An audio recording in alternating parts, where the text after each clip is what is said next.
Ain't no running round, wrapping myself up.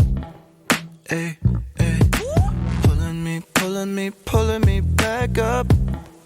Ain't no knocking down, healing my heartache. Ooh. Flying miles ahead on my shadow. Mojo, I'll be climbing up another level. Mojo, flying miles ahead on my shadow. Mojo, I'll be climbing up another level. Mojo.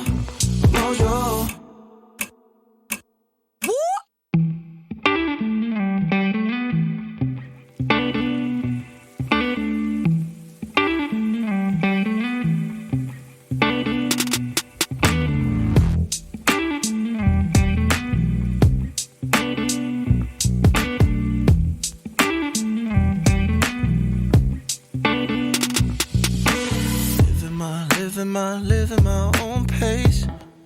Ain't no running round, wrapping myself up. Ay, ay, pulling me back up.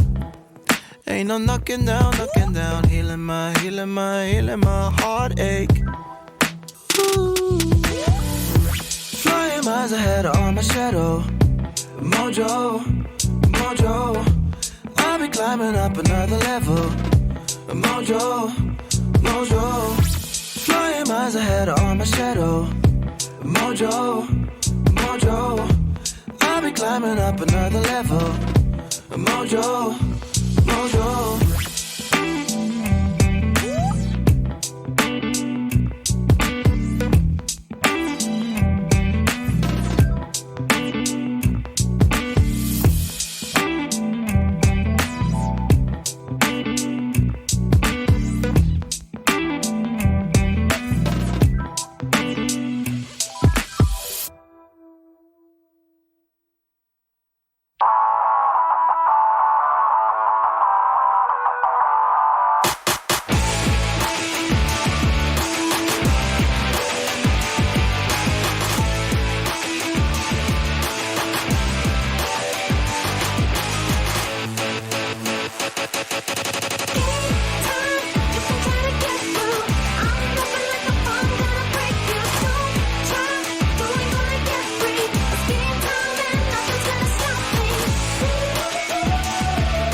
생각나 텅 빈 이 거리를 나는 건네 우산 하나에 함께 걸었던 온통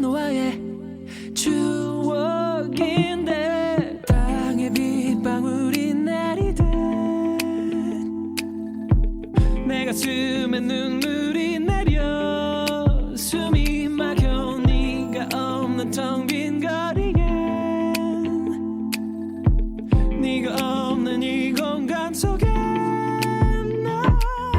너의 웃음소리와 환한 네 미소가 점점 희미해져만 가네 유리창의 빛처럼 내 맘에 떠내리네 오늘도 텅 빈 거리를 걷네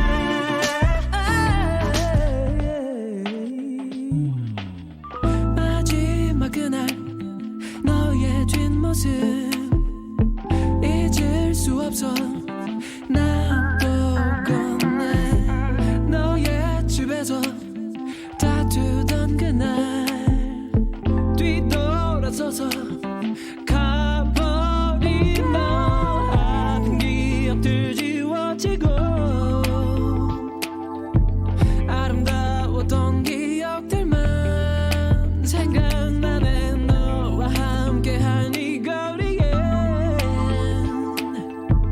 너와 함께한 이 공간 속에 너의 웃음소리와 환한 네 미소가 점점 희미해져만 가네 너가 없이 내 맘은 어떻게 해야 할지 아무것도 할 수 없는 걸 너의 곁에서 지낸 시간들 기억해 행복했었어 이제 내 맘은 어디에 널 바래다준 기억 때문에 내 맘 비어터질 것만 같아 그 계절 돌아오면 가슴이 시려 못해준 미련 너무 아쉬워 너의 웃음소리와 환한 네 미소가 점점 희미해져만 가네 유리창의 빛처럼 내 맘에 떠내리네 오늘도 텅 빈 거리를 걷네 너의 웃음소리와 환한 네 미소가 점점 희미해져만 가네 너가 없이 내 맘을 어떻게 해야 할지 아무것도 할 수 없는 걸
Oh my.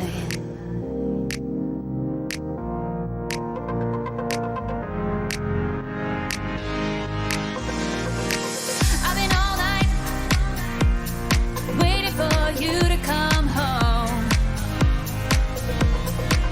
I've been all night waiting for you to come home.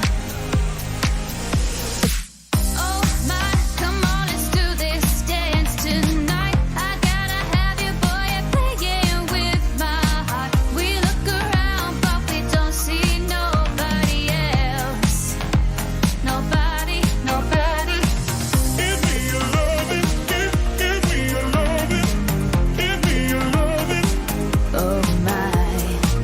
Give me your loving, give me your loving, give me your loving. I couldn't find nobody else like you. Been let down each time that I've tried to find another, but I always come back to you. We're a perfect match made in the fire. You know you can't fulfill my desires.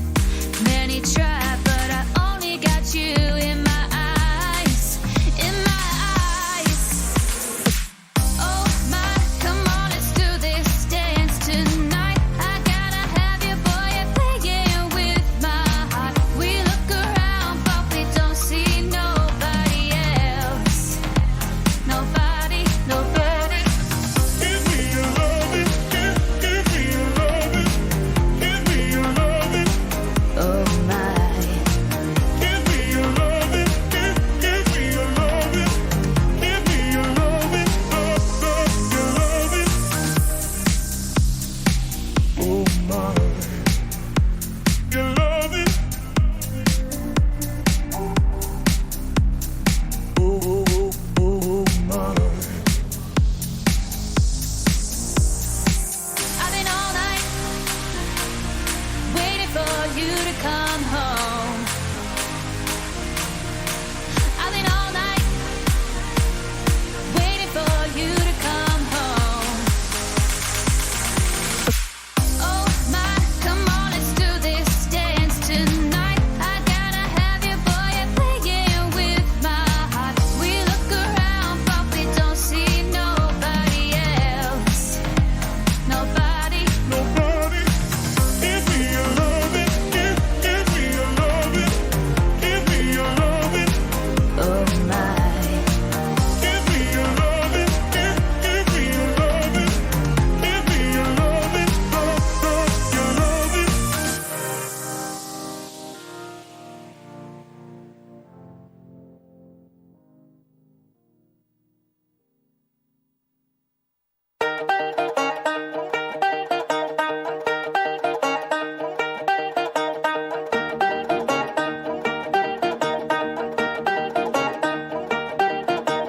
Riding through the city with my girl right now. I'ma take her around town with the windows down. Speakers up loud, can you hear that sound? Got the rear view shaking and the windows down. Riding through the city with my girl right now. I'ma take her around town with the windows down. Speakers up loud, can you hear that sound? Got the rear view shaking and the windows down. Whoa, windows down. Riding round town with the windows down. Whoa, windows down. Riding round town with the windows down.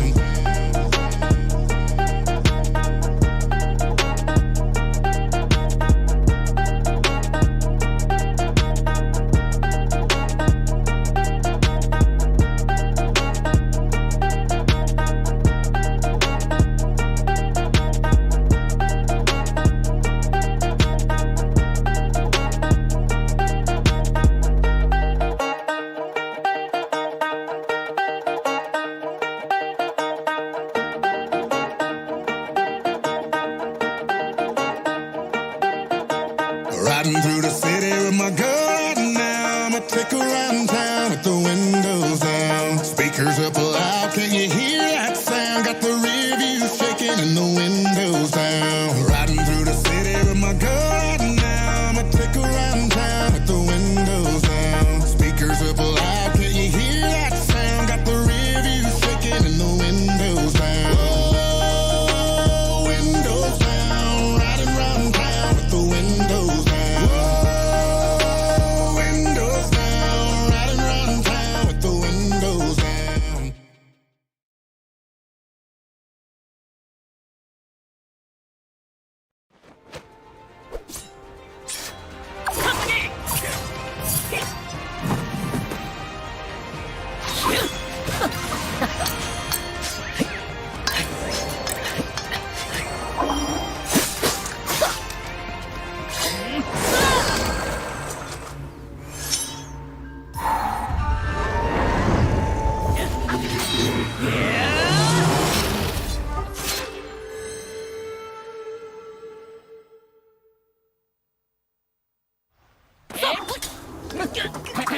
Ein Kick-Trip, Rock und Rap mit Doppel-Kick-Glocke. Verbreit mehr Clans, das meiste Proper. Und wenn ich erstmal loslege, nennt man mich den Never-Stopper. Bin kein Geldzocker und auch kein Weed-Dropper. Strahle Ruhe aus, Mann, weil ich bin halt locker. Hört ihr meinen Sound, haut euch vom Hocker. Andere MCs haben Angst, damit ich Schocker. Weil mein Bass fährt, kommt als ein Doppelwort. War mein Doppel-Kick-Style, den ich euch verklickt, weil komm mal relax und auch mal scharf wie ne Flex. Frauen nennen mich, wenn's auch nicht stimmt, ihren Ex. Und schade find ich, weil ich lieb halt Sex. Und Stage geh ich ab wie Kollege Specs. In meine Haare kommen mir nur Dex-Wax. Weil es hat keinen Sinn, damit was anderem dran zu gehen. Weil ohne würden die einfach nicht so geil stehen. Ich mach mein Hobby zu meinem Beruf, weil ich Musik einfach liebe. Und kein Fake-Ass bin, wie so manche billige Cover-Diebe. Und meine Triebe mich einfach zum Rap führen. Es ist für mich eine Pflicht, wie für die Telekom die Gebühr. Ich rocke jede Show, ich bin für euch ein Rang. Ich bin für euch ein guter Fang. So nehmt das S zum T zum E zum V zum E zum O. Ich gebe euch den Flow-Zwang. Steve Oman, ja, ja. Hey, hey, yo. Get your hands up. Let's go. Get your hands up. It's that Jason. I'm about to. Yes, yo. Hey, hey, get your hands up. Wir zwei machen die Show. Steve O. It's that Jason. I'm about to. The nation. I let the cameras roll. I'm flipping the freak show. Bounce like a 6-4. Flashlight like the popo. Every time C.O. laying the show. Girls all dressed up, top so see-through. Top dogs got they wrist on freeze. Ooh. We roaming the streets, flipping the club. 1, 2 to the beat. Good music ain't the hit list. Can I get a witness? Rattle till you roll, cats under control. Eat from the same bowl, keep the clutch on hold. This is how it's done, how you do it. You're too late to blow the spot, we done do it. Handle your business like you Jewish. Like Leah Cohen, hearing through it and make an escape in the XJS, Jago Chrome. God bless Ty Jason, buying a bar out. On school in the 80 proof, no doubt. Living dirty, we call it the max out. Putting nasty tracks out. Yeah, where your hands at? Rock, where your hands at? Hey, hey, yo, wir haben den Flow. Steve-O, it's that Jason. I'm about to explode. Hey, hey, yo, wir zwei machen die Show. Steve-O, it's that Jason. I'm rocking the nation. Hey, hey, yo, wir haben den Flow. Steve-O, it's that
awesome and dance till the break of dawn. Seem so connected, walking on the streets so distracted. I never dare to go back. Souls floating in the night.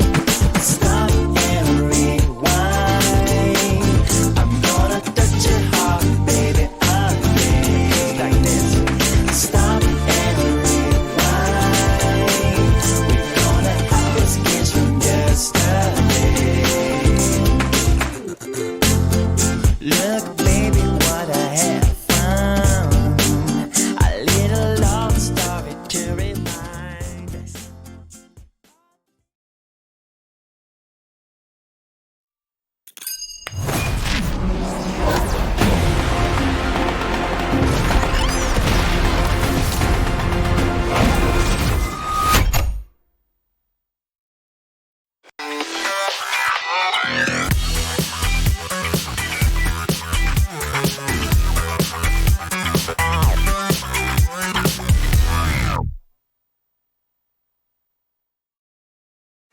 Welcome everyone to day 2 of the Golden Spatula Cup. We've reduced now down to 64 players. The excitement is going to be there for sure.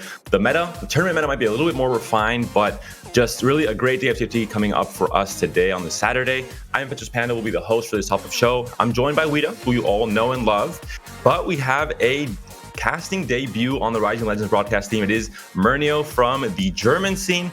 Murnio, can you give us just a brief introduction as to kind of your background and who you are? Hi guys, I'm really grateful to be here, and I'm Murnio from Germany. I'm an electronic sports league caster in the German league, and I'm streaming since 2020 and always have streamed League of Legends and TFT after that. And now I'm really grateful to be here and cast with those really good and handsome guys here. And you're also going to be a great addition to the casting and analysis with, being Grandmaster for this set, having a lot of experience with, very high level TFT. So it's going to be great to have you on board for the team here as well. And Wida, of course, everyone knows you, everyone loves you. We're here to break down a great day of TFT coming up, Wida.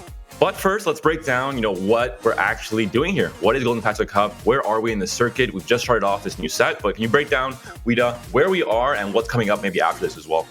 Yeah, so very briefly, right? So we have this is currently the Golden Spatula Cup number 1. There are 3 of those throughout the entire set. We are on our second day, meaning that we are going to be finding 16 players that are going to advance to tomorrow and going to fill it up that crown. Besides that, these all qualifies to the Rising Legends finals that are going to take place at some point in fall. Dates are still they're going to be announced when they're ready. That is, the greatest thing about that. And also the Super Bowl has gotten an upgrade this year, in case you were not tuning in yesterday. A lot more TSC action going on. Stuff like the ESL Summoners In League you're talking about, maybe that you've been covering, has been officially, taken into the circuit, stuff like that. So a lot of really interesting things to deep dive into. But the highlight is, of course, this is the first major competitive tournament in this set. We had Dragon Party, more of an invitational. We had the open qualifiers, of course, but the real meat of this circuit is the Golden Spatula Cup. This is the first one.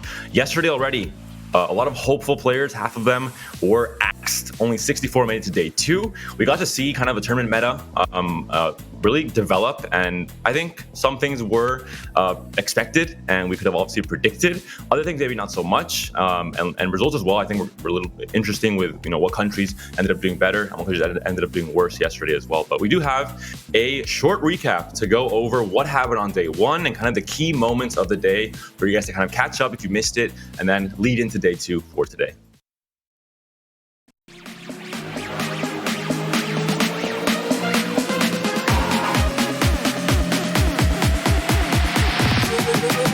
TFT Rising Legends is back, baby! Welcome back, everyone. We're here for our first Golden Spatula Cup of Set 7. Simple, but here we are. We're going to be loading into our first game, and we're right on the screen with double 61. And let's kick things off, Panda. Is it going to be enough, though?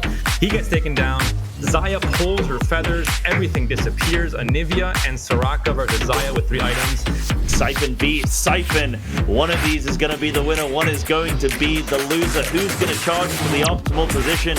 the Battle of Siphons now, and it looks like, so close to being a kill. Luke Way able to take game 2. Snooty. Deja is still alive for the time being. Siphon's not going to be able to find it, but Varus uncontested in the back line means that Aki is going to take the victory in round number 3. He at this point, uncontested Zaya in the back line, Ornn 3 to get the stun onto 4, and surviving for so long. Idis back to full. There goes the Deja. Aki with the Idis Ornn 3 takes 2 firsts in a row. Oh my goodness. It's on the last set, right? I believe you. What did I say? I say you 2-star Aatrox early, it's a first. Yeah, if you had a Siphon, you'd be home right now, or at least onto a back line. Shining Star, that is going to be a big L. They're going to rush right forward into it. Such a close lobby. That'll be a low turn. Oh my goodness. Oh no! You got the wrong unit. It was the other dragon. Send him back. Get the refund. That is so unlucky. So the battle of the Shiou, we'll see who Karma ends up targeting, and if the Shiou gets eliminated early on, that might be everything Kenobi needs to stay alive. It's looking unlikely though. The last fight looked to be a wrap, and we'll see if it's gonna be the same here. But the defenders are falling one by one. Doesn't seem like Kenobi's got too much left to do. The Soraka 2, the Anivia 3. You see the resignation from Kenobi, but they're not looking too sad about this. They've done what they need to do here in day number 1, and so did Bryson.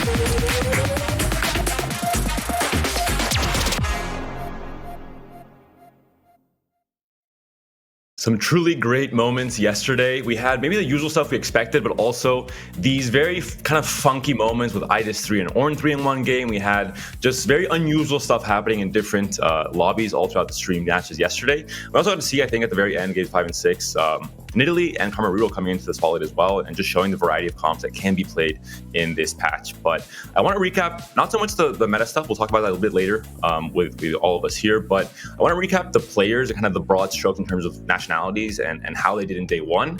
Mernio, I want to throw it to you to break down maybe the Germans, how they did, and I know it's going to be a little bit disappointing with the results, but maybe break down the players that did end up making it through and kind of what you thought about the Germans overall. Overall, Germany unluckily didn't get far. We got 3 people who got to the second day today, and Elia is one of the guys who got through. He's a really good player, but in the last 3 or 4 sets, he always got in the last 2 month challenger. Now he started from the first day and try harder day after day and got to over 1k LP and wanted to compete in this tournament, and he really got far. So he isn't really the player who really want to try hard the last seasons, and now he saw Rising Legends is a really high competition and he wanted to play also. So more of a natural talent than maybe a more consistent or kind of those players are putting a lot of time in. I think that profile is actually quite similar for Dalison, one of the Spanish players, very similar, where they have naturally they're very gifted at TFT, just maybe don't put as much time as other players, but when they do, and when they actually try hard, they reach a very, very high level. Wida, Turkey and France, the most represented countries coming into the tournament. I think they did, fairly well. Overall, are there players that you really expected to see in day 2 that didn't make it somehow? Are there any kind of surprises, especially with France? I think most of those players are very well known with how consistent they are. Were there any big names that didn't make it that you were very surprised to see?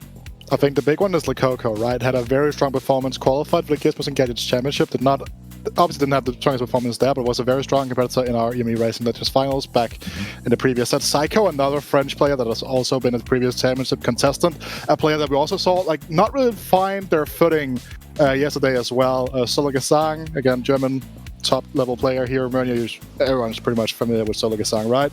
Yeah. Didn't make it, and you had Gluteus, so there's a lot of these very, very big names that you'd be okay, these people should always make day 2, or you expect them to make day 2 3 out of 5 tries, just didn't really get through. Camp is another strong these players from we know and is very revered in the community, also just completely faltering yesterday, sadly. Even Double 61 almost did not make it through. Ended up getting 2 first places in games 4 and 6, I believe. So at the very end, he was able to come back and really put up a result. We saw, of course, the 8th place in that very first game on stream with Mages. And already with that start, it's hard to come back and really have the right mental. But he was able to do it. And hopefully he has a better start today and can overall do better. With Spain, also some disappointing news. Just a little bit. Snooty Boo, one of my favorite players, did not make it, unfortunately. So consistent on ladder, but in tournaments just doesn't really have the greatest results in set 6 and set 7. But that's really the end of the bad news for Spain. We had, of course, Lu Maripin, who won, was first place yesterday. We had 2 players in the top 8. And overall, 8 of the 12 players made it. So Spain, I think, did quite well in day 1. So I'm quite happy to see them making it that far. And we're seeing now here the top 16 yesterday. As I mentioned, Marpin was first. We have Dalesum, who I mentioned earlier, this profile of kind of this inherently very talented player that is now try-harding a lot more in the set 7. But are there any names, Guida, that jump out at you? Was Broyson, of course, from Poland, doing so good yesterday as well? I mean, Ging and Aki, 2 of our most consistent performers. Ging twice, has been to these championships. Aki, another strong player. And I actually want to highlight Netsucks a bit here. Is playing on the IGN of Caffeine Rush. If you're watching some of the games that you see, he has some a very strong performances here. So just if he can transfer that type of performance into day number 2 as well. I know you briefly mentioned Revan, right? But again, that's another player we need to talk about because one of the biggest streamers in in Spain as a whole, not even concluded, not even Recluse to just TFT.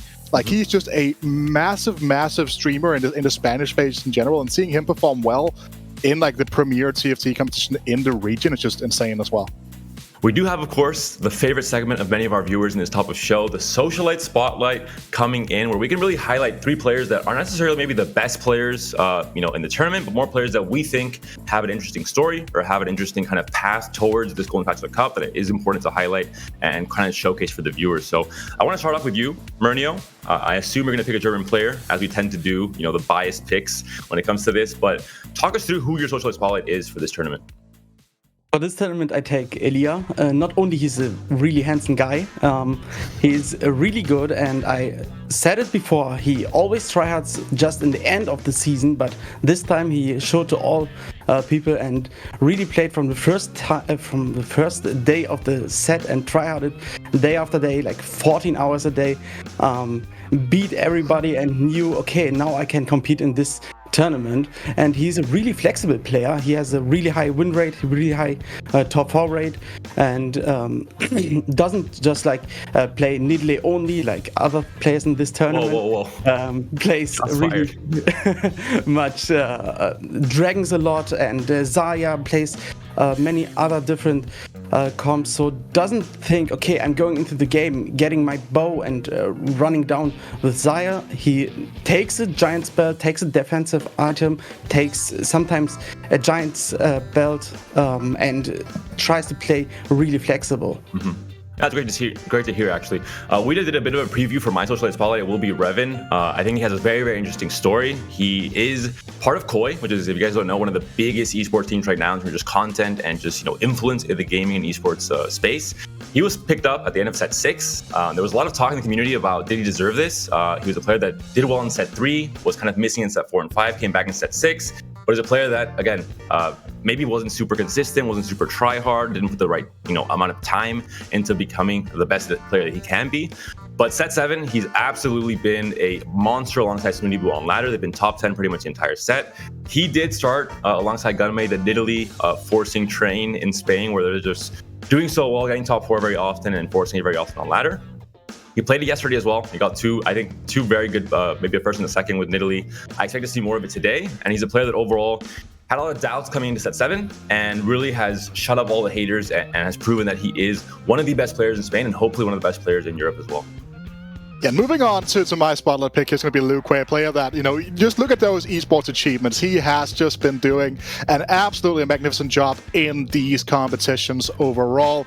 Also, again, I had the chance to meet him and hang out with him during the WNBA championships in Madrid last year during a game back in December. Very fantastic guy. He even decided to retire for a second and then just come back now because he just loves competing that much. And also, he's a big fan of Napoli, which is a football club. And football is fun at times, but TFT esports is better. That's why you're here this weekend. If you saw his interview yesterday, he also mentioned his name is also influenced by a football player, so definitely a lot of football heavy inspiration with his kind of profile in TFT. But one player that unfortunately, as I mentioned earlier, did not make it into this day 2 is Snooty Boo. But we do have an interview with him, and we are still, of course, going to showcase it because I think he talks about a lot of very important stuff currently happening with the Spanish national team. So we're going to throw to that. We'll be right back in a few minutes. Hope you guys enjoy.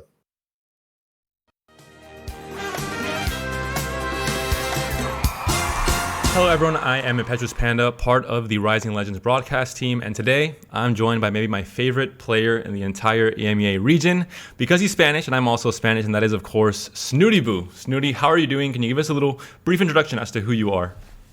Okay, so my name is Balu. I'm more known as Snooty Boo. I'm a German. I was born in Germany, but I currently pretty much live in Spain and do everything with the Spanish community.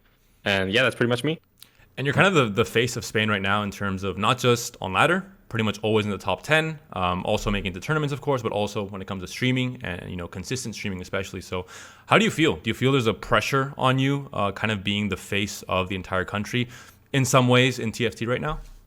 Well, I mean, since we all pretty much suck in Spain, yeah, I definitely have that pressure. And I don't really dislike it because it kind of gives me the drive to get going every day, right? So kind of keeps me motivated to keep grinding in the top 10 ladder. I never win anything, but I'm definitely trying to. Yeah.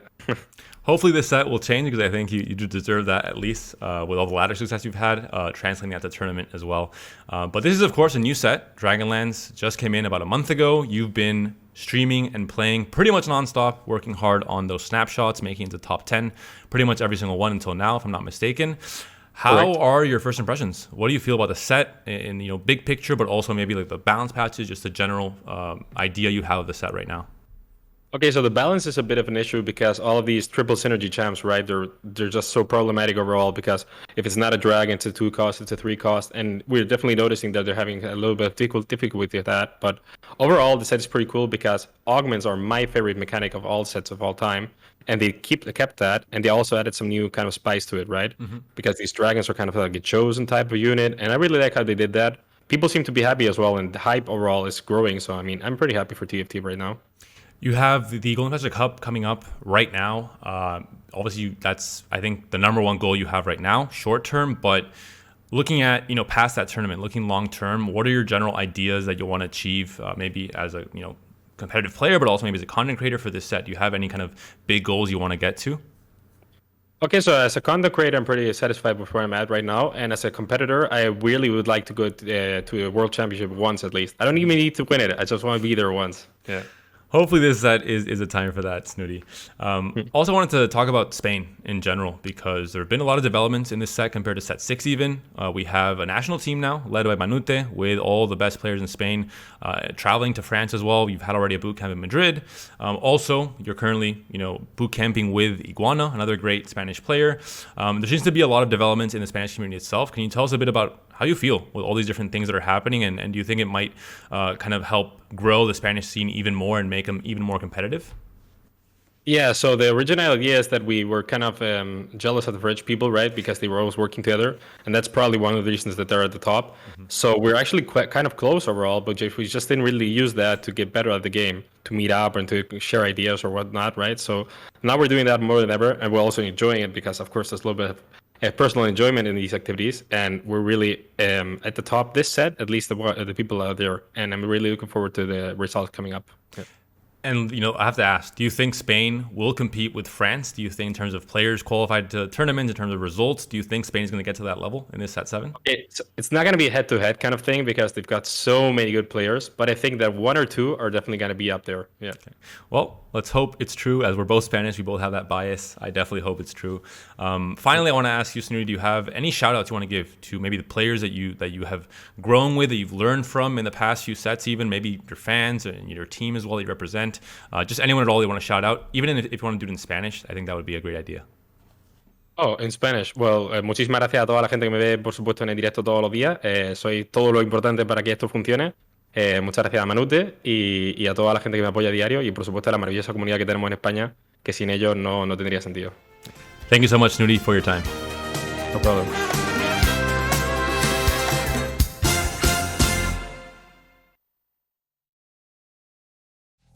A great interview from Snooty, and for anyone that doesn't know Spanish, that last part there, he was really just thanking his fans and his viewers that really support him. He's one of the biggest Spanish streamers, very consistent as well, but also thanking Manute, the player and content creator that kind of organized the national team for Spain, and really, as Snooty was saying, helped foster this community where now everyone is working together. They're trying their best to continue improving as players, and the results are there. Snooty didn't make it, but 8 of the 12 Spanish players did. We have, a lot of Spanish players in the top 8 even, so I think Spain is definitely going to be on a good path in this set 7. I am a little bit biased though, so take that with a grain of salt. But the important thing to talk about here is going to be the meta. Wida, Murnio. I'm sure, Murnio, you watched all of day 1. As I mentioned earlier, some predictions are easy. We can't pat ourselves on the back for guessing that Xiaoyu and Siphon will be played. But some are not so easy to predict, and there were some surprises yesterday. Murnio, is there anything that caught your attention in terms of comps that you expected to see less of maybe, or comps that didn't show up at all that you thought would? I would like to start with the augments. I think the augment build different was taken once from Salvi. Salvi was really strong in the early game and fall off really hardly in the mid game. After he didn't get the 4-1 roll down many Zayas or many Hikarims, played many 4-cost units as tanks, like as I said, Hikarim and On, and in the backline he played Zaya and other ranged units, but as he took the second build different, his first augment was build different 2, and then he got build different 1, then he spiked really hardly because he didn't really need that rage blade. He took the La Suspa, the IE and the Giant Slayer, and really was able to take the whole damage out of this build, and didn't really need to take the attack speed by the from the rage blade. So it was really strong. In the end, he took the 5th place just because he had to compete against the first in the lobby in the last round. But I think that build or this augments have really high potential. It's definitely a very interesting augment because it completely warps how you play the game, and it's always risky. Players maybe don't have experience picking it, and they don't know exactly what the best path is to do well with it. So very interesting to see if we see it again today, especially on stream, and if the player can really make it work and maybe get a first or a second. Wida, dragons, that is the word that I think defines the meta right now in this current patch. We want to introduce the dragons. I think everyone knows them, but just in case, let's get a brief overview of what these dragons are in this set, and maybe also roast the dragons, because some dragons like Siphon and Xiaoyu are doing really, really well. Other dragons are not so hot. Aurelion Sol, really just not it. We saw yesterday with Pandora's Bands, it was just, you had Aurelion Sol 2-star, didn't even want to play it, just preferred Aoshin 1-star. Aoshin did well yesterday. In the last game, actually, we saw it pop off, but it's a very expensive unit to get to. Wida, Deja, Shyvana, and Idis are more kind of in the middle of the pack. What are your opinions on these 2 dragons? I mean, so Deja, I think, is fine. A lot of the power is tied into the Mirage. We saw that with the Warlords game yesterday, and we also did see Volta more or less playing it regardless of the Warlord in general. So there are people that are, having found their spot with Deja right now, but I do still think that she is a little bit behind, Siphon and Xiaoyu to an extent where she is not really playable. I just have the issue with the fact that around the games, Siphon happens, and Siphon completely removes the aspect of front to back. Generally speaking, traditional team fights. You want to go like that because he acts as an assassin, which is why I think the assassin Siphon tech is something that you should never really actively try to achieve, because you can end up kind of just hindering yourself in the process. And that means that Idis, while is a fantastically strong tank and can just tank for ages, sometimes just completely falls flat because, well, there is nothing there to protect the carries because Siphon just completely annihilates them. And Shyvana is just... sometimes it happens. I had someone in my game yesterday get a Shyvana 2 on double 7, like 3-6, something ridiculous like that. And then Shyvana is quite okay, but Shyvana is a lot harder to make work right now. Like, she's not as easily put in. A lot of the times you're playing the Sire builds, where you'd much rather have the extra gills, etc., instead of having 6 Rage Wings. So I don't think Shyvana is necessarily bad right now. She's just not super fit for a lot of comps at the moment. She also reminds me with the itemization to Ahri in set 6.5, where players even 2 months into the set weren't exactly sure what the best build was for Ahri. The idea of Mortlock mentioning Warmogs, for example. I think Shyvana is kind of similar. It's not super clear for many players, even at the top level, if you want to build AP, if you want to build just full tank items. Frozen Heart, of course, is very good, but there's still kind of this idea where you don't know what the best in slot is, and that can sometimes affect the performance of the dragon as well. But that's going to be it for the meta. That's not going to be it for today, though. We're just getting started. Game 1 is coming up, and we have, of course, the wonderful Iberia and Counterfeit to take us through that game in Game 2 as well, with, I'm going to say it, a stacked lobby of players. So Iberia and Counterfeit, please take it away and lead us into this first Game 1. And I think you are understating to say this is a stacked first lobby. This is the most ludicrous first lobby we could possibly have for a day number 2. Returning EMEA champion, the number 1 and number 3 players from day 1, all in a single place. This is where day 2 really comes together. It is going to be hugely explosive. And we've got such storied players, coming out of day 1 into day 2. Of course, it was the top half of the player base that made it into this one, but this is going to be the big elimination round. We were talking about it yesterday, Peter. We're going from 64 players down to just 16. So many of our players are not going to make it out here. Everyone needs to be on the absolute peak of their game coming into today. We talked about in day 1 that, if you're cutting just the half the field, top 4ing, that's more or less fine. You can make sure if you just play your average game of TFT, you're going to be totally fine. That completely changes here in day 2. You've got to be top 2, at least across the whole day, or you are not getting into day 3. And of course, we talked about the lobby already, how stacked it is. We have Salvi, a staple of the competitive scene, but we can say that about almost everybody here. Odessa, we've seen so many times in these Golden Spatula Cups. Luque, we have seen it since the top 16 of Galaxies. And Lumarpin, of course, we already talked about as being the leader in points on yesterday's games. We have the world champion of set 3 in this lobby. We couldn't ask for a better set of players. So let's waste no time at all getting things started. This glorious, glittering lobby will be with you for games number 1 and number 2. So we're going to be able to find out pretty convincingly from particularly our players that do not do well in these opening 2 games. The chances of coming 8th and 7th, and then getting through to day 3 are astronomically small. These games are going to be high velocity the whole way through. And then, Lurpin, definitely going to be looking to them as the highest performing player from day number 1. And, Iberia, what kind of play were they bringing out to get them this far?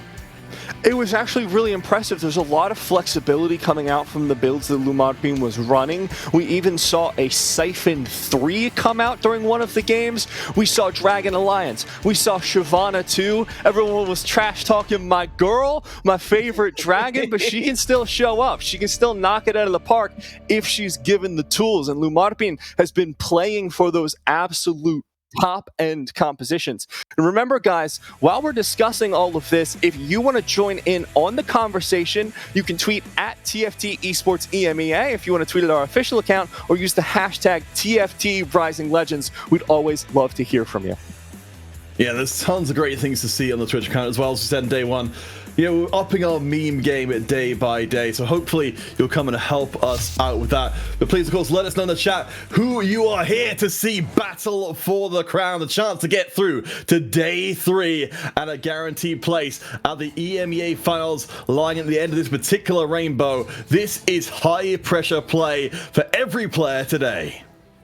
Oh no, Peter, we're coming off the first game is a Spatula Carousel. Whoa. This is so interesting as well, because Lumarpin, we know, plays towards the directions that he's given. He plays whatever comp is in front of him, and Assassin Spat has been one of those, I'm going to say powerful spatulas, but has kind of fallen apart a little bit in the most recent patches. When we saw the Dragon Party, we had that Assassin Deja. We had Assassin Olaf dominating the meta. It's fallen off a little bit, but I'm interested in seeing how Lumarpin prioritizes what he's going to play here with the option of a Mage Spat or the Hodge Slam coming out of 1-3. Gosh, it's also got to be tempting for our players to hold off for a little bit and potentially pick up a Tactician's Crown later on. But we've got the we've got the items right here and now. From Lumarpin, I wouldn't be at all surprised to see them try and go in early and get something solid down, because, from the very beginning here, really it's the top 2 who are going to be able to carry on in pole position to make it through to day 3. There is no room for weakness. And we've seen two players who've done really well about this. I mean, we haven't stopped harping on about Lumarpin because he is the strongest player coming out of day one. But Arrow was someone that we highlighted in the very first lobby as a newcomer to the scene, self-admittedly doesn't have all that much experience, but has finished top 4 every single game except for the first. And now we've got our first augments coming out.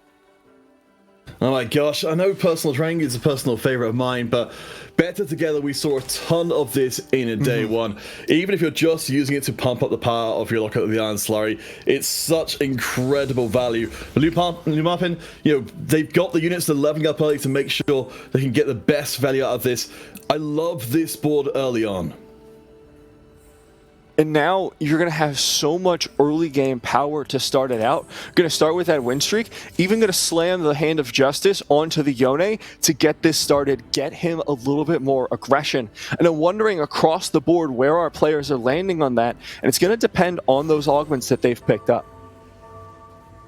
We do see the levels coming in. Our players, of course, playing pretty reactively to what each other are doing. This, again, is a high-speed lobby. Oh my god. We said we weren't seeing Olaf's being played a ton. Apparently, Royce has got a different idea. Now they know that Assassin Olaf is almost a guarantee in this game if they want to go for it.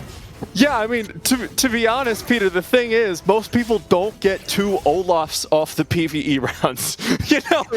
There's nary a better start you could get. That's pretty ridiculous, and they've got Rich Go Richer as well, so they'll be able to build up a big old bank balance to allow them to reroll if they keep down that route. We'll keep our eyes out very carefully. So Royce, we can see at the bottom of the scoreboard, just going up to level 4 right now. They're keeping their bank balance as healthy as possible, so they shouldn't be getting any early wins in. To check across the board, and one thing that's jumping out to me, Matt, is we've got Dystopia and a double 61 both going for the Gadget Expert, which we've seen be hugely effective. Yeah, day one, Kenobi really used that super effectively. Ended up running 4 shivs with Tristana and Aoshin dual carry, which was absolutely bizarre composition, but did crush that lobby. This is going to pick up the pace of the game a little bit because it gives you so much early power. We can see it being put on the Swain at the back there for double 61. As we expected, we didn't necessarily see a whole bunch of reroll from the Swain side of things, but maybe we're going to be seeing our players here in day 2 start to bring out strategies we just didn't see in day 1. I think Swain's one of those sleeper compositions, right? We've been talking about this throughout the day. Siphon and Xiao Yu have really been dominant and have been overcrowding the meta alongside that Guild Xayah composition, but I've been hearing whispers. I've been hearing Dragonmancers.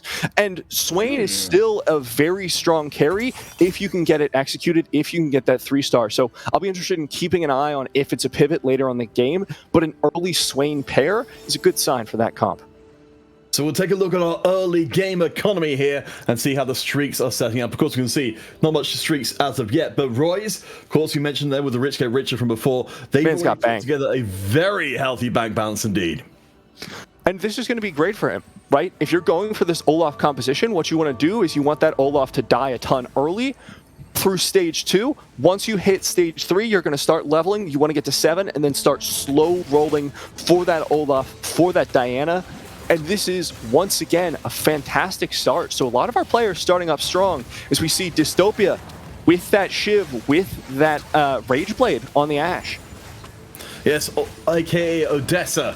Yeah, really strong early start. We've seen this a little bit in the game that won across the Dragon Party as well. That just, when you've got the static Shiv, when you've got that Gadget Expert together, you can, and especially with the Swift Shots, you can put out a blistering amount of damage early on to make sure that you get a very solid run for the early game. Shiv isn't considered best in slot on anyone really. It's most often splashed into those AP compositions to shred that magic resist, but it's not a bad item by any means. If you've got someone who's going to attack quickly, it'll help you steamroll those early rounds. And we see Royce finds an Olaf with a BF sword on Carousel. There's high rolling, and then there's whatever's happening on Roy's board. This is ridiculous start. One thing I want to take note of as well, as we can see our component listing down the side, is a lot of our players have still got hold of their Spatula right now. So keeping yourself down towards the bottom of the scoreboards, in stage 3, will still allow you potential access to that Tactician's Crown. Fortunately for all our players, it didn't happen here on this first carousel, so I think we're going to start seeing a lot more slammed now that we know that the Tactician's Crown is off the table for the moment. Yeah, and Luke, we see slamming that Mirage very early, committing early to that Warlord's Honor composition, maybe looking for a Deja in the later stages of the game. You've got the Archangel Staff Slam early. It's going to be a great item on her as we get towards that level 7, level 8 mark. All right, so Mirage being put in pretty heavily up against Arrow, who right now is sitting pretty, holding on to a lot of their components and building up their bank balances. Let's see what they've got for us here. Doesn't look like their board is going to be able to do too much or anything. Not actually managing to take out a single unit, which is going to be a fairly big hit for Arrow, who right now is actually sitting on a decent amount of health.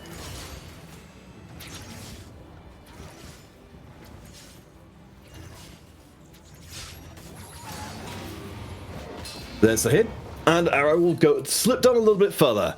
So note as well that Dystopia, aka Odessa, is still on our win streak as of now. We did see them before locking in all of the early items. We'll check in with them again. The Zaya locking into the comp early on. Hold on to your butts, everybody. Wow. Dystopia is in for a wild ride, and everyone else better take notice.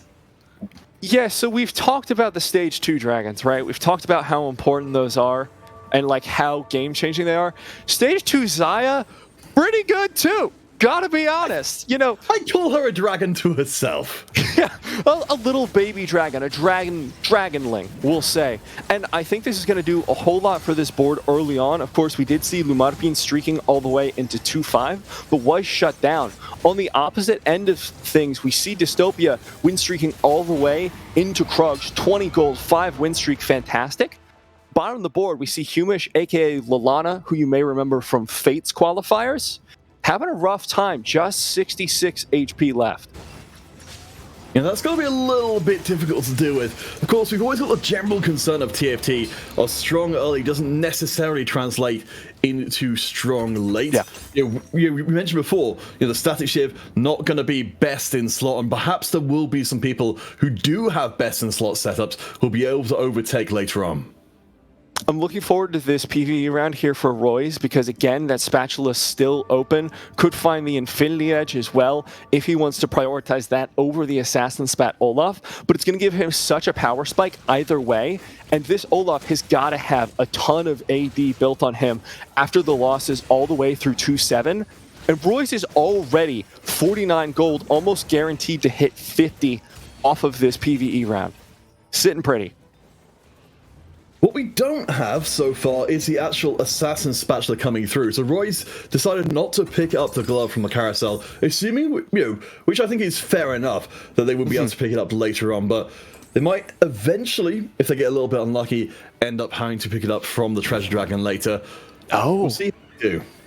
That was an interesting choice, actually, was going to build the Rage Blade, but then skipped it entirely.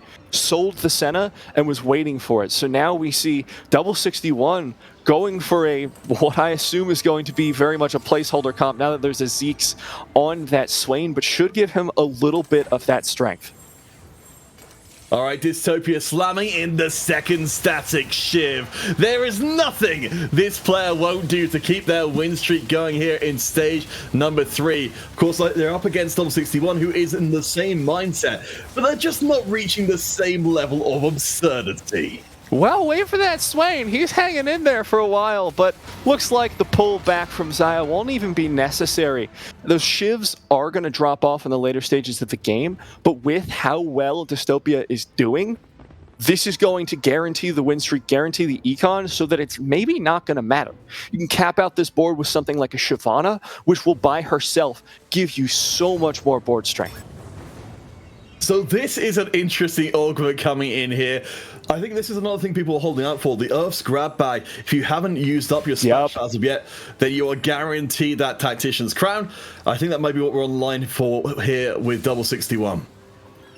Almost guaranteed. I'd be fascinated if he does not slam this. Going across here, we are on Salvi's board in second to last place in health. going for that Karma reroll composition. We've only seen this once so far in the tournament. That was Kenobi, once again bringing in the compositions that are fun for us. You do need a lot of AP to make this work. Just got the Rod so far, but has the Karma 3 and the Leona 3, which will help pretty significantly. And a small note as well, we did see double... so we've got Himish, or down at the bottom, and we've got Arrow, who both were able to find the Spatula, to mean that we've got a double Tactician's Crown set up here in our lobby. It means we're going to have significantly more units on the board. So Dystopia will be facing a larger challenge. In fact, we can see one of those big boards. The big thing that Himish doesn't have so far is while they have a lot of units, they haven't been able to upgrade all of them to really make this board sting. But I think it is enough. The Crown takes it in Dystopia. We'll have to drop down, taking their first loss of this first game. Now that's going to change things there for Dystopia. Still stuck on that Xayah 1, isn't going to find that upgrade probably until stage 4. Now that this board is no longer win streaking, you have to prioritize spending a little bit of that gold, building it up a little bit more, because that 1-star Xayah is no longer going to be enough to maintain your health. Well, Himish, I think they're going to be very happy to have managed to build something for themselves, because we said down at 54, they've got very little money in the bank, and while their swift shots are looking very impressive indeed, and will have the extra bonus augment damage as well, the front line is a little bit shaky, and I think this is a broad topic area which will apply across all of today, is of course Siphon, who makes front lines into merely inconveniences.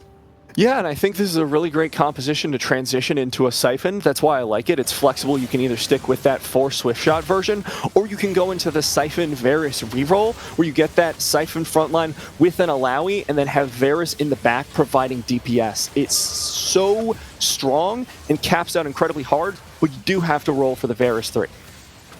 It does almost feel like, we're talking about sort of Siphon as a general unit. One of the answers to everybody being able to bring out Siphons and mess around with your backline is just to have your own Siphon who's charging around and potentially distracting theirs, creating a dance of dragons in the center, which will hopefully not go near your backline carries.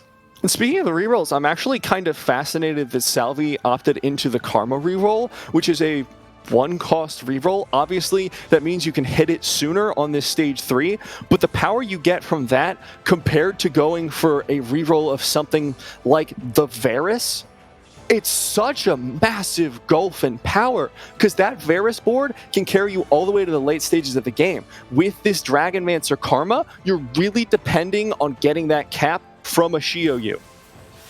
Oh, for sure. I mean, just getting that Karma locked in at 3-star, making sure you're exactly where you need to be is so important. But another, long-term concern here is for Arrow, who's building up the trainers. Of course, the trainers immensely popular for just putting that extra unit on the board and just getting the damage done through. I'm liking the items we've got here for Arrow so far. They are currently in the middle of the pack. But note as well, and this is a very common thing for where we are right now, there's a big drop-off between the top 4 and the bottom 4. That's going to change the pace of the lobby a little bit, because if this trend continues, that top 4 is going to take a while to die. So there's going to be a lot more 1v1s, a lot more micro positioning as we get into the late stage. So we're going to keep an eye on that as we get later. And meanwhile, looking across at Roy's board, still hasn't gone for that Olaf 3 just yet, only has 1 extra Olaf on the board, but is only at 58 HP. Board stronger than this Cannoneer composition, but considering it's a Senna 2 carry, that's really not saying a whole lot.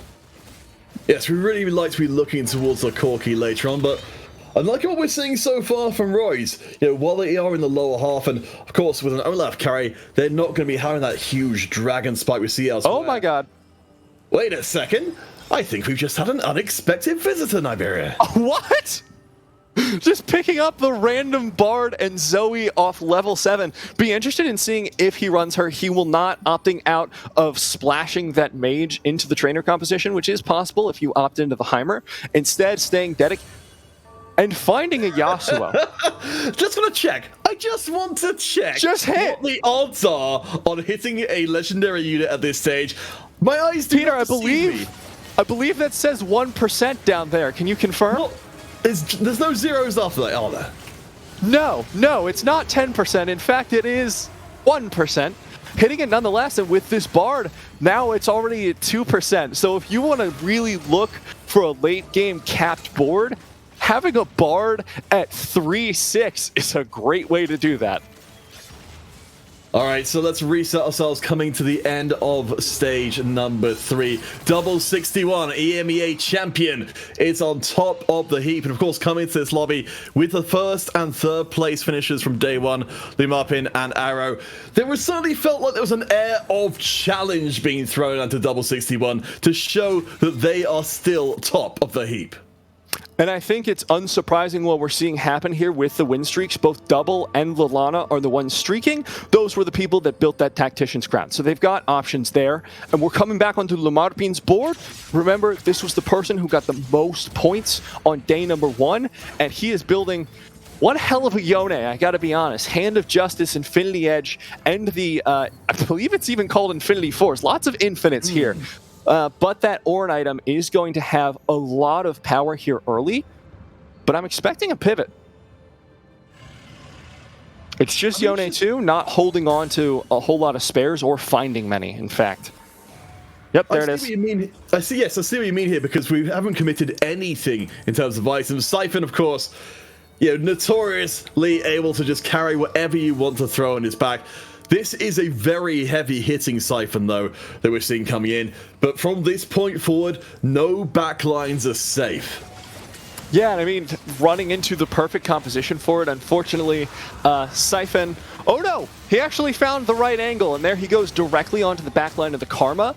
It's one of the weaknesses of this composition. We spoke about it at length yesterday. I believe it was Wida who first brought it up, where if those units are the kind of units that start walking forward at the beginning of the round, Siphon becomes so much more powerful because now he has a way behind, way to get to those carries. And we're seeing the results now as that board gets taken down by Lumarpin.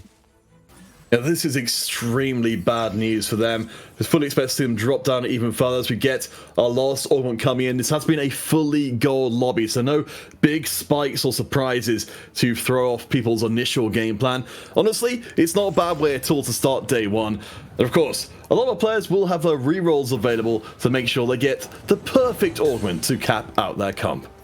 Speaking of perfect augments, I mean, this is absolutely fascinating here from Double for me, going for the Swain 3, but these items are nowhere near best in slot. With Zeke's, Giant Slayer, and Shiv, I would have expected him to pivot off. I would have expected him to find different items, maybe waiting for the Treasure Dragon in order to roll down for an item remover. But in the meantime, this board's actually doing work for him. Yeah, absolutely. This win streak's very impressive, but what they have been giving up to get this win streak is their gold on 11 right now. If that win streak drops off, so will their cash income significantly this early on into the stage. They're now having to face up against this Karma reroll comp, and we're seeing now the 3 stars have been hit for Karma. We're getting a much stronger board being put together for the late game. And just watch this Swain pop off in the back line. And this board he's going against, Salvi's Karma board, has not been doing great in the rounds that we've seen. Holding on for the time being, but remember, in these compositions, all you need is the Swain most times. Look at him chew through the entire composition by himself. What frontline do you need here? Swain's his own. I mean, this is something we're going to be seeing a lot of, today and tomorrow as well. Just having, if we go back to sort of card game terms, needing to have an answer to some of these questions that people are putting out. Can you deal with a Siphon? Do you have a way to stop the Swain from just burning through infinite damage from the backline? If the answer to that question is ever no, then you've got a player that you're always going to lose against. And one of the things that I think is also going to be key going forward, we speak about lobby tempo a lot. This is going to be a high tempo lobby because of Double. His presence with this board that spikes so hard, even without best in slot, now that he has that Swain 3, is going to start putting a lot of downward pressure on the lobby because of the player damage he does. We see Roy's rolled down to 0 and is only 1 Olaf off. That's gotta hurt. Oh boy, well, I think right now they might still have a decent chance with the Assassin Spatula and Olaf. This has been Royce's trajectory since the very beginning of the lobby, and at least now with Olaf kind of falling off in favor of Siphon for doing kind of the same sort of thing, you don't have to compete for this unit, and you can almost guarantee your 3-star eventually. Now, heading into this carousel, this is going to be key for a lot of these players, finishing off some of their items, heading into the Treasure Dragon. Usually what you'll see the players do is go for the absolute one of the components that they're going to need. But look at that. There's a spatula still remaining on the carousel. If any of our players still have an open spat, this is going to look good for them. But unfortunately, none do. No, none of them kept the faith. Of course, it's only very unlikely you'll see a spatula on any given carousel anyway, and then you pretty much have to be the first one out. But at least it does mean that our players have chosen their positions for the rest of the game. Dystopia will grab that spatula anyway, so we'll have to see what they've got in mind for that one. Do you remember, of course, they were the early game player bringing out the incredibly early Zaya, so they'll need to build up towards the late game. As we do check in, of course. We didn't even comment on this one. Oh, wait a second. Oh. Dystopia? What is this? What are we seeing, Matt? Okay. We've got the Dragon Mancer Ao Shin with Tempest 4. This board is going to absolutely rocket Odessa forward in this game. We were talking about that downward pressure from the strongest boards. This is one of those strongest boards. Dragon Mancer is one of those spatulas that warps games, warps boards, and makes them so much more powerful. Ao Shin is a great holder here. So this is another question and answer situation. Lumarpin did have a way to get to the back line before Ao Shin just murders everybody. The Siphon charge pass is really fascinating to see. We have got the Orn buying a little bit more time. There's the charge. Oh, there's the ult coming through. It's not enough. Quite enough. And there we go. We see the strength of Siphon. It's because it's an Ao Shin 1. It's important to keep in mind, important to keep watching as we go later on in the game. If Odessa is able to hit that Ao Shin 2, this board becomes nigh unbeatable because of the raw damage that Ao Shin can put out. But I wouldn't be surprised if we see a pivot. He is 13 gold, 4 loss streak at level 8. This is not exactly a board that's going to guarantee you hit the Ao Shin 2.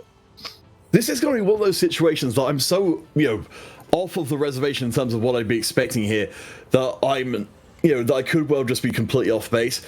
But Dragon Mancer 3, especially post-nerf, doesn't give you an absolutely massive amount of stats compared to, the full Dragon Mancer boards. Certainly Dragon Mancer boards from previous ones. So I do wonder if maybe that Ao Shin might have a third item that could be a little bit better. But we'll come back and check on that later, because Roy's is right at the bottom of the scoreboard right now, and they are desperately trying to hold on.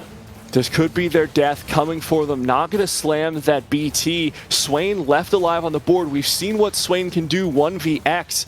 I don't think the Olaf is going to win this one, and indeed he doesn't. Roy's going down from 18 to 13 health. If he takes a loss on stage number 5, he's out of this game.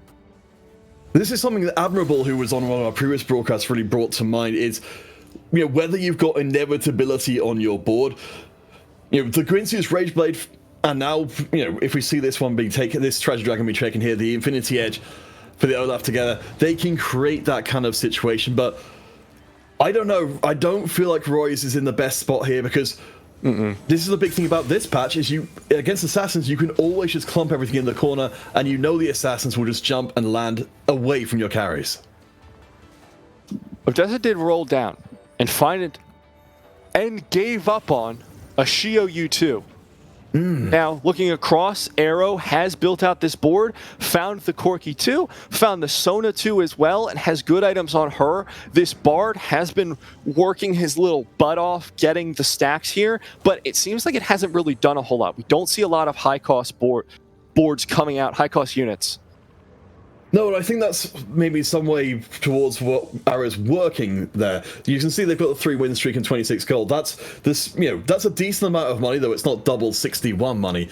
But notably as well, it's not the kind of money you can really put towards buying, a 3-star 5 cost or indeed 10 cost. You need to spend the time to get the bankroll to be able to afford these big units.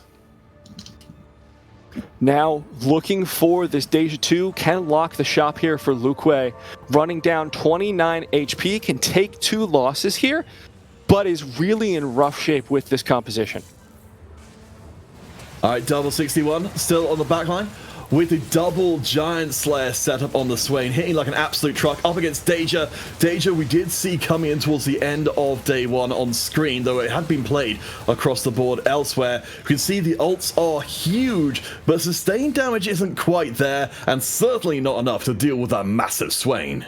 And we saw what Double's done. It was kind of like we predicted earlier. I was saying you wait till that treasure dragon, you wait, you get an item remover, and you try and get better, best in slot there on the Swain. Picked up a second Giant Slayer, and we saw the strength of that board. Lukway does take the first of the 2 losses that he was able to, and I was a little bit wrong on that math even.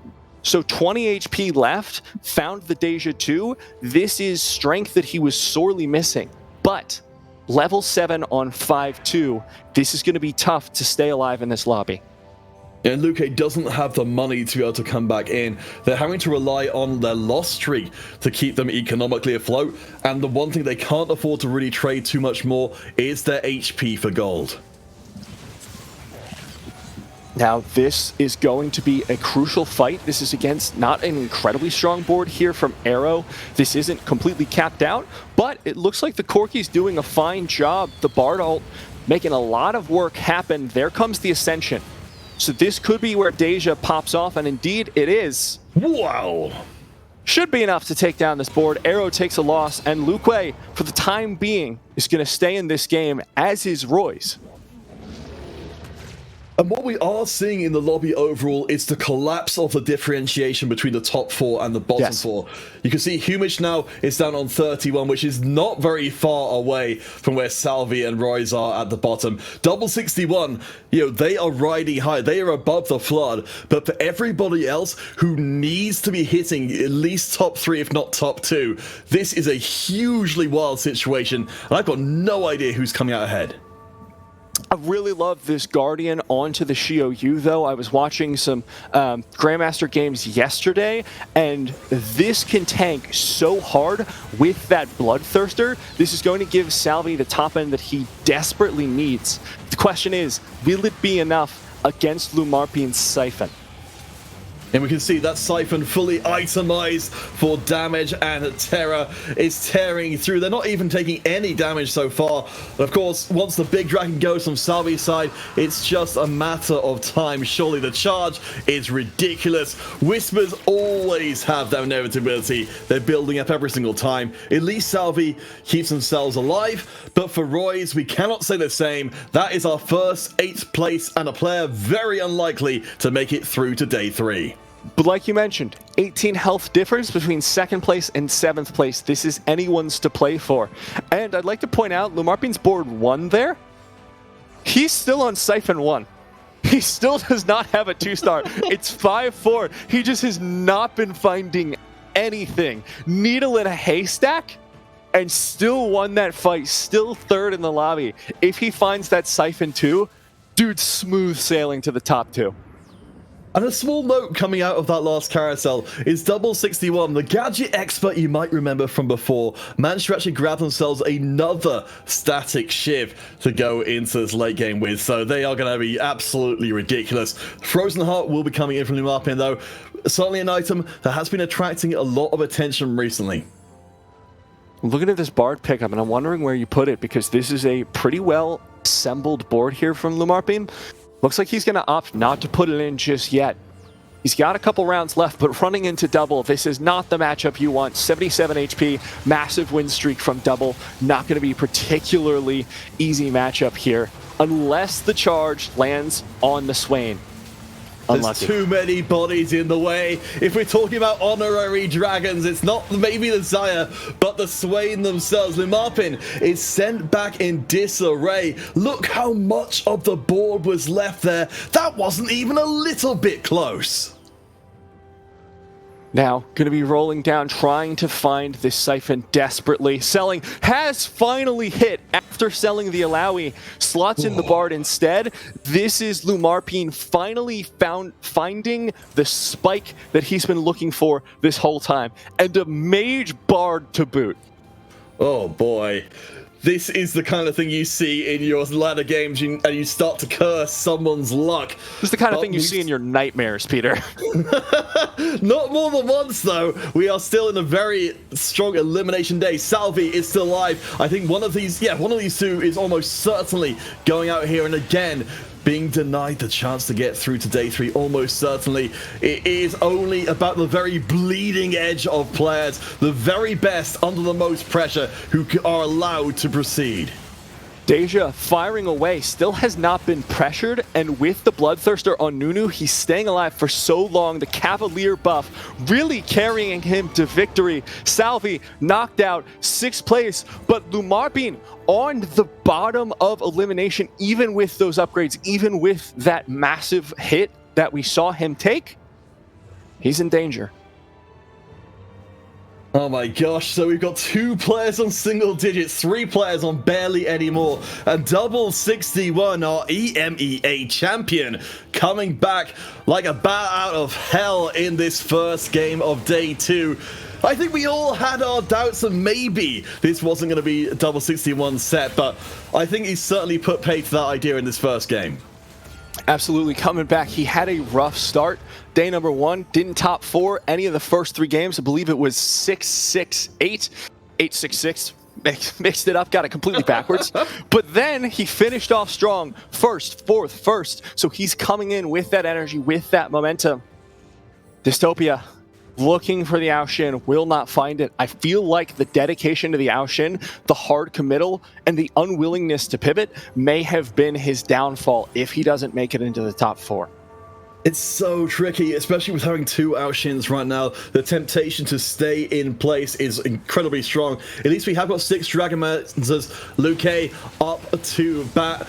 It's going to be Dragon versus Dragon. At least this will be one of the longer rounds, so Aoshin should get a chance to at least cast. I don't know if they compare with Deja's raw damage, though. There's cast number 1, taking out quite a bit, but no, barely misses the Deja, and that will be the round going over to Luke. The loss, not enough to take Dystopia down. 2 HP remaining. Lumarpin might be getting assassinated here. No, survives. Arrow takes the hit as well. I thought for sure we were going to lose someone this round. This is ridiculous! Now 4 players on the single digits! And you've got to imagine what's going through the players' minds right now. Again, they have to hit at least top 3. Top 4 is not good enough today. To be 1 round away from having your entire day 2, day 3 future decided, the sweat, the concentration for these players, the positioning, anything could be the difference between getting through to day 3 and bowing out an ignominious defeat. It is anyone's game. Double is guaranteed top 4 at this point, but anyone else can take it. Arrow, unfortunately, a little bit low rolling the matchup here, running directly into Double. Board may be able to do it. That tank in the front line doing so much. Nico staying alive for so long, though. It's looking rough. It's the question, can the Swain be brought from his throne? He is transcendent. He is unholy. The damage is coming in. One more. And the Swain drops. Beautiful. Stays in the game for Arrow. Lumarpin as well makes it to the top 4. Dystopia, that Aoshin not doing enough. We have our top 4. Double 61 taking the first loss in 2 stages. Lalana, Arrow, and Lumarpin hanging on with a single point of HP. Dystopia is going to be thanking their lucky stars by a single point of HP. She say, by the smallest of margins are legends born or torn down. So Dystopia gets that extra point that makes it a little bit more possible. Lumarpin is on the winning streak right now. There is no room for error, and they'll go up against the Gold King of the Swain. Let's see if they can do it this time. Good Shroud coming out, going to delay that Siphon ultimate, but if he finds the Swain, again, not going to be enough. The cornering is so good, and Siphon dashes away. This is Double's round to lose now, chewing through that line there. Lumarpin, unfortunately, gonna take that 4th place again by 1 HP, by a single digit, missing out on 3rd. Oh my gosh, what a game 1 to start us off. Arrow set out of there as well with that Corki composition. It's time for 1v1 action. We do have the Zephyr coming in, of course. the marvelous of marvelous items for these last few rounds. But oh my gosh, I don't think anyone was predicting at all that we were going to be seeing Swain 3 be the one to beat. No, not at all. Skipping the double bard, waiting, trying to find someone on whom to put that Dragonmancer spat. Gonna just toss it on the Swain. I would have expected someone like Shyvana, just because she can potentially scale up and be useful, but this will be the final board here for Double and for his opponent, Lalana. All right, let's see what they've got for us. So we've got the Swift Shots firing in from range. The front line should go down relatively quickly. Do bear in mind as well, these Swift Shots are going to be able to do some decent max HP damage. They are staying alive on the back line. The front line does collapse. The Rage Ring comp. The Swain's going to get the free fire and everybody's dead. Humish barely survives, but one life remains. And I believe that Lalana has picked up that Zephyr off Carousel, so if you can slow down the composition enough, you'll be able to stop that Swain, find your way in, give yourself more time to scale. But the Shroud last time did a ton to slow down those Varus ultimates, slow down the spreading of those stuns, and that could be the difference maker once again here. We see the last second preparations. We do see the split of the Swift Shots to left and right. The Shroud being placed carefully from Double 61, just as you said. Should make a decent impact. It's not going to hit the Varus, though, who is the main carry. So maybe we'll see a different result. Certainly for Double 61, they can afford to take this loss. For Humish, very much not so. Zephyr going to miss as well as that Swain, last one on the board, but we've seen that not be a problem before, but this time it's enough. Double takes a single round loss. We've got the Herald coming up. We've got another item to bring on the board at this point. It's still anyone's game. Oh my gosh. This is not... Frozen Heart is not bad at all. From our left side for Humish there, who of course has got the biggest uphill struggle.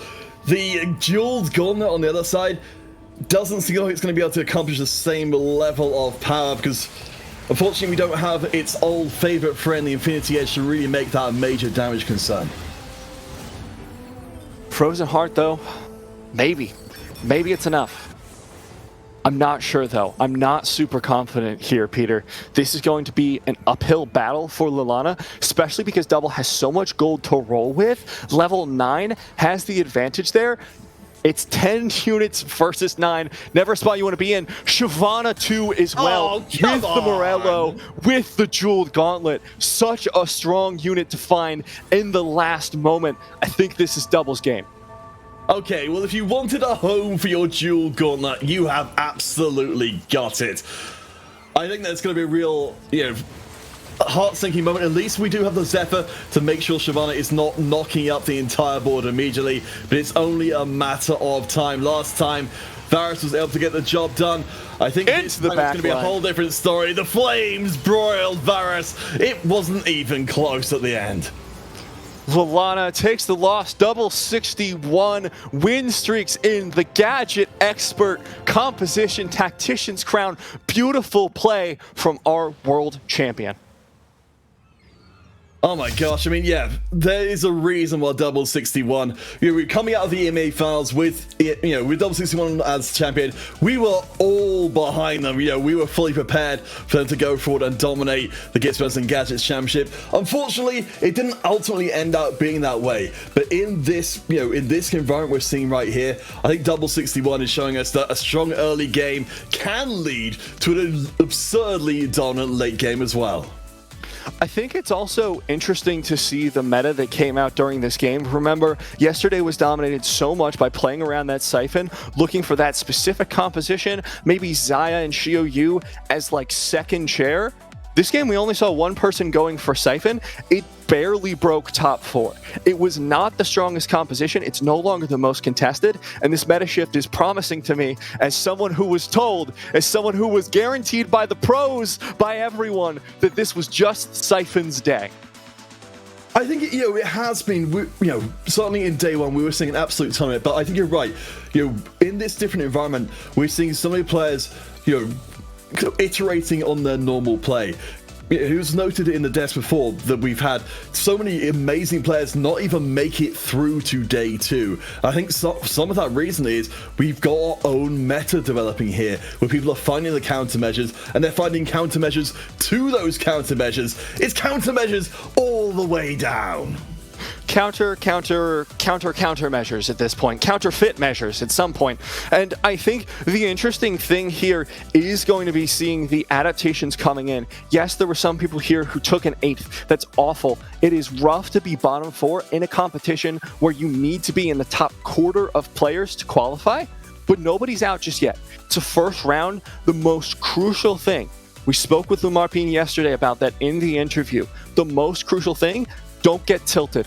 Remember your game, remember your game plan, and don't waver from it just because you took 1 loss. It's 1 game, you've got 5 to go. Oh, absolutely. It's still, a very rarefied air here, but you're right. And I think that's going to be one of the things that's going to help separate out our players here.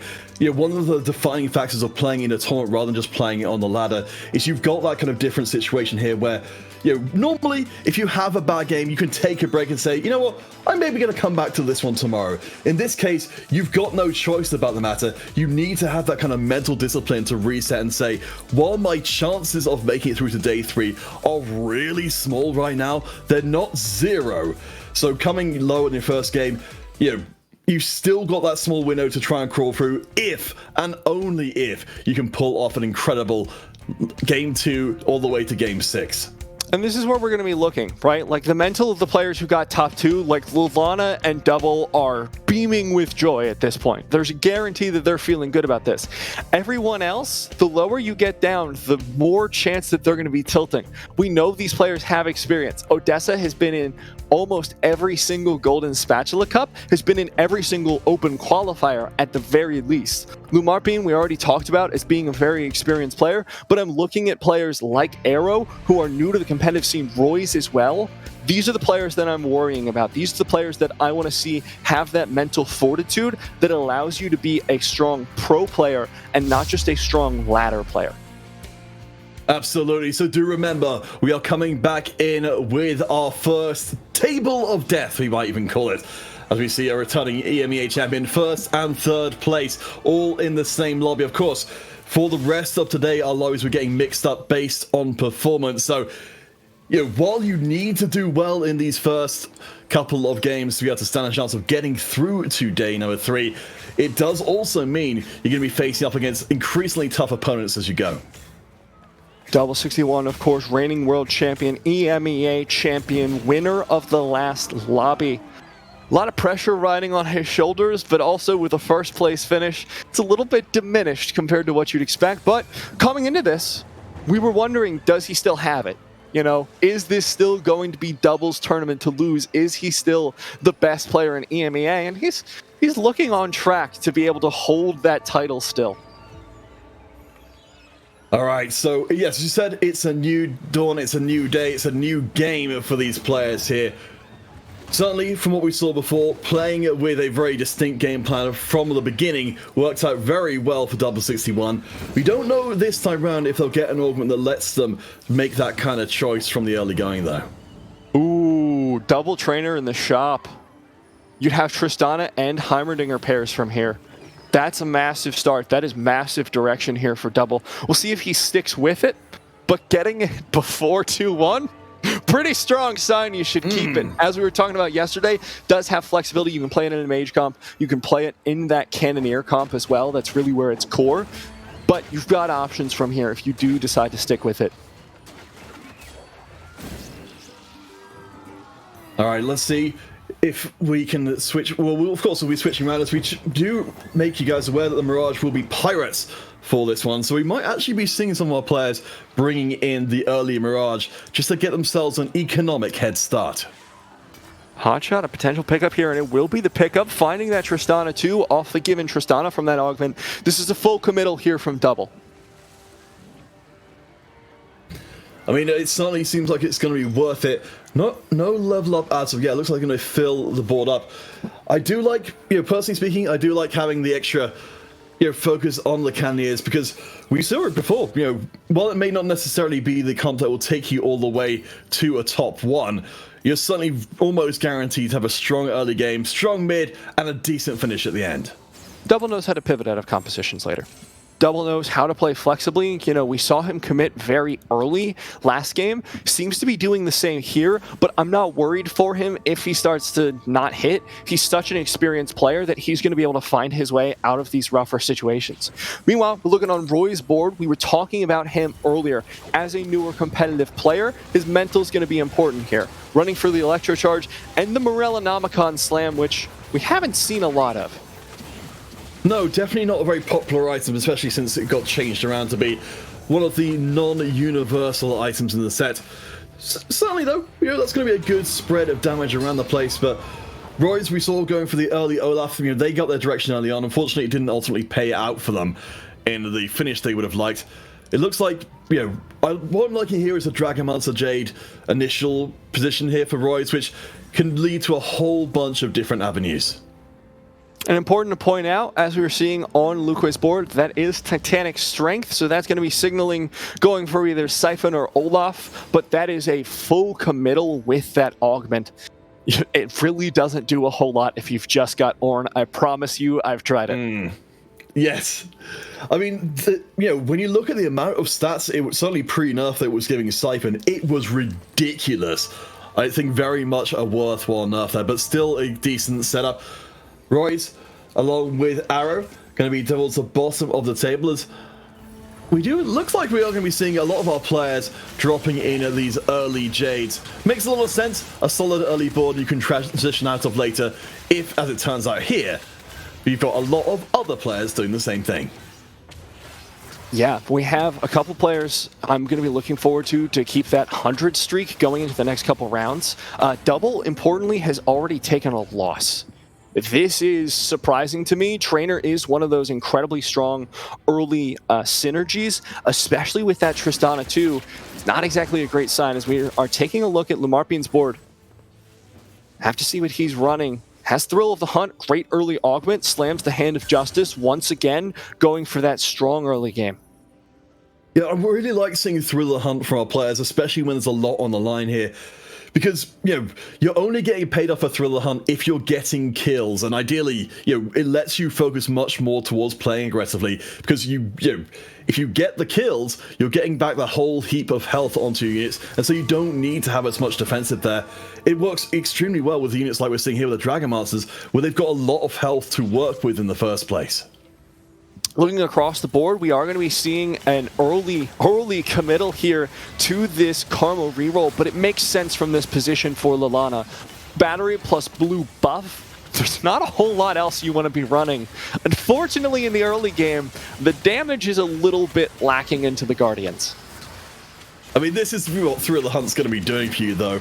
Once you start winning a round, you are in for a hell of a time, just because you'll be able to stack heal into heal. And when you've got a comp like we've got here for the Karma, which is a somewhat of a damage over time composition until later on, those kind of heals are doubly effective. Let's take a look at this first carousel, see if anyone comes in with some strong slams. I'm looking down at the bottom of the board. Arrow did pick up that Earth's augment, and now he's going to have a Spatula, but he's floating all of his components still. So I'd like to see if he chooses this time to commit to something. Just picking up the belt, so I suspect maybe a Sunfire Slam in the future here. Oh, for sure. I mean, we know how much everyone is a Sunfire enjoyer. From the very top to the very bottom, it is the item I think that brings the most to everybody's heart. But we'll stick with the Marpin for the time being, because they've got the Thriller Hunt, they've got the Sunfire coming in, they've got everything they need to get a strong board going. But popping down to Salvi, they've actually managed to pick up Shimmer Skill very early, something we saw a ton of in day one. Yeah, I was looking and mentioned this yesterday. A lot of the tier lists, I know the Italian tier list created by Iceloom and Luque, I believe, has Shimmer Scale rated incredibly highly because of the gold value it gives, because of the economy that it can provide. And Volibear, great item holder, and I think is still viable. In the pre-show, Murnio was speaking about this to us. He feels that Volibear can still be used if you've got the items, and BT and Bow is a great start. Just need the rod, just need the Quicksilver to keep this going. Yeah, I think Witter was also fairly high on the idea as well, though we have barely seen any Volibear being played, at least on stream in day one. I mean, the problem people had with Volibear before was it was too popular, and you could never get it up to 3-star because everyone else was playing it. Very much not a problem now. Yeah, now it's the opposite problem. Nobody's running it, but it's because you have to hit so hard. You have to be able to find the Volibear 3. You have to have best in slot, or he as a unit just is not enough. You compare him to something like Swain, who has built-in Omnivamp from Rage Wings. It's almost no contest unless the Shimmer is providing value higher than you would get from Swain. I'm sure Salvi would love to be able to get up in levels and find the items very early on, and grab themselves that second item in, because right now, this is a fine setup with the mail. You're going to be getting a good defensive unit, you're going to be getting a little bit of income on gold, but it's not the real big hitters that you're looking for, where you're really getting paid off for running Shimmer Scale. And meanwhile, on the other side of the board, we're taking a look at Dystopia's board for the first time in a while. He does have that Cavalier emblem, so probably going towards a little bit of a Mirage angle with Deja in the back and plenty of Cavs in the front. We saw a couple people going for that new reroll yesterday. Suspect we'll be seeing something similar here from him. Yeah, I mean, I'd love to see, and this was kind of alluded to slightly in our initial pre-show discussions, I'd love to see some more legends coming in to eat Cavaliers, because that's always a ton of fun. But I don't think I recall seeing that literally anywhere being played. Yeah, and moving over here to Dystopia's board, he is running just the Varus in the back for the time being. I don't suspect we'll see this board fill out anytime before 4-1, unless, of course, we get the magical Mortdog Dragon immediately into Stage 3. We immediately get that 4 cost, but I wouldn't expect it here. Cavalier, though, really good with almost all of the dragons. Weeda yesterday was talking about the Siphon on the horse with the Cavalier spat on him. Well, absolutely. It's one of those things that if you can put it on a unit that will get itself around the board and keep changing targets, like Talon, like the Siphon, you end up with a situation where you've got a unit that just won't die.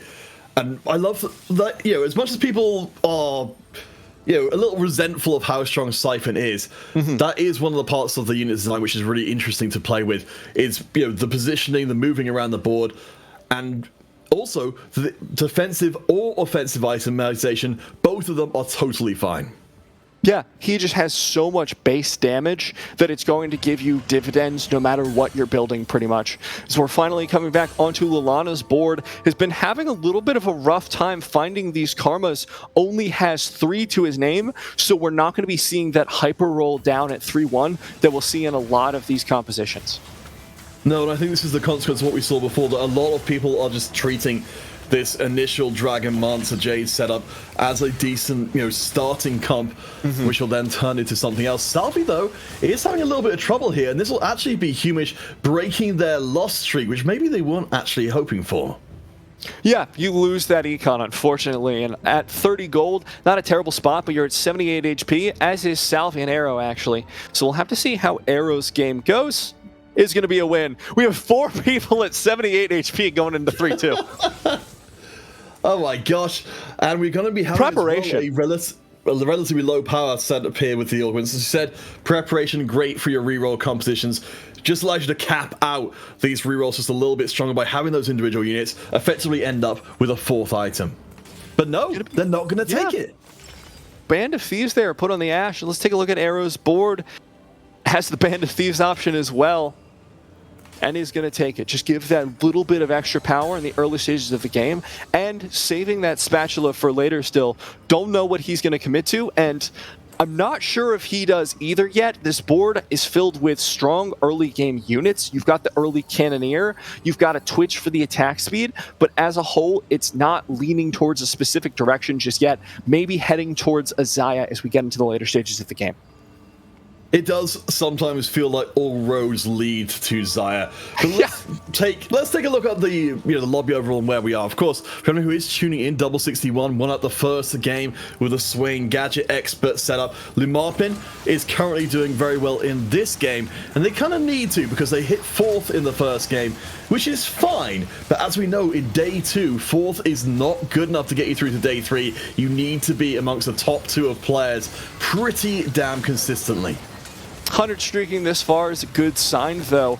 Unfortunately, that ZZ Rot really did a lot of work pulling the aggro from Anivia, and I think this is where Lumarpin's streak ends as Aero picks up a second win in a row with this hodgepodge Senna carry composition. Hey, it's not. I guess it's well. Is it hodgepodge? Is it not? If it's if it's all tied together, we do have the guild emblem coming in. You said the Xayah from before, of course, very popular to bring in the guilds. There's so many great synergies between the Rage Wings and the guilds, and there we have it. We've already got the guilds on the board. I think we're going to be ending up with a very powerful Xayah later on. Oh look, it's a Siphon on 3-3. Are you not excited? Are you not entertained? I mean, okay, look, it speeds up the lobby a little bit, right? You have that very strong unit that's going to give a ton of board strength to Roy's this early on, and it's going to have the Whisper, it's going to have the Bruiser behind it. So Salfi, unfortunately, just getting a streak of rough luck, has committed a little bit to this reroll composition. We see the preparation in his augments, but he's only 55 HP. This is a dangerous spot. I mean, we see Roy's running the Olaf comp from last time round. It's kind of one of those things, once bitten, twice shy. Roy was like, okay, I was going to try something a little bit out of bounds for the current meta. Instead, this time round, I've got exactly what I need to try and make this as oppressive as possible. Now, off this second carousel, or third carousel rather, we can see some options here. Lilana, 68 HP with that reroll composition. Salvi, as we already mentioned, struggling and taking a little bit to figure out what item he wanted.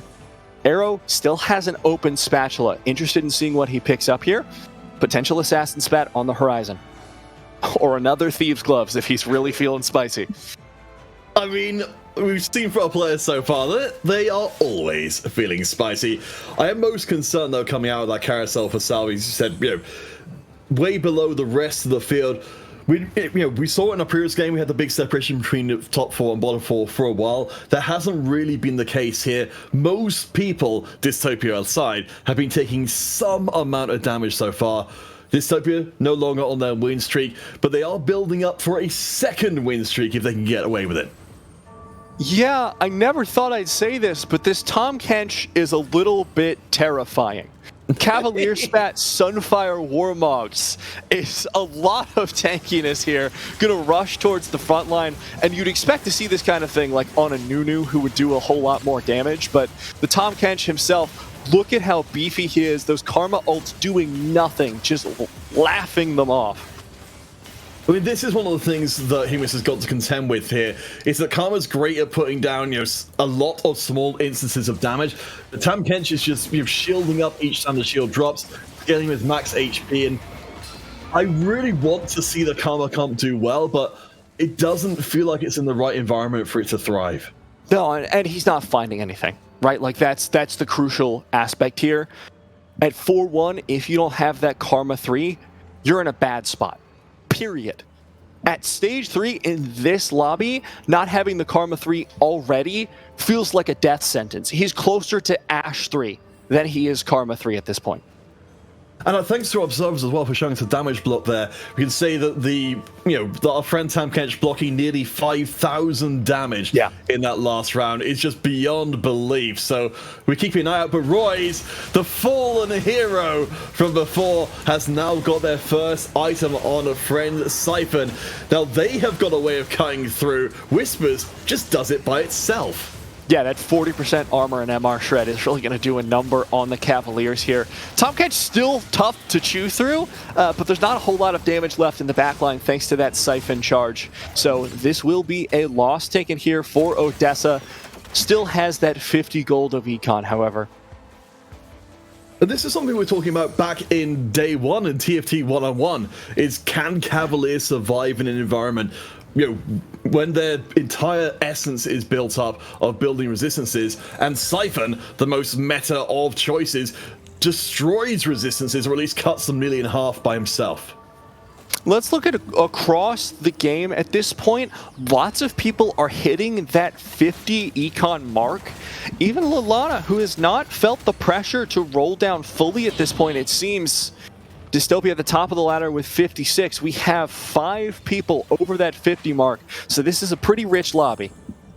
Absolutely, and I think that speaks to this being, kind of lower tempo than we would have been otherwise. So when we talk about tempo, of course, we're talking about the speed the game is running. And normally, if things are going wild and everyone's slaughtering each other left and right, you can't afford to save cash. Double 61, though, and a few of our players, they're actually spending right now. So perhaps Luke in particular, spending down to the bone after being on a 3-loss streak. They're at least attempting, like Dystopia, to push their power coming into stage 4. There's the Taric 3 picked up. You can see that on the side of the screen there for Lalana. Legend! Legend! You're finally seeing it here, Peter. Unfortunately, no Quicksilver and into that Cavalier composition. Not sure how well this Volibear is going to be able to chew through, but so far, not having too shabby of a time, except for when those Varus stuns come out. We'll see. Oh my gosh, so certainly, you see this all the time with the Volibears, when they don't have the Quicksilver, there's so much crowd control in the set. It's absurd, but Anivia up as a backup carry. I'm so excited to be in a day now. We're going to be having this coming through. As second win would be amazing here for the Volibear. They've got so much health. Best friends will be great as well.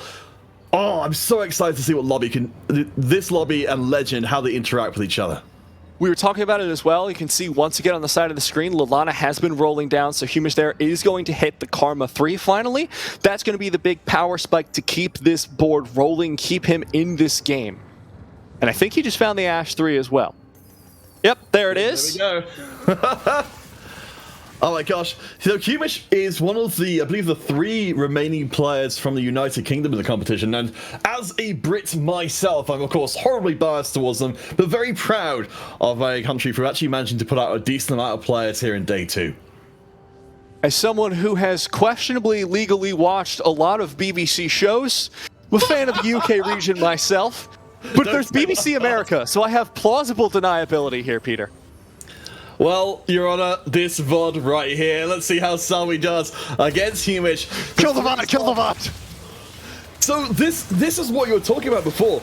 And we've talked about it so much in previous casts. The window of opportunity for these reroll comps is so limited. If you don't hit early, then you're just going to drop off a cliff. And that is a cliff, an oncoming train. Salvi's bear may not be unstoppable without the Quicksilver, but they can sure as hell stop the Karma, surely. Yeah, I mean, this is the thing as well. If you don't have a Giant Slayer or some similar high damage item there on that Karma, she struggles to chew through these big tanks. You want something like a Giant Slayer, you want maybe that Jeweled Gauntlet Infinity Edge combo would have been enough, but that bear is massive at this point. It's going to be hard for anyone to take it out, let alone this Karma composition. Yeah, for Humish, they're in a real sticky situation here. They've got 53 health. They do not have any kind of streak to go on, and they don't have very much money at all.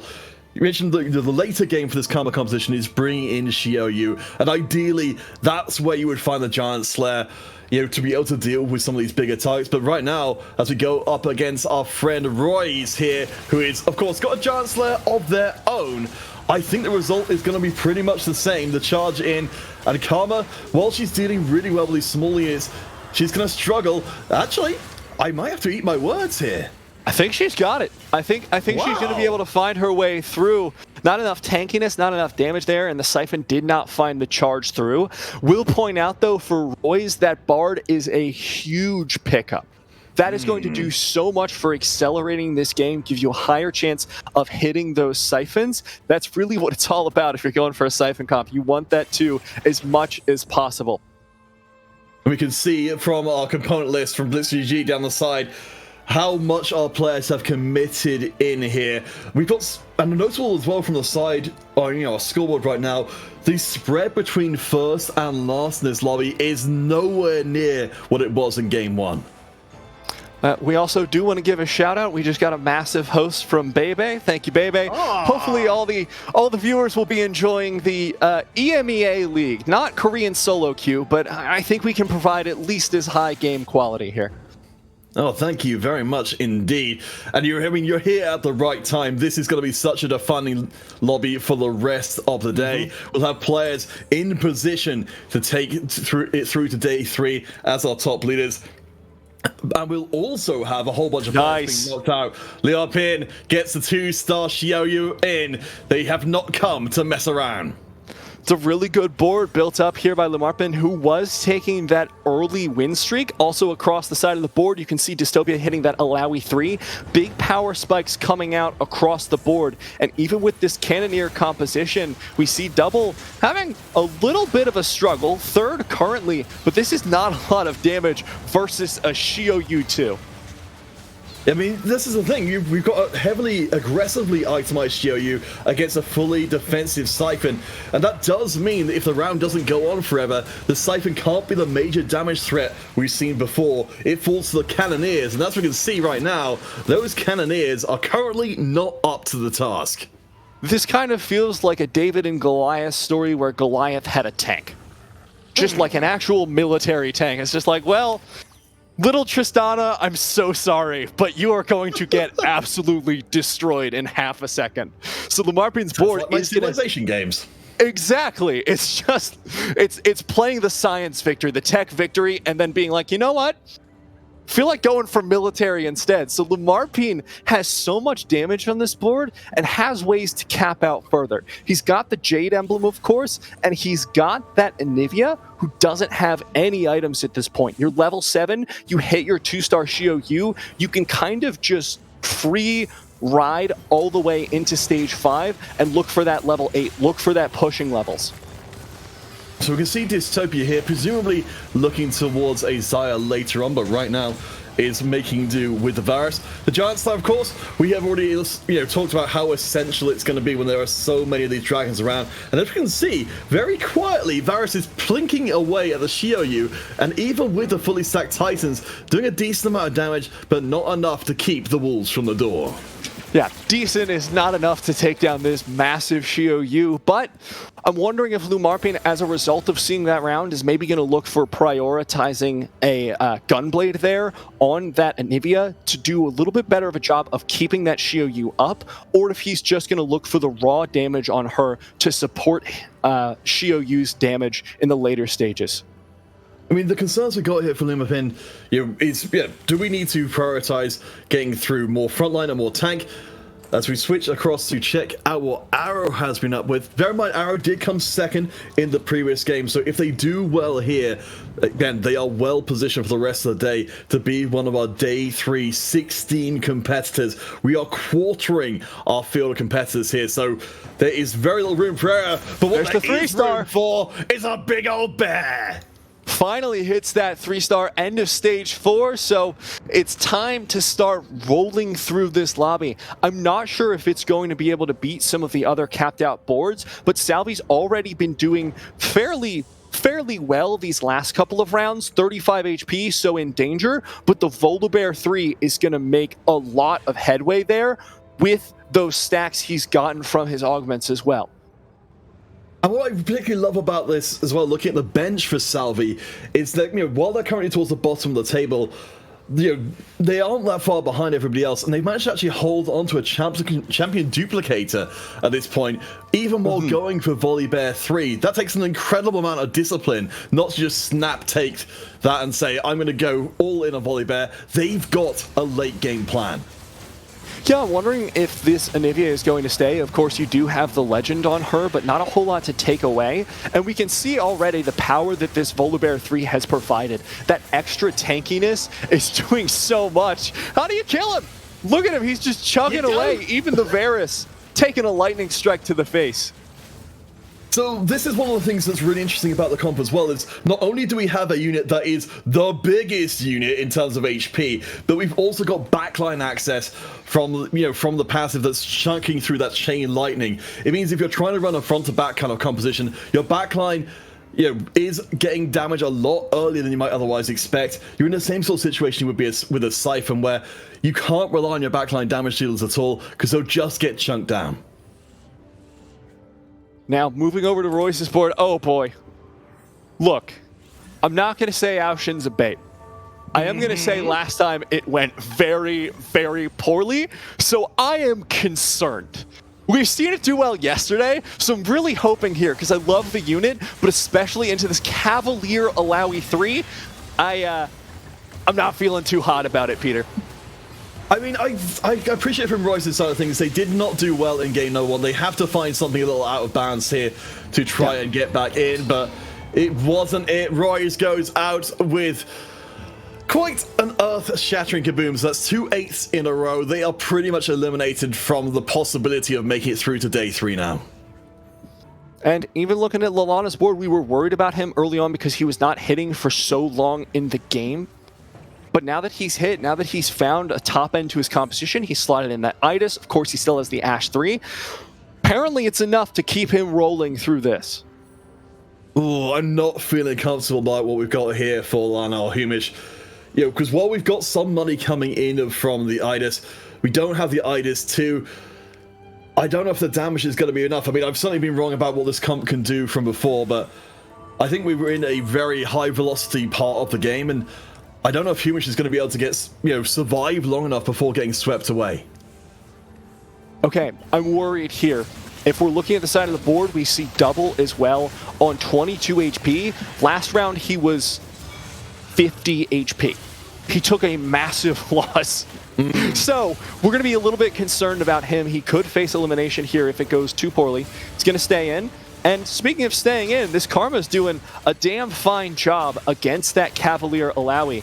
And I think has a decent chance of staying through this final 1v1. Oh, no! It's going to be real close! This is such a painful thing for Humish Lalana here, because they're running a composition where they're putting themselves far back in the corner. They're not putting any pressure on the swift shot from the other side to take away some of that attack speed bonus you get from firing from range. So you're dealing with the most powerful version of the swift shots, and with Xayah on the horizon, it's not going to get any easier. No, so Lalana may be facing elimination. Double down to 13 HP at this point. So running a little bit low, but still in the game. And we know Dystopia has hit a power spike previously. I wonder what's happening on Arrow's board at this point, because we haven't seen him in a little while. Let's check in and see what we've got going on here. So for Arrow, we've got ourselves a pretty decent front line. We've got the Cavaliers and the Guilds. We've got ourselves a Guild Xayah as well. So that's a good amount of damage. It looks like we're actually going to build up as well towards a Talon carry. So we've got a ton of damage, a ton of tank. What's not to like, Niberia? Well, you kind of need the 2 stars. That's the problem. Almost this entire board, except for the Xayah and Twitch, are 1-star still. So this front line is going to be pretty lacking, especially into Salvi's Volibear 3. Oh my gosh, and yeah, you can see that if the Volibear isn't going to get burst down very, very quickly, it's going to be a nightmare. At least there is the Giant Slayer to work with. You can see the lightning working its way through. It's hitting the Xayah for the first time. At least there is a little bit of steel coming through to keep the Xayah up and fighting, but I don't think she's bear size. And I think the whole lobby needs to now pay attention to this Volibear. Yeah, he started win streaking. Double is at risk of elimination. You can see him at the bottom of the board, 2 HP. We'll see how Lalana fares as well. See if they're fighting for 7th and 6th, or if it really is just Double's life on the line. This is going to be so disappointing for Double as well. They managed to find such, I wouldn't say it's a massively unusual, but a decently unusual path through the first game and ending up coming out first after playing strong in the early game. Now it seems like it's all going to hell in a handbasket, even with what we've got here, a really good setup. Double Giant Slayer Corki and a 2-star Idis. You couldn't ask for too much more than that. 4-star Namzi as well. I mean, the problem is that just he hit so late, and the other boards in the lobby are so much stronger relative to him. If he'd hit this board at the beginning of Stage 5 with these units, he might be hanging in there a little bit better. But the moment we hit Stage 5, the other boards capped themselves out much more effectively, and now Double's struggling to chew through these front lines, keep himself alive. The Idises will keep each other at bay for the time being. There's a huge amount of damage thrown either way. I think this could, yes, this very easily could enter the elimination of either of these players. This would be such a disaster for Double if they go first and then down to a quick elimination. Game 2, and the Karma is gonna do it. Our EMEA champion taken out in 7th place in Game 2. From 3rd place at 5-1 to dropping out in 7th. On 5-6. Double meteoric drop in board power as the game has gone on. Now, Luque's board, we see triple items coming in from this PvE round. Doesn't have a great carrier is what I was going to say. And then I saw a friendly little Pike in the back line there who's going to love every single one of those AP items. So Luque going to be happy with this PvE round. I don't know if Lumarpin is going to be quite as thrilled since they've already got a lot of their setup already itemized. This is why these, if you run into a single item here, which you can't really use, that's kind of fine. But when you run into a couple of items which aren't so good, you start to get a little antsy. At least the Zephyr is generically very strong, so at least they'll get some good use out of that. But they're going to need to find a place to fit in that Deathblade particular. I think it's a Reforger angle at this point. Anything is better than a raw AD item when your only AD unit is fully itemized. Gonna swap in that Sona, give her the Jade Emblem as well, give a little bit more CC to the backline, a little bit more time for Xiaoyu to pop off. We'll see what happens with the items. Unfortunately, Deathblade turned into a Titan's Resolve. Not exactly what you're hoping for. No, but I suppose, as you say, it's a little bit better, but Salvi will not settle for anything less than fully perfect. So we'll see if Xiaoyu or Volibear is better in the 1v1. Certainly, these two Titans in their Kaiju battle are going to rock through quite a lot, because the amount of damage being put onto the Volibear is huge, but the Volley, I have to think, is just a little bit stronger. It's going to chain through to the backline as well, and I think they are just too damn good. At least the loss is not fatal, but it is significant. You're seeing the power of that Quicksilver, right? There's a reason that it's so core on Volibear. So many stuns, knockups, everything from Lumarpin's board would have interrupted him, made sure he died seconds earlier, like 10 full seconds earlier, but the Quicksilver gave him time to chew through that front line. And now, Odessa at risk of elimination. We've seen Lilana fall out 6th place here at 6-2. Dystopia with this Cavalier composition, though, mighty fine front line, 5 Cavalier, 5 Guild. That is utterly ridiculous. Let's see who they're up against here. So Salvi, it's the bear back again. We haven't seen any Volibear through day number 1 on stream, at least. Now we're seeing it everywhere it goes. So far, we haven't really seen the answer coming through. It does seem like at times that, there just isn't enough damage to put out, but the Volibear can drop given enough focus attention. Unfortunately, in this round, that focus isn't quite there. Varus just not doing quite enough damage. The Alawi survived for so long, unlike Dystopia, who has been taken out here, unfortunately going to take a 5th. But that means we're down to our top 4. Salvi, Lumarpin, Aero, and Luque. I mean, in terms of how this lobby has played out, this is great news for everybody else in the competition. The first place went 7th. The second place went 6th. Salvi! Nivea 3. No. This is Salvi's lobby, baby. Salvi's lobby, and everyone else is just living in it at this point. The Anivia 3, the Legend buff coming in on 2 units. You've now got more backline pressure as well. This is so crazy. We did have the Zephyr onto the Volibear, so that should help mess them up for a little bit. I still don't know if Luque has got what it takes to come through. Bear in mind, Luque has only done 14, so if this round goes against them, They shouldn't be killed. That is one of these oddities, of course, with the Legends. You don't have many units on the board. Siphon gets the job done. Anivia 3. It's going to be He runs out of the ult. Siphon! Challenger Siphon is showing up today, Peter. Able to dodge out of the Anivia ult, assassinate her from behind. That means Luque is going to stay in. Salvi finally loses his loss streak and the econ that comes with it. Good position here for Luque, picking up the Thieves' Gloves as well, just to give that a little bit additional edge. But a Spatula pickup from Arrow. Does he still have an open spat? What's he looking for? I don't know if we can pop across and see there. So I've got Hecarim coming in as well. I don't know if we're going to be seeing even more Cavaliers coming through to lobby, but we've got a top 4 who are incredibly close together. Of course, again, each of our players are scrabbling for every single point they can get here in their first 2 games.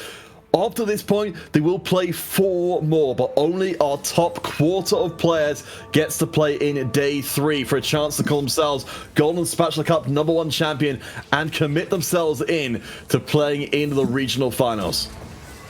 Salvi's board is in trouble. The Volibear going to get a slow start after being Zephyred. Look at the Shio Yu. That's where the damage pressure is going to come from on this board. Might not be enough to take down this Volibear, who is incredibly strong, has the Anivia in the back, but Shio Yu finds the kill. Second win, thrill of the hunt, enough to keep him up for the time being. But look at the Anivia, finds the kill, and it looks like Lumarpin's board will fall to Salvi's reroll composition. But Lumarpin himself will stay alive, himself and Luque, single-digit HP. So this is one of the oddities about the Legend setup, which doesn't necessarily come up a whole lot because we haven't been seeing Legend recently. If you can Zephyr that bear, he won't eat the one next to him, so he'll lose out on all those bonus stats. It's a really weird interaction, but our players seem to have a very clear idea they have to use it and keep that Volibear from hitting their full power. Arrow, we're waiting to see what they were up to though, and it looks like looks like it was a Cavalier angle. Very popular in this lobby. We're seeing tons of Cavaliers in this lobby. Yeah, day 1, we saw none outside of like Scipeus was trying to run it, and day 2, it's just Cavalier City so far. Will it be enough against this Volibear? That Xayah in the backline doing the best she can, but Volibear still practically full HP. The entire backline getting ripped apart as that Xayah will fall, and Arrow takes another loss. Salvi still 2 fights away from death. Luque is going to hit the bricks out in 4th, but still a decent showing. They ended up 6th from before, so not the finish they would have liked for, but certainly an improvement if they can keep on working their way up. Oh my gosh. I feel like Salvi playing this way in this game, in day 1, the field was so huge, it was difficult for an individual player to make a difference. I think Salvi in this game is going to send shockwaves for the rest of the competition. Now we know the Volibear absolutely can hang with the rest of the meta. Now, unfortunately, another Titans resolve here for Lumarpin. Not exactly what you're looking for with this composition, but better than nothing, which is really damning with the faintest praise possible. I'm excited because look at our top 3.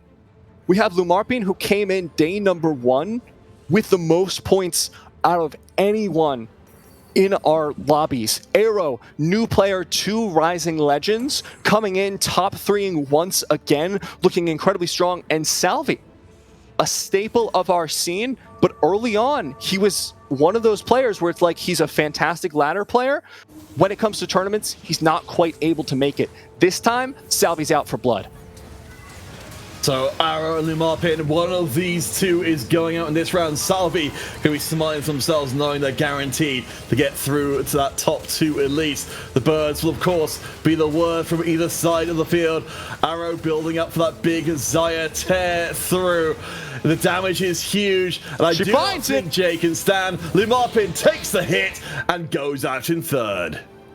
Arrow and Salvi both won their last round, so really the fate of this lobby depends on who the hell Salvi was playing last time. If it was Lumarpin, Arrow's got a chance in this one. His board might be strong enough, but if it was Arrow, it's all going to come down either way, frankly, to the positioning that Arrow has between that Shroud and those Assassins.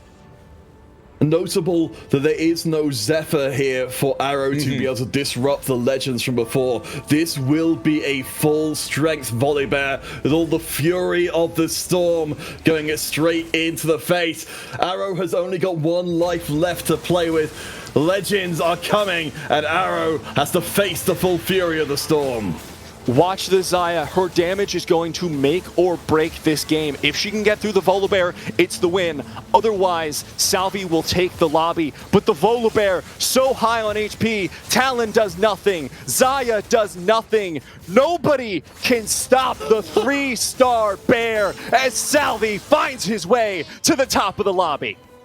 That was so good. I love having the question answered in our first 2 games of the day. Where was Volibear? Watching, waiting, lurking at the top of Mount Olympus and descending to show us exactly what is possible when you are not contested in the lobby, when you hit that 3-star, and when you get the final form of the bear.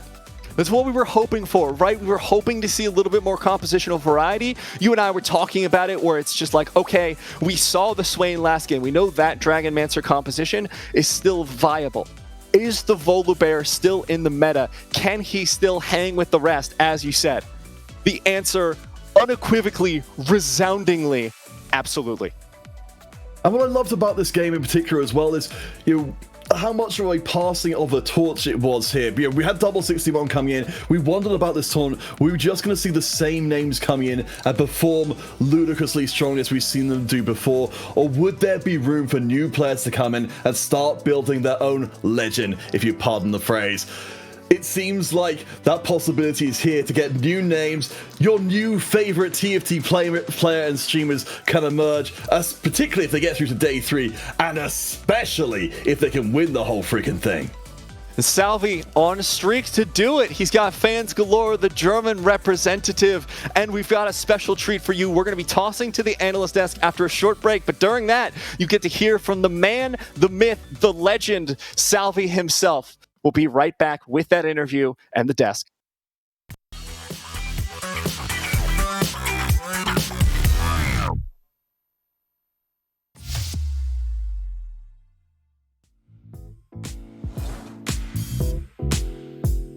Yo, what's up everyone?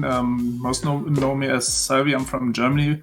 I've been playing TFT since set 1, more or less. Been rocking the scene. Yeah, that's it, I guess.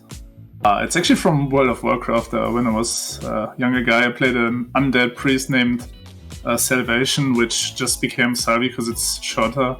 And then since that was taken on most sites, I just added 2 more Ys at the end. And yeah, always get that name on most sites now. Yeah, sure. Kind of reminds me of set 4 a bit, the Chosen set, which I didn't really like. Just because like dragons as a unit are very, very similar to just Chosen. So far, I don't really mind it as much as Chosen, because Chosen basically affected every single unit and made like balancing a nightmare for every single unit, and now it's just the few dragons that are basically a trouble to balance. So I think it's pretty light as a set mechanic, and I think that's one of the reasons why I actually enjoy the set so far. I mean, I would probably give shout out to my the OG guys I played the most with, and way back when there was also team tournaments, which were like Hydra and Fluffy, and obviously Daisy, who's still playing. I guess if I had to give a shout out to like one active player, it would obviously be Daisy, still ranked 1, still probably best European active player right now. So probably just Daisy, yeah, still grinding, still probably the most competitive EU player. Give a shout out to him, I guess.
Hello everyone, welcome back to the analyst desk for this game. 1 and 2 we just saw for this day 2.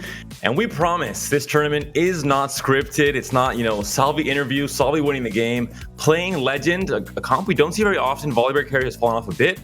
Murnio, we asked at the very start before we started the show, are there any comps you excel at that you're kind of an expert at that you can kind of cover if we get to that point in the tournament? You mentioned Legend. Legend is being played. It's a German player as well. So can you please talk us through what happened in this game and why Salvi was able to get it first with a comp that a lot of people are writing off a little bit? First, I have to say, Volibear and Legend is in the German community really popular. Many people play it, like in Clays in the first day. Yesterday, he played Volibear 2 and was really successful. And it's really, really strong in the current meta because you have a Volibear and Ornn who both have really, really high HP, and in first place he had not only the Volibear 3-star and the Anivia 3-star, he had second wind, which is really insane in this comp. You have high HP, as I said, and second wind is in a percent of your high HP. And he has also in a reroll comp preparation that will stack in the late game, and his last augment was really good as well. He had Jeweled Lotus, and the little procs of his ultimate procs is a Jeweled Lotus augment as well, so you have infinite damage in the late game. Many people will play it again and will see, okay, Volibear is really strong, but you really need this specific augments who make him really strong, because you can't rely on only eco augments. You need augments like this. And then, as you can see, he went for the first and it was really strong. Even Zaya with Rageblade and Giant Slayer couldn't stop him. Yeah, I think it's maybe the Karma reroll, for example, where you can't play the comp every time. You can't default force it at the very start of the game because it needs to have these very specific set of conditions. If you meet those conditions, though, all of a sudden this comp can be, an A-tier comp, for example, and it can win lobbies, not just top 4, but also kind of, smash lobby like we saw here with Salvi, that he just win streaked for so long once he hit that Volibear 3. So great to see, again, a comp that we don't see very often in the spotlight, showing up and proving that the meta, Dragon heavy, yes, but still there is a lot more to it, and there are a lot of options that are still viable as well. But we're gonna look at the highlights as well. We do game 1 and game 2. Is there anything on game 1? It's a bit further behind, of course, but anything that really stood out to you about that game? I think this we're seeing right now here, the Gadget Expert commit into the swing composition from Casey from Double 61 here, right? I think it's something that a lot of people need to recognize that Swain is still a very, very good comp, despite the fact that it took a pretty big nerf, recently again. And also he was able to find the remover from the Treasure Dragon, which meant he was able to get another damage item onto Swain. Ultimately falling a little bit flat at the end of the day, but still very, very strong composition coming through from him. He won a lobby, but again, you can see situations where it would have been would there have been a Rage Play, for example, he would have been in a much better position. We see here Salvi's game number 1 here as well wasn't as hard as the second one here, becoming, recouping that performance for game 2, I think, was something that we need to look out for here. And Luque's game 1 here as well found very interesting. Very early on when you saw was the Warlord's Honor, he started angling for that Deja immediately slammed that Archangel Staff. Instead started playing for that. We also saw the Varus reroll doing pretty well in game number 1, not doing too hard in game number 2. So a lot of very interesting compositions here. Also, again, big shout out to that Dragonmancer Aoshin, but still really highlighting the problem that Aoshin at 1-star really does need free damage items to really even be relevant. Even the buff coming from Dragonmancer ended up not really having an impact there. Mm-hmm. Also, it was a spat start for game 1, which automatically influences so much. You have to try and find how to get value out of the spat. Assassins was maybe the default back in the, a few patches ago. Mages at the very first patch of the set, but you have to try and say, I have a spat now, I have to make use of it. What is the best angle to go to? And things like Mirage, for example, are definitely an option, which is maybe why Luque ended up going into that Deja carry, for example. So it is always going to be a different game when a spat start. You have to be able to get used to that situation, and hopefully you played it out before on ladder, and you're able to know, what are the routes I can take that are going to change compared to a normal game, for example. But yeah, this game 2 was definitely super, super exciting. As Murnio broke down already, Legend is a comp that I haven't played at all this set, so I have no experience with it whatsoever. And it's always nice to see it, as I mentioned before, a comp that doesn't usually have time in the spotlight show up and prove that, If it's uncontested, you're going to hit the 3 stars much easier. If you find the perfect augment, it can pop off and it can do really well. Like we saw yesterday with Italy in game 5 and Karma in game 6, kind of these comps that are on the fringes still can show up in the game and really pop off and get a first place. We're seeing here, yeah, maybe it's just unkillable. I mean, what can you do about this Volibear? This absolute menace staring you down. Siphon, Xiaoyu, they're scary, but Volibear 3, I think, maybe takes the cake in terms of the most menacing unit to look at coming at you. Yeah, it's definitely a very big unit that it's scary. It's a composition that I quite enjoy. I have friends that is one trick in this composition a lot as well. It is a comp that can sometimes fall very flat on its feet if you don't have the specific item set that we saw Salvi have right now, because you kind of need to have that CC immunity, but you also need to have the sustain, you need to have the attack speed so you can start ramping up. And it was all just paired up at the end of the day with that Anivia free as well, just having to stack ship and ensuring there's going to be an increase in damage for the lightning procs of the Volibear's strikes here. And again, like at the end of the day, we saw Gilsai as well also be doing quite well here. Arrow had a pretty interesting game in general getting played out here. Toge a second. I don't think we really got to see a lot of his decision making in the previous game, but was a very, very interesting one here. So going back to the game 1 highlights, going back to the Swain thing here again. And I think that this game for double in game 1 here, if he doesn't find a remover on the dragon, I think it's a very different game, because yes, you can build out secondary carries, but again, so much of the power level is stuck in the Swain. So if you don't have the third damage item, I think it's going to be rougher for you to really help shore off the weaknesses in that position. And it was very clear when Swain was kind of 1v9ing, so much of that, the mid game especially. And like you said, if you don't have best in slot items for the unit that you're trying to 1v9 with, where you're kind of putting all the resources into one single unit, you're going to drop off and it's not going to be as strong of a comp. So definitely I think that worked up in favor for 61.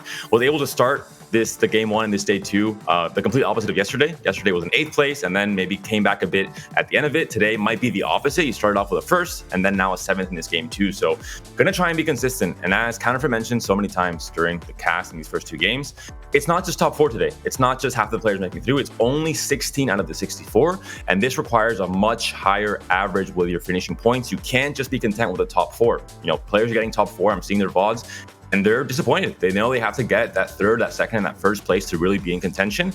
It's a completely different, a bit more high roll maybe as well, where you have to get 1st and 2nd, and it's not always, in the player's hands to do so.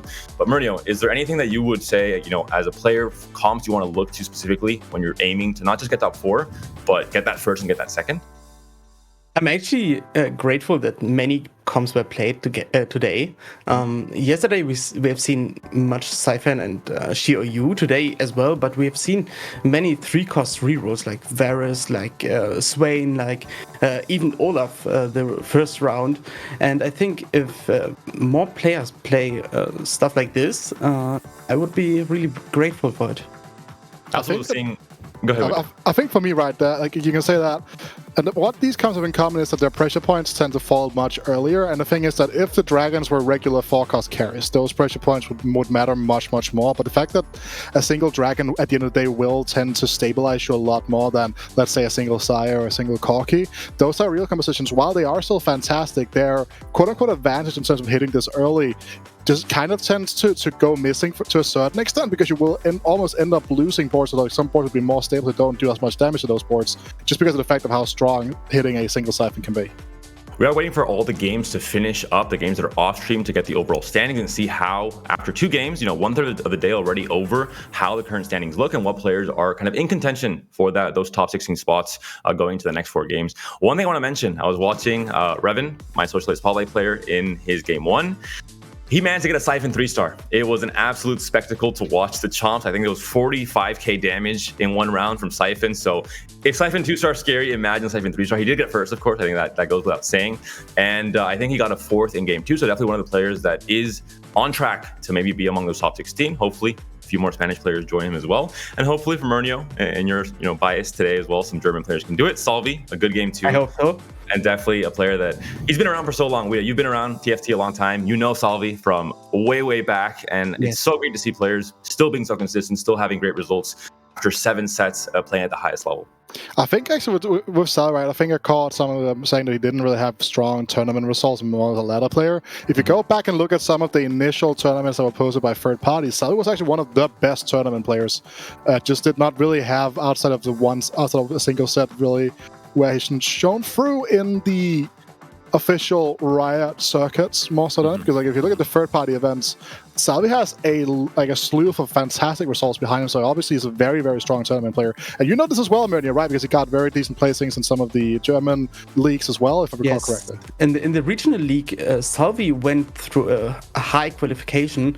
Over 1,000 players had to go into the qualification, and in the first round, they got the best 64 players out of 46 players, and he got to the finals in Berlin and went third. Gluteus Maximus actually destroyed all, but Salvi got third, and Max got second, so both were really strong, and I think that Salvi is really one of the best German players, if not the best. And yeah, when we look at tournament results, obviously you're going to focus on, did you make it to Worlds? Did you win the regional finals? Did you make it to the regional finals, the European finals in Set 6, for example? Because they are the big tournaments and tournaments that are going to have the most viewership and the most kind of eyeballs. But of course, there are national leagues and there are players that are popping off, maybe on ladder, like Snooty for example, and are still considered very, very good players, just not having the right tournament results in these big tournaments that everyone's watching. I think it's similar for Salvi, as Guido was mentioning. Maybe not great tournament results in official tournaments, but still, that doesn't mean he hasn't had great results and hasn't been at a very high level pretty much his entire career playing TFT. And that consistency, I think, is really rare. Sometimes some players fall off in one set and then just disappear for a while or lose motivation, and to still be playing and still be kind of grinding all this time is really, really good to see. We do have overall standings ready to go. And we do have, hopefully, a top 16 right now, 2 games in, and we'll see how that is looking right now. Portugal on top. 3 players with 2 second places. And we do see Poland also showing up. Dalesom and Revan, 2 Spanish players also in this top 16. And Murnio, your Socialite Spotlight player, is also here, Elia. Yes, Elia is really insane, as I said, and I'm a little surprising that Payne is the second in the tournament now. He's always 1k LP challenger, but I didn't think that he's really that good. But it's TFT, and he's a really good player as all other, but for a second, it's insane. We had both of our Socialite Spotlight players in the top 8. Wida, you messed up picking Luque. He was not there alongside us. You have to do better on your Socialite Spotlight. But any players that come out to you on this second page, the top 16? I think Arrow is a player we got a chance to see in both of today's games today. We saw him a lot yesterday as well. Just a player that seems to have a very good read on how to execute in this meta and just seems to be playing quite well. Has a lot of Corki, some side stuff like that, if I recall correctly. Unit also is a player that we just need to highlight, right? Unit is just a fantastic player. Like he's almost always in those like day 3 situations. One of the best players we have in the region, has a long storied competitive background, and also aware. Didn't really have the hottest of days yesterday, if I recall correctly, but did make it through the cut now and is in that top 16 area that is looking to make it towards day number 3. Again, we have 4 more games today, so there is still a lot of chances for this stand to be completely turned around. We saw Swell Tiger there as well, one of the top ladder players in Set 6 and Set 6.5 for EU West. And also in the 16th spot was Lelouch, a player who has a different name now on ladder. Might be confusing some people that are watching LoL Chess, but has been top 5 pretty much the entirety of this set. So a player that has played so many games, has so much experience on the set, and I definitely think he'll be able to make top 16 today as well. But that will be it for this analyst desk. We're going to go to a very quick break, and we'll be back with games 3 and 4 with a completely new lobby as well. So stay tuned and don't go anywhere.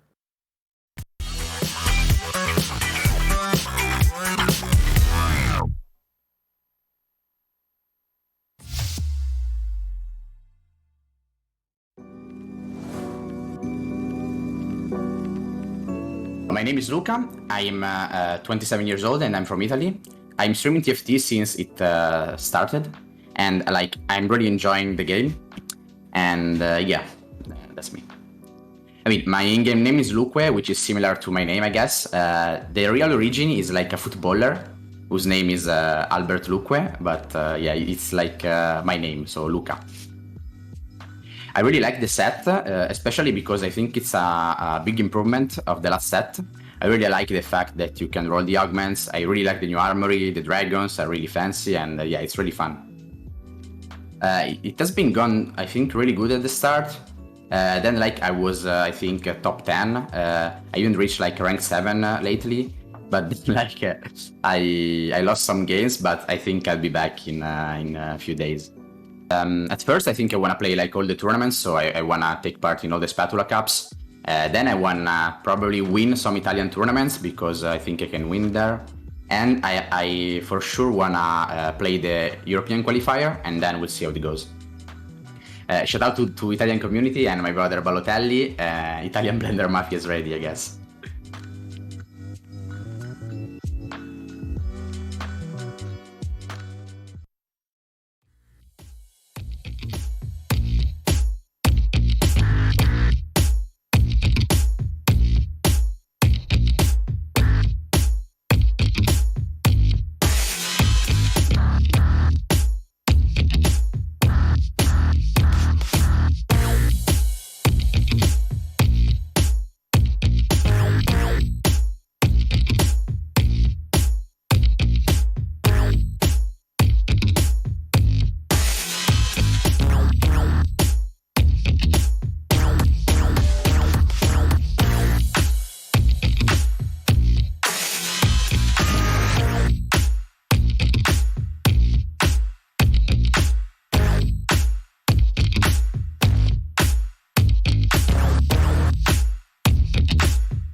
Welcome back, everyone, to Golden Spatula Cup number 1, day number 2, game number 3. Very easy counting there, EU math.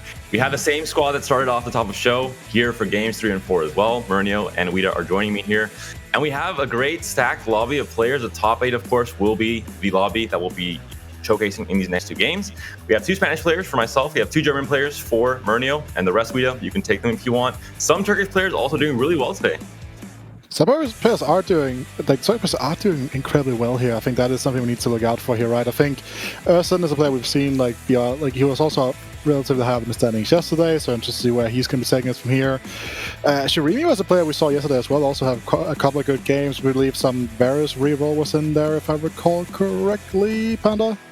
I think so, yeah. At the very beginning, he's a double trouble player. I'm pretty sure that... with the full freestyle upgrades for the entire Astral setup, yeah. Big Varus, little Varus. And yeah, I think Zilindadio is also a player that has been doing really well on ladder. Portugal, not a country that has really a very wide pool of players, maybe just going off the population of the country. But the players that are there have been showing up in the set. Zilindadio on ladder especially was among the top 10 for the first few weeks, the first few snapshots.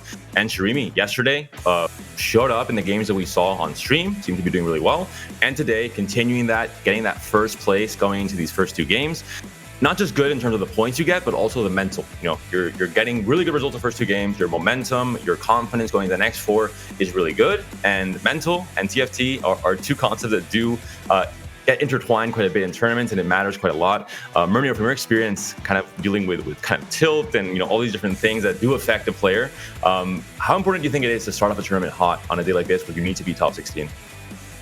I think it's really important because players I know Salvi, since 2020, since season 3 or season 4, And I know that he's a really, really good player, Elia as well, but all of them are good players. But I know that people like Salvi are insanely good, but they are influenced by tilt too hardly.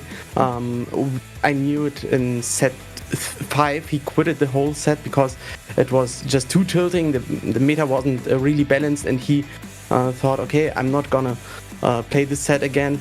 And I think he is better in preventing tilting these days, and I think that's he's proving that. In the first game he went 7th, and now he took the first. So I think I'm looking forward, and I think. I think the whole squad is looking forward. All the players in this lobby are really strong. If there's one way to I think, defend against tilt, it's definitely getting first in the last game we saw in game 2, and doing it with a comp where maybe he felt comfortable, he felt like he was kind of being a bit of a hipster maybe, winning it with a comp that other people are writing off. I think that gives that extra little boost as well, saying, hey, I can play flex, I can play down these like really weird trees, let's say, and still show up and get a first as well. But this is the lobby for games 3 and games 4. Dalesom and Revan, 2 players that play a lot of Nidalee on ladder. Dalesom maybe also playing a lot of J with Xiaoyu, but we'll see if either of these players is able to play a Nidalee game in this game 3 potentially. And also, as you mentioned, Elia, a very good German player, also going to be in this lobby alongside a few Turkish, and Travis, also Poland, doing quite well. Boyson yesterday popped off. Lelouch, we mentioned, in top 16, and Travis was 3rd coming into this game 3. Yeah, so again, we can see like kind of like the carousel priority here right at the start of the meta right now. Not a lot of people are really interested in investing into tiers, and not in tiers, into the rods early. I'm interested to see that Revan takes a tier here though as well, because like, is this something that, no, this is someone that you watch a lot, right? And when I look at tier start, I'm like, I feel like I'm already mentally I'm already bottom 4ing. Almost. He's just getting the Nidalee ready. He's making sure he has an Astral right away. I think that's the plan. For those wondering, is that just a Spanish mindset now, Pat? No, like, I'm kidding. Me scout, scout me, no pivot. Like, he's probably going for a static shiv. I mean, static shiv and Sunfly are almost the best items you can build in the early game. But when you start with tier, as you said, it's not really the best item. But in this spot, if he can really win streak with this static shiv, I would take it actually. I think the issue with this opener, right, is the fact that like if you get dropped to 2nd tier, like then you're just kind of out there, because killing 2 tiers is not the worst thing in the world. Very often you need to kill it with let's say a chain vest for a frozen heart, then you're down to Sunfire. Revan is someone that does slam Hodge a lot on Nidalee when he kind of is forced to and wants to get that 3rd item over Giant Slayer. So that is an option as well. We see half a Rage Blade, half a QSS, half a Hodge potentially if he wants to go that route, but hasn't found those natural Astral. And coming into this 1-4 where you have 3 units on the board, ideally you want to have Astral in here if you're hoping to go for Nidalee as well. Maybe Revan also scouting and seeing, is it contested? Is it a route I can go down? Or is it something that really is not going to be able to be played this game? For those wondering, Revan is El Economista in game. It's a different in-game tag, and it means just the economist in Spanish. He's a player that really values econ. He's a player that is happy to lose streak very often, play reroll comps, and just bounce straight up in gold, and then use that gold to spike in stage 3. At this point, he has Rice and Silas on his board. I think it's a really good opportunity to go mage at this point. No, Murno, don't do it. Don't caster curse him. You said he plays Nidalee a lot, but I think that's a huge spot for Rice carry. Yes, a tier, a bow can get statics, or the cloak can get Stoneblade or Dragonclaw. I mean, it's a good spot. It's decent. I mean, you say that, right? But when you look at the augments here, I'm just not feeling it. I'm really not feeling it because of the fact that like Rice, okay, Shanchi, I guess Gadget Expert is one of the best augments in the early game. Has a trainer pairing here as well. Just to kind of put back to the Rice thing, right? Because I think that, again, had it been like a patch ago, you'll be like, okay, cool, I have a Rice, I have a tier, I can almost start angling to like even slam a Chalice or start angling for a Shogun, all these types of things. But the thing is that right now, mages tend to bleed a ton of HP in the early game unless you tend to like 2-star Silos like very early on. And I think that like in this position right now, I don't think it's something that you willingly would like to do when you don't have an augment that's directly supported. You have no loot in Sacco, you have no mage emblem. Like these things that can help you spike earlier off curve are not there. And like you look at the lobby and you see Sunchi with this type of opener here. This could be a Swain angling quite honestly already, right? You have the Giant Slayer Slam, one of the best items on Swain. Static Shift, we saw this from Double earlier on today. Very, very good item for Swain to carry as well. So I'm interested to see where Sunchi goes from here. interesting kind of augment and board situation, because if you're playing Nidalee, you want to lose streak all of stage 2 and then spike on stage 3 when you hit Nidalee 3-star, but you get Gadget Expert. This is a win streak augment. All of a sudden, you can't go down that game plan. He had the chance for Astral with the Vlad on the bench. Instead, opts to just play strongest board, go for a win streak angle, and not really go into the route of Nidalee, because if you're leveling to 4 at 2-1, that means you're going to have a lower chance of hitting Nidalee naturally coming into stage 3. So as we'd mentioned, I think definitely Swain is an angle that you can go into with Nidalee, still being a fantastic carry at 2-star all of stage 2.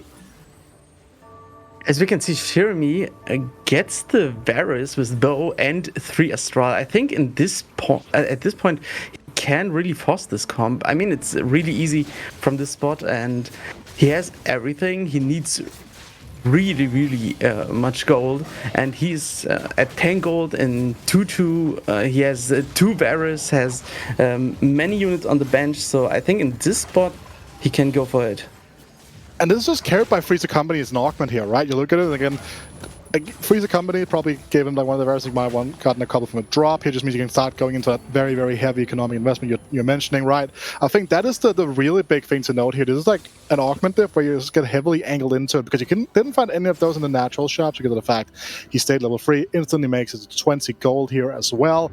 Like Shirimi, as a person we've seen have a favor towards this comp previously as well yesterday. I think this is a very good spot for them to start playing from. They can start kind of open forting, tanking to get that rage pick, get a rune dance, whatever item they prefer having, and then can start maybe get a chain if they want to save some more HP. Like, this opener right now is actually really insane for the Varus composition. We have to be a little bit less obvious with the script that we have for this day too. We talk about Varus reroll, we talk about this player. What does he play? Varus reroll in the game we go in this game 3. And again, it's a comp that has been very consistent on this patch, adding in Siphon as maybe a secondary or a main damage carry, while still having the chance to say, hey, my Siphon gets CC'd, he gets deleted somehow early into the fight. I have Varus as a backup damage. I have still a unit that can dish out damage and still kill 3 or 4 different units if I have some more tanks and some more bruisers still on the board. And we can see the contrast in this lobby. Many people are going in stage 2, 3, level 5. Many people didn't even level to level 4 and got it naturally.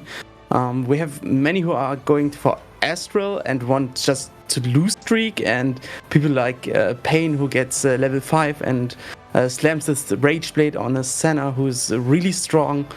So I think in middle of stage 3 there will be a huge difference between the people in this lobby. Yeah, the players that are rerolling will hit maybe their 3-stars if someone's playing Nidalee. I know Urson had one on the board as well. Or the players that are leveling might hit a dragon and also hit that same tempo spike. So very interested to see who ends up getting the short end of the stick, who ends up not hitting either of those things and is like in no man's land playing Cannoneers, and all of a sudden you're losing 10 HP every single fight in stage 3. That is the danger of this patch. That is why comps like Cannoneers and Xayah are a little bit iffy and a little bit risky to play. I don't know if you agree, Wida, especially in stage 3 and 4. I do think that, again, because the stabilization fight, it kind of goes back to what we talked about in the pregame, where like a 1-star Dragon stabilizes you much more than a 1-star Xayah most of the time will. Something I want to highlight here, right? Justin Foley, we just seen Shirimi being angling for the exact same type of setup here. He's currently holding a Varus with a Rune Dance Hurricane. Rune Dance is a very good early game item. It can be played in a few different compositions here, but with the uplink as well, this is going to be an interesting lean to follow, because this could just be 2 people trying to just roll it down to try to hit that Varus early on here. And again, Varus is a composition due to the nature of Astral that, yes, you can have multiple people playing, but it becomes, quite hard to fully follow a lot of the time. Like, you might spike a little bit later, because you're not going to be guaranteed to find the Varus in the same vein. So I'm actually interested to see if either of those players, Shirimi or Foley, are going to pivot, because they're both going for that very heavy open fort-ish style of trying to just build. If we see a Shirimi now, hits the Varus too, so would be in the prime seat, some would say, right? To really take that and run with it right now. This board from Urson, though, is a little bit different. Has slammed the JG, which to me is like the worst item. It's one of those times I'm like, do I really want a JG in my composition? I mean, if you're really heavily aiming for something like Dacia, maybe I think it's fine, right? Like, but again, that is going to be depending on so many different things, and Dacia is a composition that can struggle quite a lot. We've seen it can't be. I mean, obviously we've seen it be doing quite well yesterday with Volta, for example, right? Really carrying that and really making use of it. Also, again, I want to highlight something that Foley is also one of the better ladder players. We've seen that's been consistently top 10, so I'll just see how this goes. Yeah, JG, Myrna, you were mentioning. I think set 6.5 already kind of an iffy, item that a lot of players were kind of doubting. And there were actually AP carries back then. In this set, I think even more iffy. I don't know if you agree, where it's an item that very rarely slam. I mean, most players, I very, very rarely see this in any kind of level, any high-level lobby, especially. Yes, in the previous sets you had something like the mage trait. You had really much AP, and AP crit scales with AP. And in this set, mages don't really have AP. They have scaling percent damage, but that's not really AP. And even if you play mages, you don't play 7 or more mages or 5 mages. You at least stay at 3, or if it's really hard deep in mages, you stay at 5. So Jeweled Gauntlet isn't really the strongest item.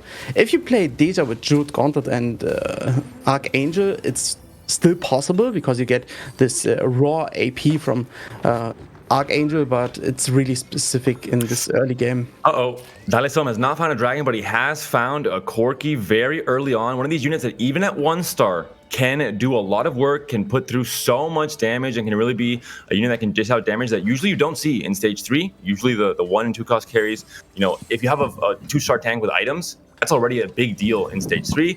Corki with Giant Slayer already, gonna have a pretty easy time bypassing those front lines. True, and the Spear of Shojin is really strong in the late game, and you drop the Tam Kench and give it to your Sona. In the front line you play usually something like Idus, so you don't need this Tam Kench, and the Spear of Shojin is really insane in this comp. The Rod can be in the end a raid play for Corki. Yeah, you normally have a way to kill Rod with Rage Blade, but I think because you have Sona as a chance with secondary carry, and you already have a Shojin built especially, you're probably going to want to get maybe an Archangels, Morello even. I think Sona's one of the few or maybe the only carry in this set that can actually use Morello somewhat effectively, and even just Rabadons maybe for AP. Would you take Cannoneer here? I think that Cannoneer hard isn't really a good organ. I think it's really fake. Second Wind is insane. And Thrill the Hunt seemed to be the pickup there. Would that be your pickup as well?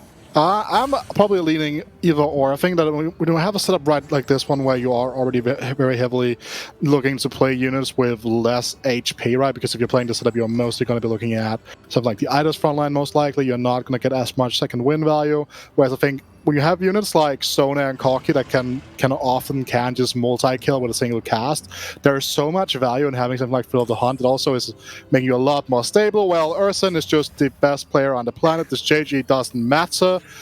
All I'm gonna say, right? If this JG was an IE, was an open glove for IE or QS, this position would be a lot stronger than it is currently. But look at this is 2-star Silas, it's 2-star Shen, and the AO Shen. Yeah, while Sunshi might be in a very good spot here, the jump from the middle here is going to be not detrimental to a certain extent, but it's not going to be ideal either. This fight is one of the fight if you're somewhere you're like, okay, I have double combat augment, my middle is absolutely stacked, and you just face this board, and you're like, well, was I even that stacked at the end of the day, right? It's just one of those boards sometimes that can just occur. Very unfortunate. You're playing for win streak, you're playing for Gadget Expert, you're nittily slamming these items that might not be ideal for the late game, but you're trying to really capitalize on the lead you have in stage 2. And then you face a dragon, as you mentioned, and that kind of, ruined your plans a little bit. This is why the dragons are so effective in stage 3. They really just kind of completely change the way the game pans out, and expectations are definitely a little bit different. But we saw Revan's board earlier. He was playing mages. He had Luden's Echo, which is an augment that we mentioned is pivotal when you are playing mages, and we'll see if Revan can actually make mages work. We haven't seen it pop off yet on stream in all of day 1 and the start of this day 2, but there are some cases, as we saw with Volibear in the last game, where if you have the perfect augments, the perfect items, the perfect setup, we had a Rise 2 already for Revan, that might be the way you can actually get a win with it. But Arsene is really strong at this moment. He has 4 bruisers, many upgrades, and Siphon at this point can really destroy the backlines of Cannoneers. As you can see, he's standing in the front, now in the backline. No, he can't stand in the backline or dash in the backline. Now the backline is just destroying him, but is he getting out? Yes, Elise is just destroying the Jinx at this point. JG too strong. We were all wrong about this. Clearly, we're being proven wrong here for giving any doubt we had on Urson here as a player. I mean, Payne even had the correct positioning, right? But again, with 1-star Skarner, that's not going to hold off the Siphon for long. But now we move into the Stage 3 carousel here. We're going to be starting to see people angling for some of those completed items. The carry items are going to come through. And again, this talent with a sword is going to be very interesting, because I think that is one of those like units that you can just pop onto a board and you can start playing towards. We've seen people try Talon carry as well, as say they're carrying some of those like Shio builds. So just see if that's going to be, as just for the item or just for the playing the Talon as well. Lazaya can be a unit that gives you direction in this carousel, but with a tier maybe not as appealing as it would be if it had maybe a bow or a sword or the 80 items you usually want to build on Asaya. Kevin here, we're seeing it with mages, has a Rise 2, has a Shiv on Nami, has 2 tiers, so has AP items that are going to work well with this comp. And is still pretty healthy. 84 HP at this stage of the game is not a bad sign. Usually playing mages, we see the 7 loss streak and 50 HP at this point. But in this case, Revan seems to have a somewhat stable board coming into this stage 3, almost stage 4. And as you mentioned, and we talked about it a lot yesterday, Wida as well. Electro Charge, very good augment just generically. Can work well with the nice frontline we see here. But also Luden's Echo just works great with mages. It's a Rise 2, right, as well. Like, we are 3-5. He's had this Rise 2, like, before Carousel, which is way ahead of curve and obviously will allow him to deal a lot of damage here. You can see the Rise team without items is kind of making swift work of some of these frontliners at the end of the day. But Static Shiv and Anami is also something that really needs to highlight, because Static Shiv is one of the best items in the composition. Very often you'll see people prioritizing it over even like mana items for Rise, for example, or for something like frontline items for Silas, which I think is what's going to be the next stabilization point here, because we see now with Justin Foley having hit that Varus 2, it's just a better unit because it's much easier to itemize.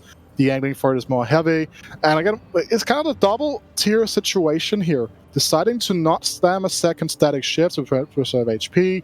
So again, like, why would you not just make that unless you're really trying to go fully greedy for like Archangels plus Shojin, I suppose? I think this is maybe Revan, correctly analyzing that mages, to work out well, to really get a top 4 and maybe go for a second or first, you need to high roll. Everything has to be absolutely perfect. You can't have, somewhat, less than ideal items going to the late game, and he's maybe greeding out a bit more for the Shojin and for maybe the best install items for the Nami and the Rise. And this lobby is really weird. We have seen the last lobbies, like, almost no one was playing Corki. At this point, we see actually 3 players are playing Corki, and it's working at this moment. As you can see, he's destroying this Travis. So at this point, Corki is really insane. Yeah, very, very odd start as well with so many Astro players. The Varus very early on for Shirimi, a player that is now looking like he's stabilizing, but still looking at the lobby now. The HP totals quite even, except for the German player. Pain gets real. Definitely feeling a lot of pain in the stage 3, down to 38 HP. Not quite, dying at wolves that we saw sometimes at 6.5, but definitely not the best place to be in. Murnio, looking at that is something here. Do you think he's maybe the player with Cannoneers that is in the best spot coming into this stage 4?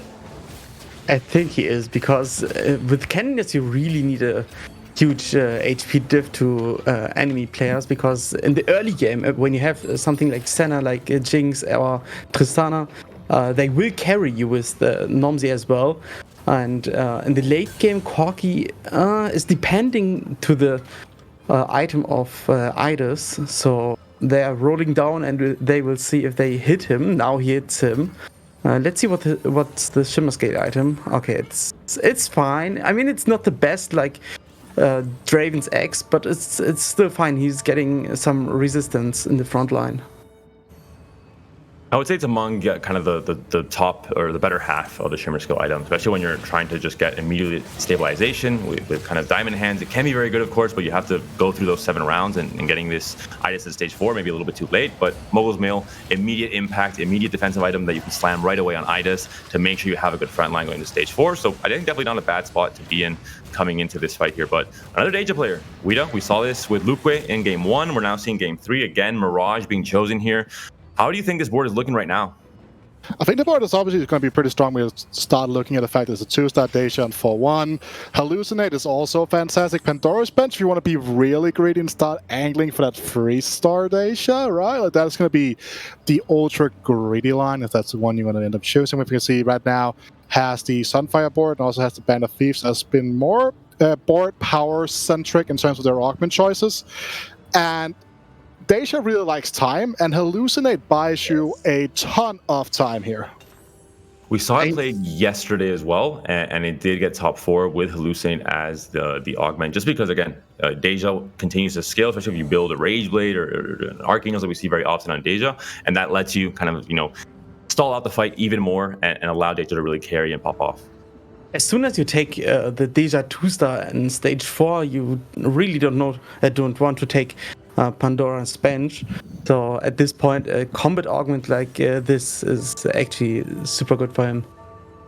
And the Mirage is going to be Warlord's Honor for this fight as well. We saw it there at the top right. If you are a viewer, at the very start of the game, you're always going to have the Mirage trait coming up in that top right. So always just keep your eye there if you want to have full information as to how maybe appealing it might be for some of these players to be going Mirage. Sometimes, Pirate's Greed, you get the econ, but you can't really go for like a Deja carry. You just lose too much kind of stats and combat potential, I guess. But with Warlord's Honor can definitely be a good choice. And looking at this right now, we can see the fact that Shirimi has kind of already hit the various freestyles. That's going to be taking that's going to do a ton of damage to the rest of the lobby. If I recall, it might have been Shirimi visiting the board, but Varus Free has been hit for at least one of the Varus players in the lobby right now, so just see whether that's going to be stable here. Why is Sunshi rolling? I guess because the rest of the board outside of the Siphon are still 1-starred, which again would present an issue. But there are so many pairs here, and you have to really start prioritizing which ones you are going to be aiming for. And this is like one of the situations you can run into with a board like this one, but again, it's worth noting Sunshi has a very, very strong HP lead to work with, so I feel like dunking to 0 here every time seems a little bit excessive for now, but I could be wrong at the end of the day. Especially if it would be... Go ahead. He actually hit so much. He got double Yasuo, he got the Siphon 2-star, he got the Pike, so he has 3 legendaries who are really important to his comp, and he got his Dragon 2-star, so at this point he has so much HP and has got a really good board, so I would say he's taking top 2, top 3 in this lobby. And this is a perfect example of a player having win streak augments with Electrocharge and Gadget Expert. Usually that exact position would be, that exact board, everything the same, but level 7 instead of level 8. In this case, because you have that extra gold lead, the extra win streak lead, you're able to roll on 8 and have a very stable board and pretty much already a 2-star dragon, which means that, as Murni was mentioning, almost a guaranteed top 4. I'm not going to jinx it because we said this about Arrow in the first game yesterday, where he had that stage 2 Siphon and then he got 5th, but overall, it's a very good spot to be in and a very comfortable spot with this HP buffer. Yeah, again, we're talking about this, right? I think that for me as well, it's kind of a signal of a player playing more so for top 4 than playing for top 1. Because if you know your board is going to be strong enough to go for top 1 there, you just sit back, relax for a bit, you've hit your main carry 2-star, it's going to save you a lot of HP, rebuild that economy, and then, 5-1 after Dragon, you know what you're going to be fully needing, you're going to have a lot of gold to work with. You see Rise Free being hit, we're talking about this high roll angle coming through, well, this is probably what we were looking for.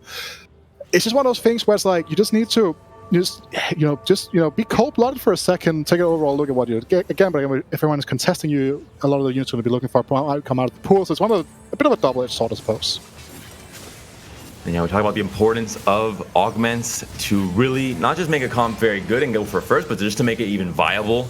And this is the case with mages now in this current patch, but Luden's Echo, Blue Battery, Rise 3-star, these are the kind of high roll variables we need to have if you want to see mages do well. And Revan, I think, is going to be in a pretty good spot, currently top half of the lobby in HP, and has a very good chance, I think, of making top 4 as well. If he's able to maybe cap out this board a bit more, Nami 3-star would help, but Murnio, what's really the direction to go into now if you want to continue improving this board going into stage 5? I think the key point in this comp is Zoe. Zoe gives so much sustainability with the Kale Shields or the Jenna Storms. So if he hits even one Zoe, he can play for the higher ranks. But I think in his spot with Rise 3-star, he can absolutely go level 9 and roll at this point.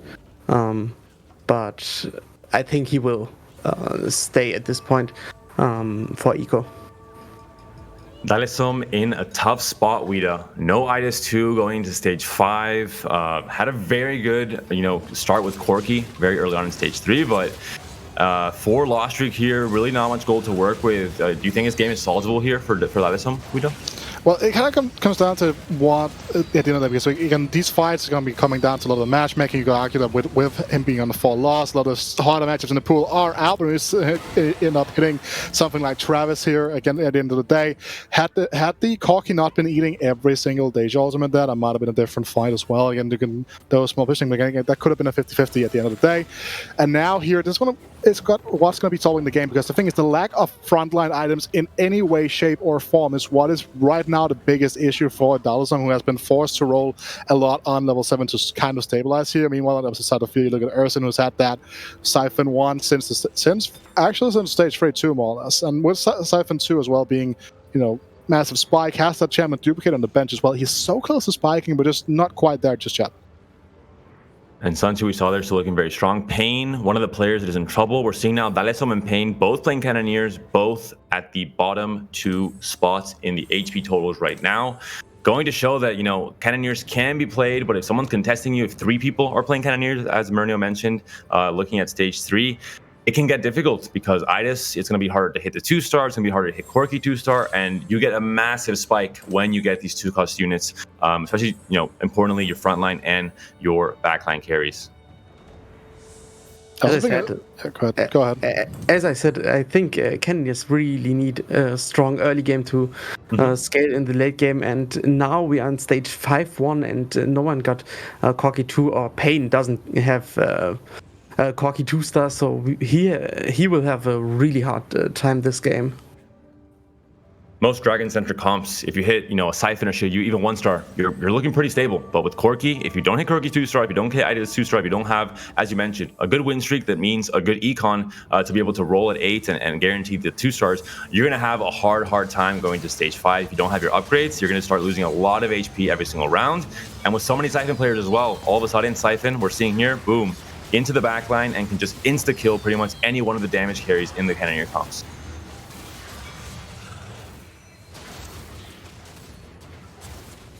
Elise still doing her thing. JG, we're criticizing it, but Elise is, Siphon is the star of the show here, but Elise is doing its thing in the backline, kind of as a secondary carry.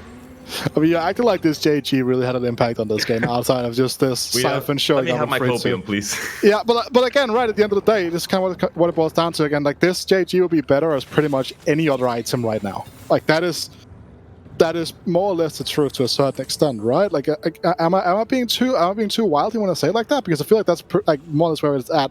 I think Pain's position here is also really interesting, because Evoker Corki is something that can do a lot of work. But when it's 1-star and your Sona is also 1-star, like, you have the front line, that is fair, but with the positioning as well, you are also in a position where you can end up just baiting that Siphon into your Corki here, so not the most ideal thing. And again, I feel like Corki is one of those compositions, we're talking about this a lot, where sometimes there's either no one playing it and you can't hit still, and then everyone else is all of a sudden also playing in your lobby for some reason, right? Again, bang, Siphon got bailed in by the Lulu, bang, Corki dead here. Yeah, that's a huge problem. You have a really bad matchup in Siphon. He's just dashing in the backline, destroying the Corki, destroying the Sona, and just running into your frontline and destroying this in this game. I don't think the matchup is particularly bad, right? It's more so about the positioning here. Well, you need to play frontline Nomsy, you need to do the split fully out, you need to ensure the Lulu doesn't step up and pull the Siphon in. So having the Lulu next to the Corki here is actually what I would almost consider the mistake, just due to the positioning nature. Having Lulu centrally, that is what is going to be the most important thing to do here. Again, obviously, when you have that locket there, it kind of forces your hand when it comes to positioning to a certain extent. But, well, Urson also hits at least 3. And Urson just farming the Cannoneer players, unfortunately. Pain already eliminated at 8th place. Not a great place to be in. It was, of course, among the top 8 players. He was second, actually, in the rankings coming into this game, so has maybe some leeway. But an 8th, as Counterfeit and Nibiru mentioned the first 2 games, can almost be deciding, considering you need to be top 16 at the end of the day to make it to day 3. And we'll see if Dalesum now, with 1 Cannoneer player eliminated and all those champions back in the pool, he might be able to hit any upgrades he still needs and might be able to survive despite his 2 HP right now.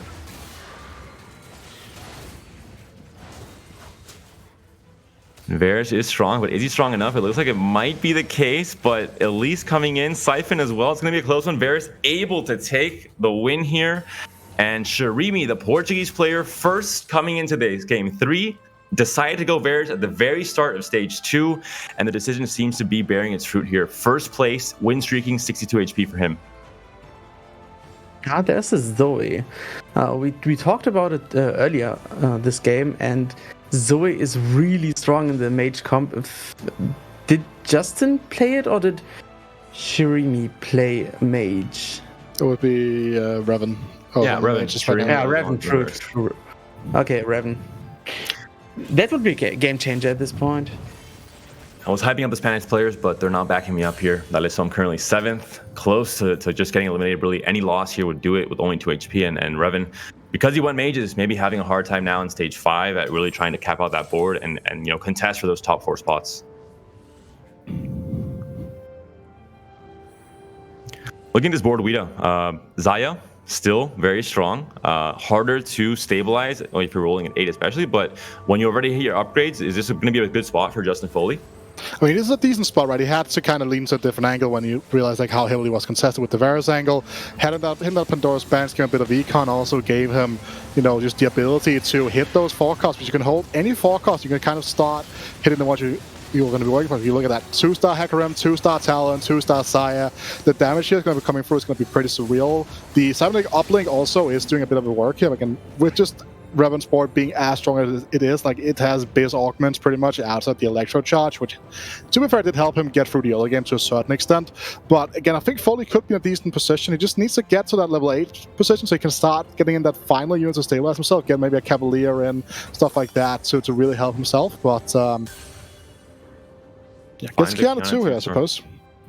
Unfortunately, Pandora's Bench has probably already done its thing helping you get these 2-cost units. Now, really not going to get any value out of the augment. Essentially, an augment down going into this late game could be a problem, obviously, compared to other players that will have 3 combat augments and maybe a similar board strength and similar kind of 2-star levels all across the board. Do you think Murnio, Justin Foley, is aware of this and kind of knows that he's going to have maybe a hard time guaranteeing a top 4? I think it will be really hard for him, and he knows it. But his Xayah has really good items, his Talon as well, IE and Hand of Justice for Talon. And most players don't really think about Talon. He destroys many backlines, and at this point we can see he's really destroying many units. Oh my goodness. Oh, this Xayah's doing it! Nice! The Siphon left. The Xayah had literally maybe 10 or 20 HP and was able to get one more ult off and win that fight for Justin. So very fortunate turn of events there. I thought that was definitely over once I saw Siphon charging right at that Xayah, but luckily Justin Foley able to barely stay alive there. Another JG here is not really ideal. It's not ideal, right? Like, one JG is fine. We have the literal JG-IE combination here we see from the Deja, but when you look into the situation here itself, you're kind of struggling for carriers, especially due to the nature of the fact that you have the Hecarim carrying the emblem, which is fine because it gets a hallucinate bonus and all that. Now it's a 2-star, so you might even put it over there. It could be Nunu as the final, like, quote-unquote, like, pseudo damage carry item on Nunu, but I feel like you'd much rather have another tank item just to guarantee that tankiness on him. So with this turn HP, though, I don't know if you can greed enough to go into the carousel for that next item. For example, 3 more fights to go. Obviously, extremely decisive moment here for pretty much every single player except for Shirimi and Sunchi, who have pretty much guaranteed the top 4 now with how the current HP totals are. Every other player, every single one of these fights is going to be extremely relevant. Could just be a do-or-die moment for most of these players.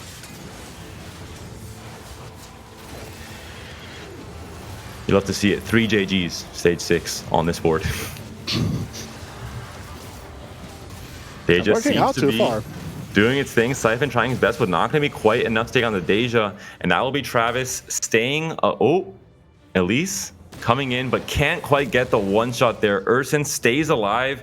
That lower total is so tight. And Dalesom continues to stay alive. He's been at 2 HP for maybe an entire stage at this point. Once Pain died, once those Cannoneer units came back into the pool, maybe that was exactly what Dalesom needed to stay stable.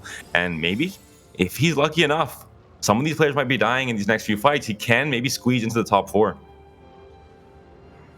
Justin needs to get this this next round. This will be the most important in this game, because between the fourth and the seventh places, there are so many points for everybody now. So this is going to be important. Revan with this Rise 3-star. Can he destroy this Idis in the front line? The backline is attacked by Sonar. They can't really cast, but this Rise can cast one time after the next. He's destroying the front line, but this Corki can destroy him. And that is on the Spain on Spain Civil War matchup there. So that is able to take the win there. Guarantees the top 4 despite being at 2 HP for an entire stage.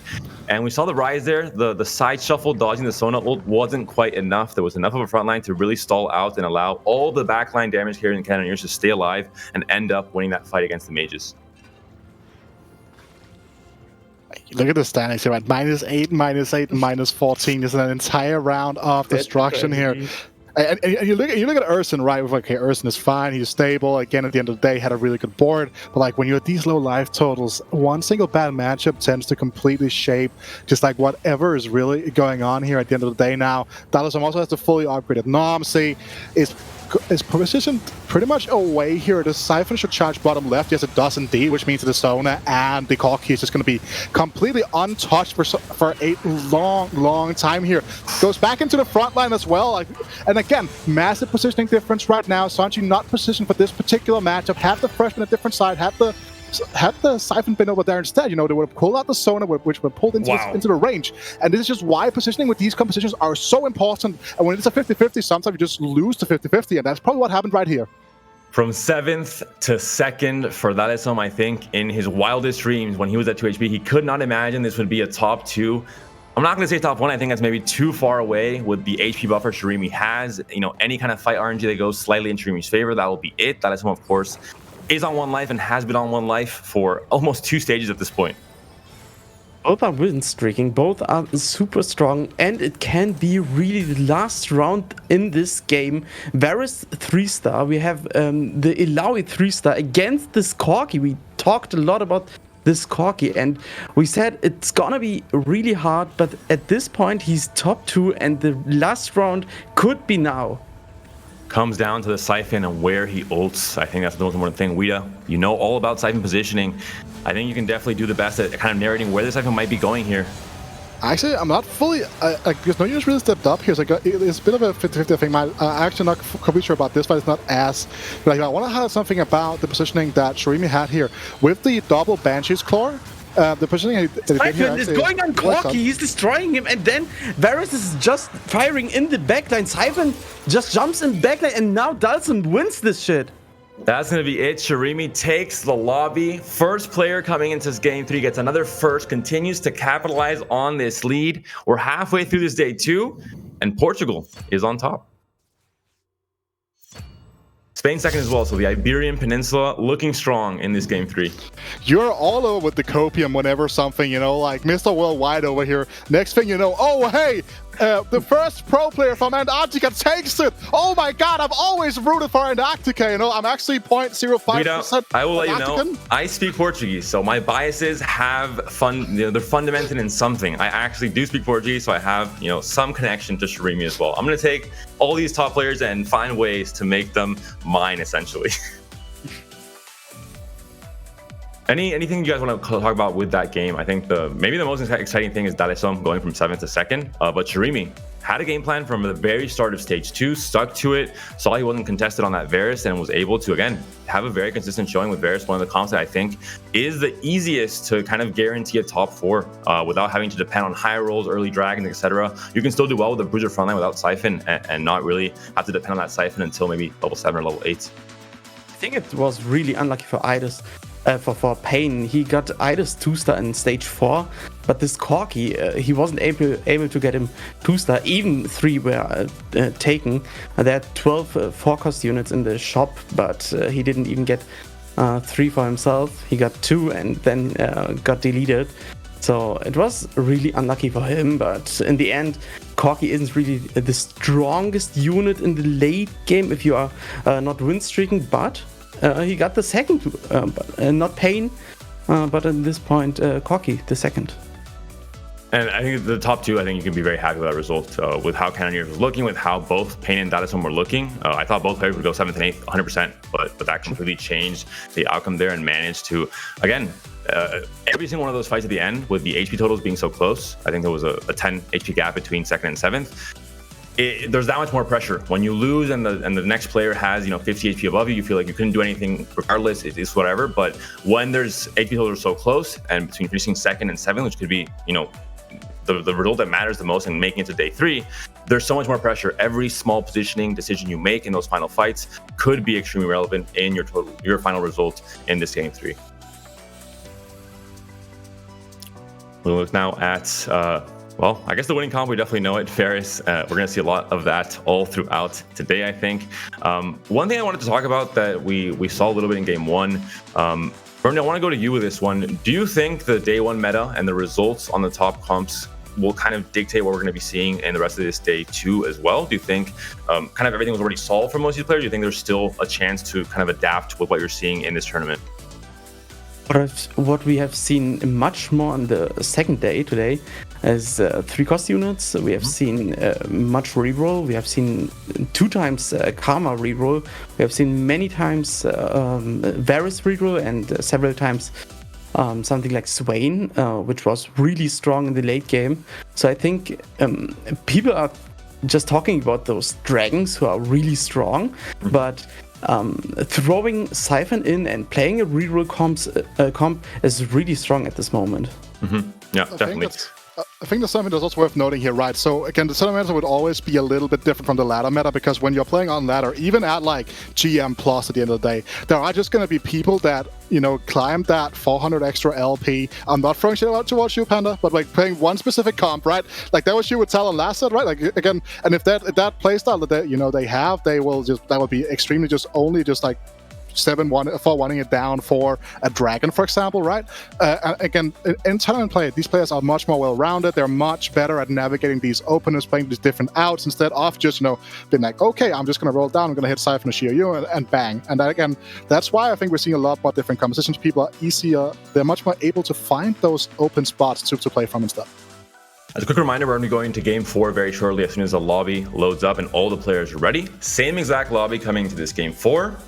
The micro meta of, X player played X comp in game 3 is going to play the same thing. Does he default to this comp? Is it a comp that he really favors and tries to look for in the early stages, like Shirimi with Varus, for example?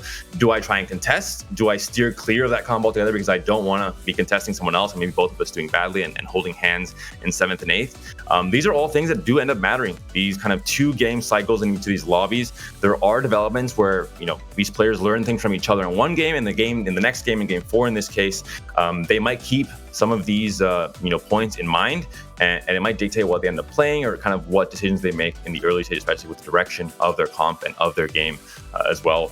So we'll see if it ends up mattering. We'll see if Shirimi decides to play Varus once again. It could very much be if he gets a good Astral start. But I do think Revan will not be playing mages. That's probably something I assume will not be happening, because he had a really good start for it, had the Rise 3, had the Luden's Echo, had good augments for it, and still only managed a 5th. So definitely I think that's not going to be happening in this game.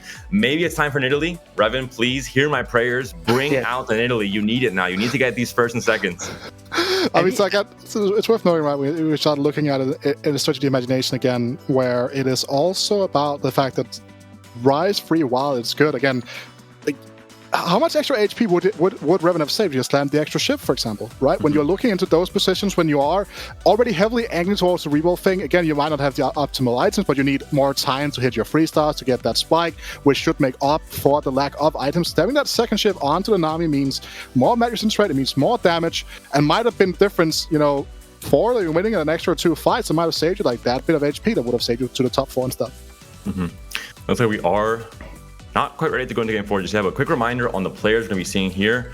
Dalesom and Revan, 2 Spanish players. Shirimi, of course, the lobby leader, the overall standings leader, the leader overall, the Varus leader, of course, as well. We didn't see the best results from the Turkish players. Hopefully they can pop off in this game 4. And we can see, again, maybe players that are needing to get a first or a second here, players that need it to maybe even just stay in contention for top 16, finding the chance to do so in this game 4 and hoping to have, the players that really needed to get the good results, getting it in this point in the tournament. Tier start with Heimer.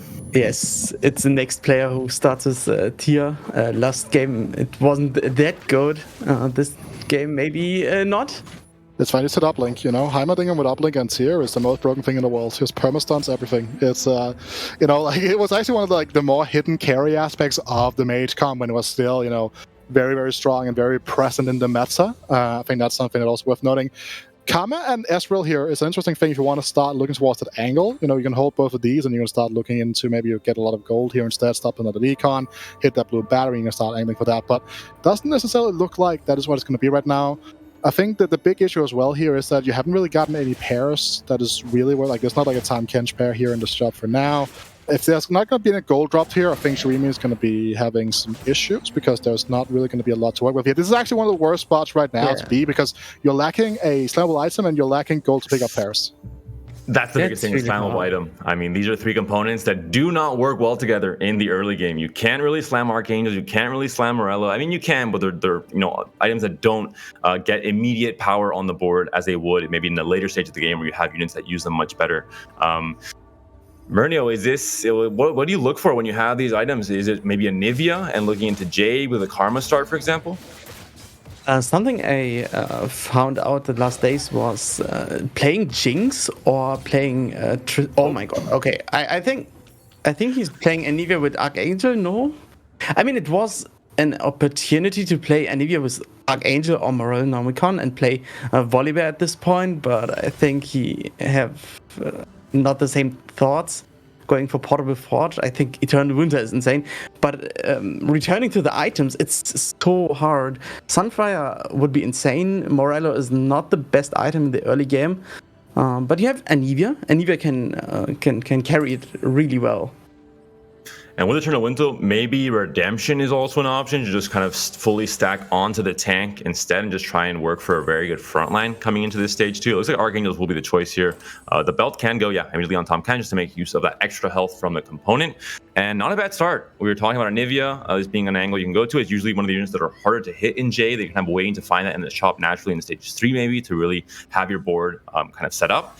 Getting it early means that it's that much easier to just try and build into Jade, go ideally into 6 or 9 Jade potentially if you get the Jade Heart, and play Xiaoyu carry with Anivia as a secondary carry. Vida, would you think that out of this early game with Rod tier and Giant Blade he could get out like this? I mean, that's a really stable early game. I mean, it's more so down to the unit quality. This is saved by the fact that you reroll your first augmented Portable Forge, probably the strongest augment standalone in the game. I think that there was a lot of interesting choices here. I think if you had a more stable board, you could have gone into different angles with the items. But again, Eternal Winter is just fantastic. Dalazom here again has the early noms. We didn't really touch too much about in the previous game, was something that really helped stabilize him. And now it's going to be able to stack that up as soon as possible here, and has that double static shift gadget opener that we've seen before being absolutely incredible, going back to game 1 of the day and stuff like that, right? This is an absolutely insane position to be in. And you mentioned it, Murnio. If you want Cannoneers to do well, you need to win streak. What augment screams win streak? It is Gadget Expert with double shiv already built, with Trainer already on the board to scale that up with the Nomsy into the late game. So Ladasom somehow managed the top 2 with Cannoneers last game, despite a pretty poor early and mid game. In this case, maybe going the same exact route, but with a much, much better start. I recently played against Kevin Parker the last days, and he played a double static with Gadget Expert and got almost a 10 rounds win streak, so it was really insane. I think at this point Dalsom has a really good spot. Finds a pair of Sennas as well, and the Shen if you want to play a Bruiser frontline. Yeah, so again, this is worth noting here as well, the fact he went to level 5 on 2-2 again, and the reason why this is not like a going to level 5 here that's controversial in Interest Imagination. Again, he's been able to put in Cavalier, again, he's going to be able to put Mirage in for that 2-star Leona. Like, going to level 5 here on 2-2 made actual sense just due to the nature and the natural strength of this board, whereas in other positions here, this would be you probably would have gotten a lot of flame for going level 5 here, from like players in your lobby being like, why would you go 5? Here it makes perfect sense, which you're setting up yourself for a perfect win streak. You have double shiv, you have a fantastic front line to buy time for the static shiv here, and just going to put a ton of damage into the lobby. And of course, you get a much higher chance, or a chance, let's say, at hitting the Corki, at hitting the Sona, at hitting maybe an early Idis as well. And depending on the Shimmer Skill item, it is extremely relevant to hit Idis early with Draven's Axe, with Diamond Hands as well, just because that is what really caps out Cannoneers. Having the correct Shimmer Skill item is what really scales you into a top 4 guaranteed, but maybe even a first with Cannoneers. What do you think, Vita? He's carrying 2 statics on his Tristana. Will he stay or stick to Cannoneers, or will he pivot into something like Aoshin or other carry units in the late game? I'm on this train here. If this is going to be like if it hits the relatively early Tristana 2, hits the Heimerdinger 2, the Lulu, so you can start really buffing up that Nomsy. Like, I am all in for going towards that Aoshin angle, because you're going to be able to be in a position where you have a lot of HP, a lot of gold to work with as well. If you get a very strong secondary augment that can help you move into that position here, I think that's also like an angle that I would prefer. I think that board tops off a lot higher than a Cannoneer board, although it's a lot harder to transition into properly. But with double static Shiv, you're already down, like you're down a natural bow, for example, which is going to be harder for you to find due to the fact you're going to be on having a lot of HP to work with. Bow is a very high priority item, so you're going to be lacking your Corki items most of the time as well. So I think that going in towards the Aoshin here is probably the way I would go with it. The script writing continues. Revan has heard my prayers, and Nidalee is looking to be online. 3 loss streak in the stage 2, looking for 2 more losses coming up. You have a QSS component on the bench. You have the sword for Giant Slayer as well. Revan is someone that has played this comp so much on ladder, has done so well with it. Him and Gunmei, the 2 Spanish players that are really leading the Nidalee train really all throughout this last week, and he knows absolutely all the ins and outs with this Nidalee comp. Really, he's able to elevate it to a really high level. 2 key things to look out for coming to the second augment choice. He's not going to try and hit this Nidalee 3-star until he sees if he has a double trouble as an option, because that caps out and allows you to go maybe even first with Nidalee board. And also is not going to try and slam QSS, just in case he might get Verdant Veil as a prismatic augment as well, to make sure he doesn't kind of lose value there. I love how you say Verdant Veil, by the way. I'm just imagining like this, like lamb, like this, like this game, like being like Verdant Veil on your plate, and you're like, well, this is some damn good tasting Verdant Veil, right? I'm vegetarian as well, so it makes it even worse. You watched a lot of Revan playing Nidalee. Did he play a lot of Nidalee contested, or did he pivot into other comps if he sees, okay, I'm contested, I can't hit her that properly? If it's one player contesting him, he's usually fine, because again, with Astral, you're still completely fine hitting 2. Even kind of roast his chat for kind of complaining, oh, there's someone playing Nidalee, you can't play Nidalee, and then they just both 3 each other Nidalees, the moment they hit level 5, basically, because Astral Shells make it that much easier, and you're rolling with very high chances for 1-cost units as well. But there's always a chance of pivoting into Varus, for example. You're playing Astral the whole time, you're maybe holding Varus going to stage 3, and you say, if I'm not really hitting Nidalees, I can just go into Varus and still have a very good game. And now we are going into the first neutral round. I think many players are really open for this round. I think many are just like, okay, get me at least 2 items and I'm fine, because most of the players are going to win streak after this round. And at this point, okay, wait, what is this? Wait. That's a 2-star. She 2-7. What just happened? This is like the blue screen when your PC shuts down. This is all of our brains right now. Clearly, Urson knows something. He has a duplicator as well. No, you don't even need it. This is like, hey, here, just in case you want to get it 3-star, maybe. I mean, have we any replay? How did he get it? Did he get it neutral, or we need replay from all angles? You're talking about the pivot here, right, Panda? Revan now has a ton of econ here, but again, I think when you look at the position Pain was in, much stronger position, even had that trade sector as well to get those extra procs for the Astral, stuff like that. So I like this instead of just fully open forwarding, going up to level 7 here on free 2 and just sending it down for Varus. I think that is probably what the angle here is going to be, and I like that much more. Pain might get into the free, might spike 1 round sooner. But I think that Revan here, again, good recognition here from him. Again, realize this is not a ladder game. He can't not just like fully AFK it to a certain extent mentally. But again, he still has Nidalee 2 on the board, so he might still be angling for a sword on the Varus. Looks like there's going to be a roll down for the Varus carry instead. It's very dangerous because with Nidalee, when you're losing all of stage 2, you're not caring about your HP at all, knowing that you're going to spike stage 3 and stabilize for maybe a stage or 2 even. At this point now, Revan has to find a way to stabilize with Varus immediately because he's currently at 44 HP, 3-1. This is a very dangerous spot to be in. Yeah. Usually you have the guarantee that Nidalee will stabilize you, but that's not the case now because you're pivoting into Varus. So we'll see what he's able to do here, and hopefully he doesn't get too dizzy and kind of a little bit too lost in the transition here, or he might be in big trouble. I mean, it's really greedy to get 70 gold here, but if he keeps up and hits Nidalee 3-star now, he actually can get back into the game. In stage, he should win every game in this stage if he gets her. And if he wins every round in this stage, he's actually at 44 HP and stays really healthy. I think Varus will definitely be the angle here, despite, already going to level 6 on 3-2. So Nidalee, I think, has been forgotten now. And already Varus 2-star is great. You're going to have to try and fully itemize this Varus to really get him to stabilize you throughout the stage 3. And hope you don't face that Shio U2, because no matter what other board you have in this stage 3, if you face a Shio U2 player, you will be taking a loss 100% of the time, I think, throughout this stage 3. This is rough even with 6 Astrals to watch. And again, I feel like you can also kind of see here that he's not as familiar with this setup as he is with the Nidalee setup, because again, he's stalling on a lot of shops he really shouldn't be stalling on with this roll down. Not having the Illaoi 2 here and having to stop the roll down just to ensure that he has an actual board in play here is going to help. It's probably going to cost him this round in its entirety, and potentially because of the fact that he's just not fast enough in those situations. And again, that is some of the issues you sometimes can run into when you are playing these competitions where you need to toggle the Astral, which is the correct thing to do when you have as much gold in the bank as Revan does. But again, he might still be relatively stable just off the back of the Varus 2, but imagine if it was an Illaoi 2 instead here. Like, she's going to be holding the line so much longer with that Death's Defiance. And this is probably a 1 round. It's going to be a close one here. Jade still able to do its thing. Ashe and Karma not necessarily carried, but still dealing at least enough damage to end up winning that fight there against the Twitch.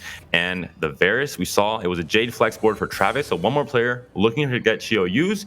And less Shio U's already in the pool is going to be a bad sign for anyone trying to go Jade in this game. I think he's really fine with this lose. He's getting only 4 damage and keeping the lose streak at this point. So I think he's keeping his gold, keeping his lose streak, and at this point he has to come back, getting Illaoi 2-star at least, maybe 3-star, and then Varus 3-star in the next rounds.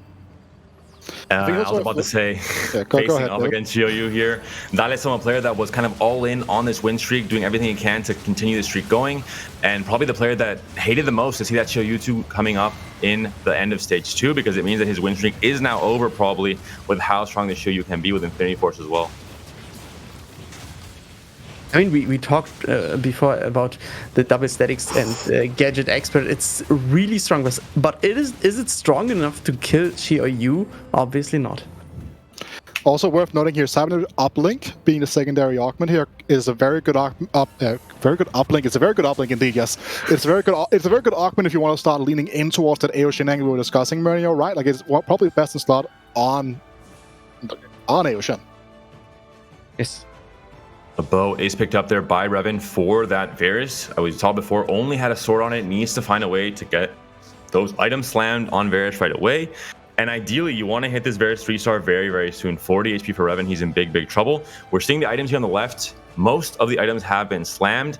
And I think this is a clear indication of the pressure every single one of these players is feeling. From Daleson with his massive win streak, from the Shio Yu 2 early on. All these players know they have to, play for their HP in this stage 3, because there are some very scary boards lurking around the corner.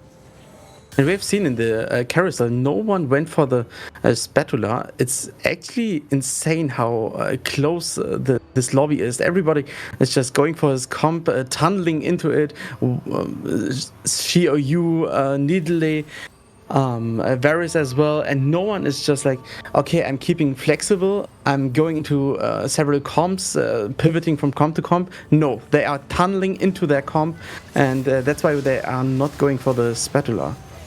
Also, David here, right? So, again, you're a Spanish, so you're going to be my go-to expert for Italy reroll here. Going for best friends when normally Jade is a very central part of the Italy setup. Like, what does this mean for Pain Gets Real here? Not an augment I would consider picking when playing Nidalee. We're gonna have to see exactly how it works off. If he maybe doesn't go into the Jade route, we saw yesterday, I believe, in game 4, player went Nidalee and ended up going with 4 assassins. You can play Nidalee in kind of different comps and still it will do well. Just as a 3-cost unit, it can be a very good carry with shapeshifters, and that's it really. It works best with Jade, but sometimes you have to kind of flex around other variations if that's really the only out you're being given. One thing to mention though, Pain was holding Varus's. No intention of playing Varus once you hit Nidalee 3-star, but just making sure that Revan is going to have a harder time spiking and hitting his own 3-cost. I mean, it's easier for him if Revan doesn't get his Varus 3-star, and as long as Revan doesn't get it, he's going for the 8th place. Now he hits Varus 3-star, and Pain doesn't have to deny it, and now he's strong. He should be strong. He doesn't have any items, but he should be strong. The Battle of the Astrals coming into the last fight of this stage 3. The Varus, only a BF sword on it. That could be a problem. Nidalee has now transformed into her much more menacing form here, and we'll see if Varus will be enough here. The Swift Shot already getting less of a bonus because of that Thresh, hooking Varus and bringing it forward. And I think it's not going to be quite enough to take down this Nidalee. Yeah, again, another thing we need to realize here with the way that Revan has played this out now, with items not necessarily being perfect for him right now. Actually, there's no, because it's a gold lobby, this is actually not even relevant, but I think the point is still stands here. Sometimes you'll see people really trying to freestyle their stuff on 4-1 if they don't have like very good items, because again, Recombobulator could be the final augment. That is not an option with the way it is currently set up right now. You can either go gold, or you can go gold, prismatic.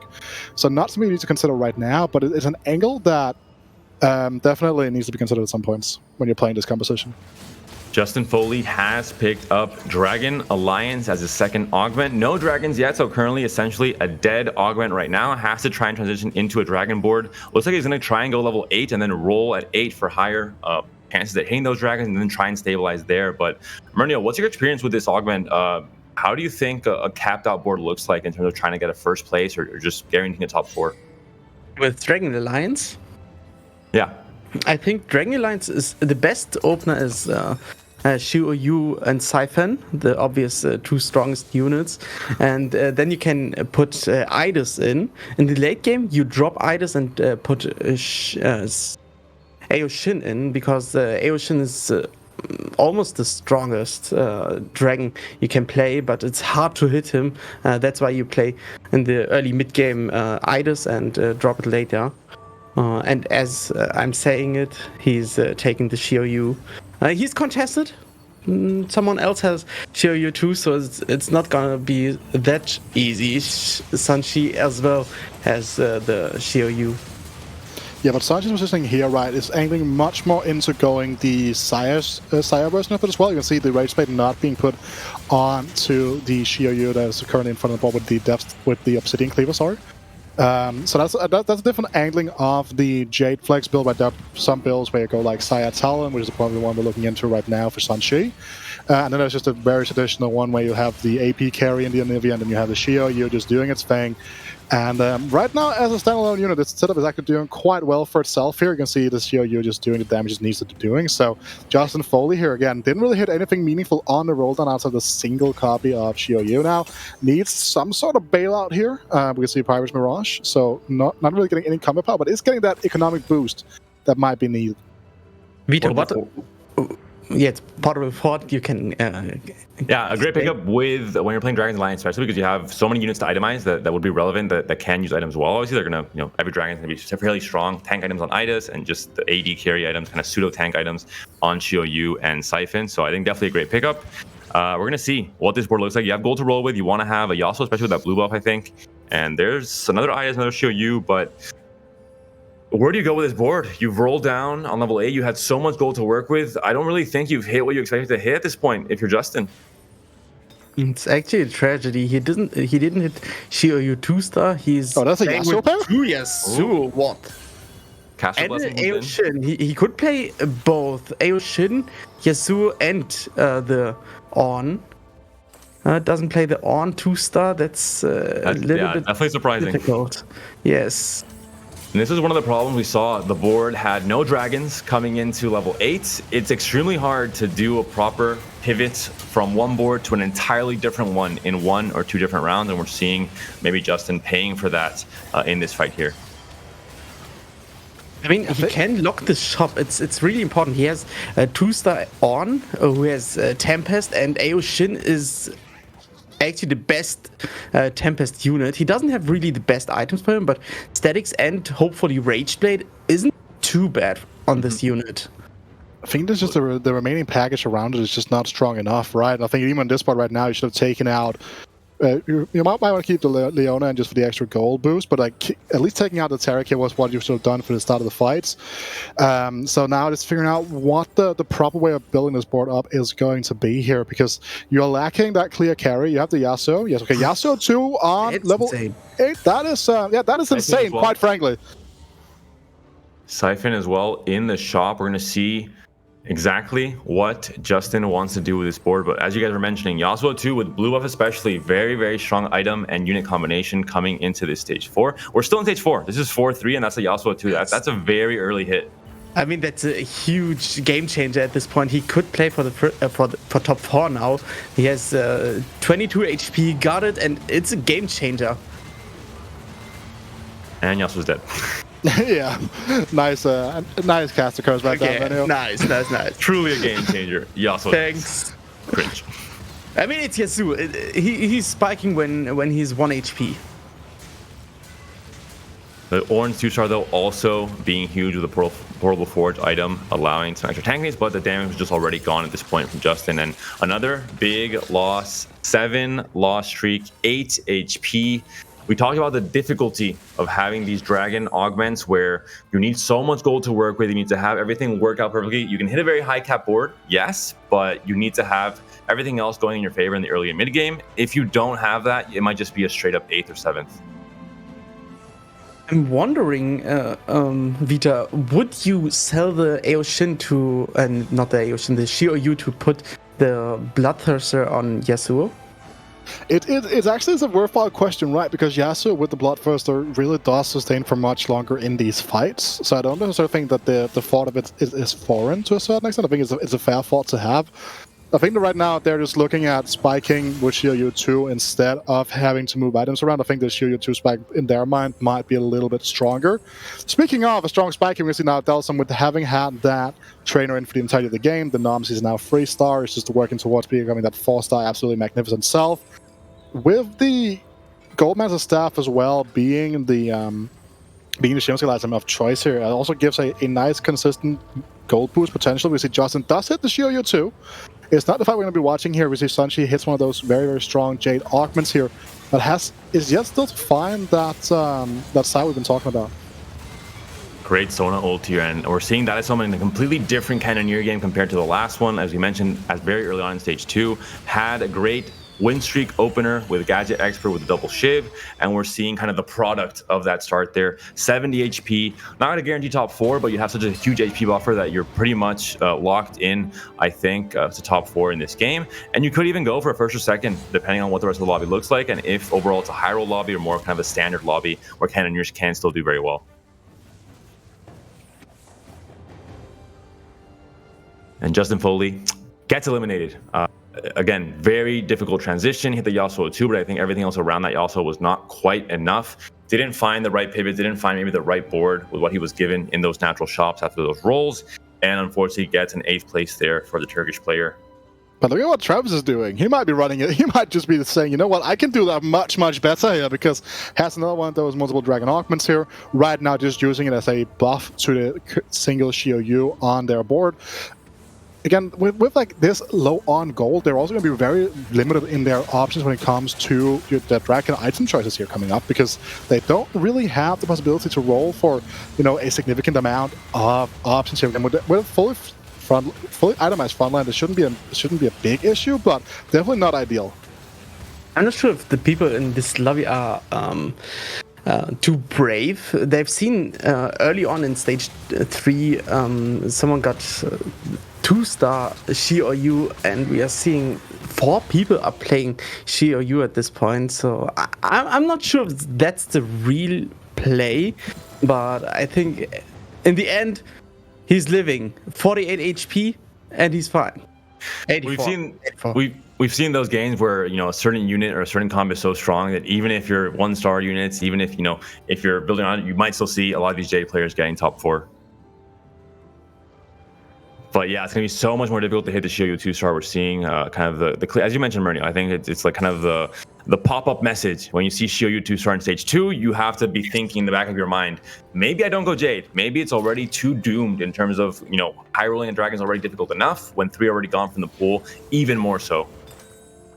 At the end of the day, no one's hitting him. Did he hit him? Is that... yes, that's a Xiaoyu from... stage 2, yeah? Stage 2, yes. 2-star. But no one else is hitting it. The Xiaoyu. The real no Xiaoyu, please stand up. And we're seeing now the board from Revan, rather, and I think this is also the players that don't go Xiaoyu. They're uncontested. They're living their best life, hitting the various 3-star, maybe looking to be stable while they're facing off against Xiaoyu 1-stars, and they're the ones benefiting. Dalesom and Revan, both players that went into comps that are completely uncontested going into this game. Varus for Revan and Cannoneers for Dalesom.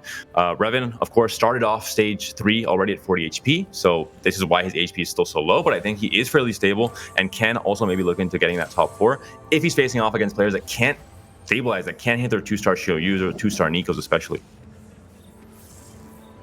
Expect of Delsum and Ersin, the lobby is really close, so everything can still happen. And this Needle is straight up destroying the front line of him and dies against Nar. So this game should be done for him. Is he out of this game? Shyvana is destroying backline at this moment. Nar is trying to do at least anything. Shyvana is still alive against this Xiaoyu. Xiaoyu is just knock-upping her, and he is not. He is dead. Oh, exactly dead. 0. Exactly 0. Props to Pain for playing Nidalee. Usually you do want to play Jade with Nar, with Nico, and play Xiaoyu as well. I think he definitely scouted and said, hey, Xiaoyu is not really on the table for this game. I have to go into Shyvana. Not ideal, but at least he was able to adapt to what he was given and try his best to make something out of that game. Ends up 7th though, ends up not really finding the right Nidalee game and not having the Jade game plan for Nidalee. I think is one of the big reasons. The healing is so important for Nidalee to really kind of 1v9 throughout most of the stage. Maybe stage 5 is a bit too much to ask at that point. And we are seeing many people are playing Nico, and half of the lobby is not hitting her at all. So the front lines are really squishy.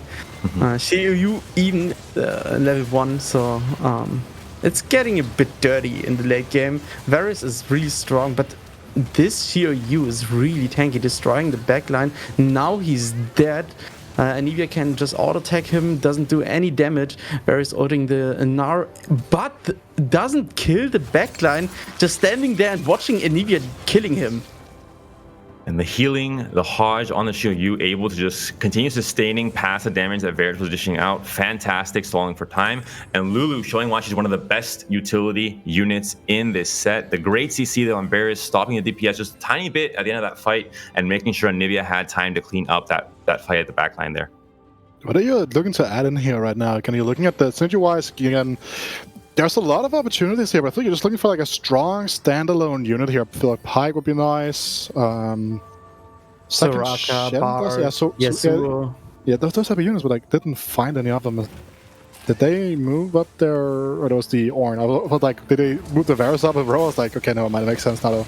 TG gets a blue buff for the Yasuo there on the opponent's board here. Massive knockup as well. I feel bad for Revan. I think this might be the second game now of this lobby where he will be eliminated by his compatriot, by Dalesom. Currently win streaking, currently the HP leader. Varus not quite enough to match up against this Corki. Revan goes 6th in this lobby and once again at the hands of Dalesom. The real Xiaoyu here doing his thing, staying strong at 2-star. And Sanji still staying alive here, streaking as well with that 4-win streak. So Dalesom and Sanji, 2 players are currently on the best form. We'll see coming into this carousel what the most appealing options might be. Yasuo, RFC not great, but still it is a Yasuo. Bard with Deathblade not ideal either. Zephyr always going to be a good pickup alongside Giant Slayer at this stage of the game.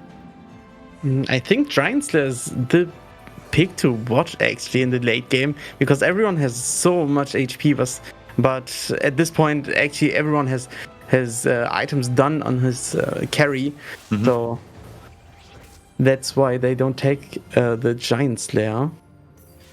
And all these players just desperately rolling, hoping to see that shimmering, Xiaoyu in the shop to get those Xiaoyu 2 stars.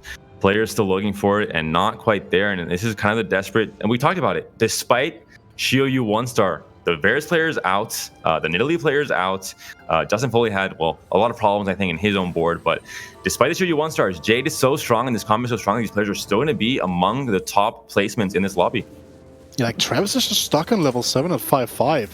Like, at this point in time, I feel like you almost just take the 5th here. Like, you've been stuck on level 7 for this long. Like, it is not ideal at all. You see the Xiaoyu almost getting destroyed here. This is just a Xiaoyu 1 battle, but like, this is so weird to watch because like you have, obviously there is the 2-star Nico here coming through, but that's just not going to be enough here. Travis takes the 50, so we have our top 4. Sanchi and Urson, both of those 2-star Xiaoyus won that battle, one some would say. Urson, though, he is starting to fall off here, and that kind of does make sense to a certain extent because the items themselves probably not that good. But again, look at this now. Urson is also really good. This is like there's 3 people on Xiaoyu in the top 3 here. The entire lobby just deciding to contest each other. Like this is, I don't know, man. I mean, did Shirimi just got top 4 with Xiaoyu 1-star and Nico 1-star and Anivia 2-star? This is kind of we had like Volibear winning. That's kind of the highlight of showing viable comps and how diverse the meta can be. And this is maybe the opposite of that, showing how maybe some parts of this current patch are a little bit degenerate, a little bit not ideal, or players can just force Jade, can just contest each other and still end up doing well here. It's not really the best of sign that a patch is really healthy. In the end, Eternal Winter is really strong. And wait, we should actually notice that this Nico is destroying the enemies. They can't really destroy this Nico. She has so much HP. Doesn't I have so much magic resist armor and the enemies are slow. They can't really auto attack her. They're actually just frozen. I think the point why he got so far, Shirimi, with Nico 1-star, now 2-star, and Xiaoyu 1-star is just this Eternal Winter. It's almost the strongest on item, or one of the strongest tank on items. And works so well with Nico especially. And also the combination of the solo frontline and Gargoyle stone plating combination with it, right? Because again, it just takes forever to get through it because all units are hitting the same unit. The unit's incredibly tanky, and then it just is coming into it. But look at this! Look at this bench here that Dalsum is building up here. Could have gone for a 2-star so as an addition to the board even if it wanted to, but it's going to be going for the 3-stars instead. It's not looking to go level 9. Doesn't think that it adds anything significant to their board, and I think that is a fair assumption to make. He also needs to hit that zone at 2 at the end of the day, but now. Okay, I mean, this is one of the more interesting things to follow because we kind of have an idea about like how the rest of the boards are looking, right? We know they're all Xiaoyu boards. I think everyone has Xiaoyu 2-star by now. Does Shirimi still stuck on the 1-star? I think it might be. It might still be a 1-star. Something I wanted to note as well, Urson had quite a little bit of gold to work with. Was of course the player that hit the 2-star Xiaoyu in stage 2. I was surprised he wasn't trying to roll the gold and keep Xiaoyus out of the pool, especially once Travis died in 5th place and those 2 Xiaoyus went back into the pool. I'm surprised he didn't roll down a bit to try and just, again, if everyone's playing Xiaoyu, instead of trying to make your board stronger, make the rest of the boards weaker. That's one way to still continue having an advantage in this late game. This Yasuo here actually doing a lot of work for Shirimi as well, as we're not going to see Sunshi go out in 4th here. The RFC allowing the access here. Urson takes the 3rd, so it's going to be Dalasan with this absolutely incredible Cannoneer board that did not go into the angle of the Ocean that the two of us are talking about, Murnio, but instead it's going to be this Kogbot. It's just been big chilling because it's been uncontested like for the entirety of the game. Even has like Xiaoyus on the bench just to ensure that people won't hit, stuff like that. Like this is just a very, very good game for Dalasan right now. think at this point, Xiaoyu needs to be 2-star to win this round because Corki is just destroying the front line and he's just buying out of the shop this Xiaoyu and doesn't want him to get him. So this Xiaoyu isn't as tanky as he should because he's 1-star and we are getting into one of the final rounds. Yazoo is just destroying the front lines, dashing from 1 to 1. The Corki is standing in the back lane, doesn't get touched by the Xiaoyu. He doesn't get in the front line. Corki just trying to DPS the enemies and this Yazoo is destroying Shirimi. Can't do like anything. And Shirimi played Agree there, could have sold the Anivia, played Anivia 1-star and bought Xiaoyu in that last round. Had 22 HP, said, hey, I think I have enough HP to survive one fight, and then I'll just try and win every single fight after this while I get the Xiaoyu 2-star, and that will be the case there. Finally gets the upgrade, guarantees the top 2, but all this gold that Dalism has to work with, has his own Xiaoyu 2-star, has an Idis, maybe going for Idis 3. Xiaoyu definitely just popping up again and again and again in his shop. Trying to find Sona 3 or Corki 3, can't do it, has 20 gold to work with, but still, such a massive HP buffer. Even if he loses one fight, he just needs a little bit of fight RNG in one fight and that would be it. But is this the game changer? Yazoo is standing in the front line, is just trying to knock up this Xiaoyu. Can't because he has still his QSS. Yazoo is just staying there, trying to do more. Corki is standing in the back line, isn't dead yet, trying to auto-attack him and can he kill him? Yes, he kills him and Shirimi takes the second. We have the first Dalsum wins this round. Popping off, second play for Dalisum in game 3, first play for Dalisum in game 4, both times with Cannoneers, completely different games. We talked about it at the very start of this game. In this case, the win streak angle, the way that you should be playing Cannoneers if you want to do very well, we saw exactly that happening, gets a first place with 70 HP to work with. So this shows how Cannoneers can be so strong. But also, he was very, very lucky that everyone was playing Jade, that no one was playing Siphon. There wasn't a Siphon just ulting right into the backline and chomping down on that Corki all throughout stage 4 and 5. I would say this game specifically. Last game was incredibly just focused on like the Nomsy being a massive factor. Here also gets the trainer out incredibly early on, and Nomsy at 4-star at the end of the game is also a massive spike. But this game was just down to the lobby just imploding on itself. Yeah. I don't think I can find a better word for it because it was like the lobby just imploded. You had 2 of the Dragon Hoarder Alliance players that imploded, that self-imploded because they couldn't find their upgrades needed, and they were trying to play around Xiaoyu. Meanwhile, there were 3 other people just playing Xiaoyu. Right? Like at the end of the day, the lobby just completely imploded.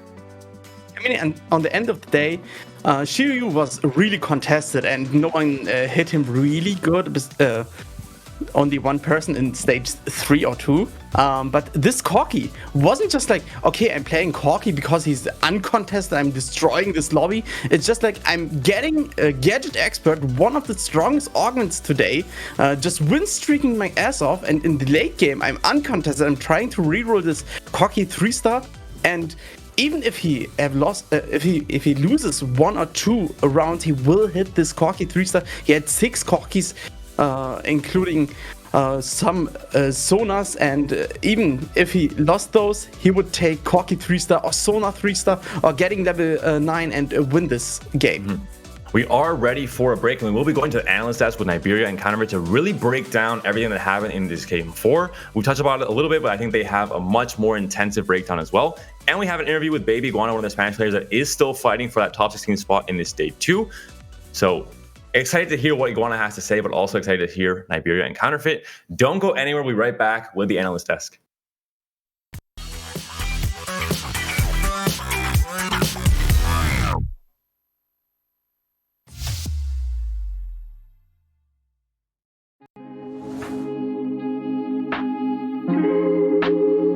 Hello, I'm Baby Iguana. Also, I'm Arnau Chilet. I'm from Valencia and I love Spain, and I know that you also love Spain and you also love the Spanish people and the TFT player more. I think Dragonlance is one of the best sets in that we can play, that we played, because it's new, it's very new, all it's new, the things that were good before now are good also. Then and there is the dragons are, they light, the people light dragons, and that's awesome. the TFT in Spain is like in his peak form, because a few weeks ago we did a bootcamp. Manute did a bootcamp, and 10 of the best of all the time players in TFT Spain went there, and we learn a lot of TFT. And I think this kind of events are really important for clean the situation and the level of Spanish people. But I think that we were in a bad situation in Spain, but now with the level up league and these kinds of tournaments, I think we are gonna clean our level. Bueno, simplemente decirle a mi peña, a la peña reptiliana de mi chat, que gracias por todo ese apoyo, que vamos a reventarla este set 7. Yo, por supuesto, mil gracias a toda la gente que me ha apoyado y que ha estado ahí detrás. Manute, Snoody, toda la Snipe y toda la gente que siempre está ahí, mi familia, por supuesto. Y que un besito a todos, mil gracias y un besito para ti, banda.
Welcome back, everyone, and what a game we had to end off our second set of lobbies. That was absolutely beautiful. My name is Niberia, joined here by Counterfeit. And Counterfeit, we've got a very important point to talk about, an augment near and dear to our hearts.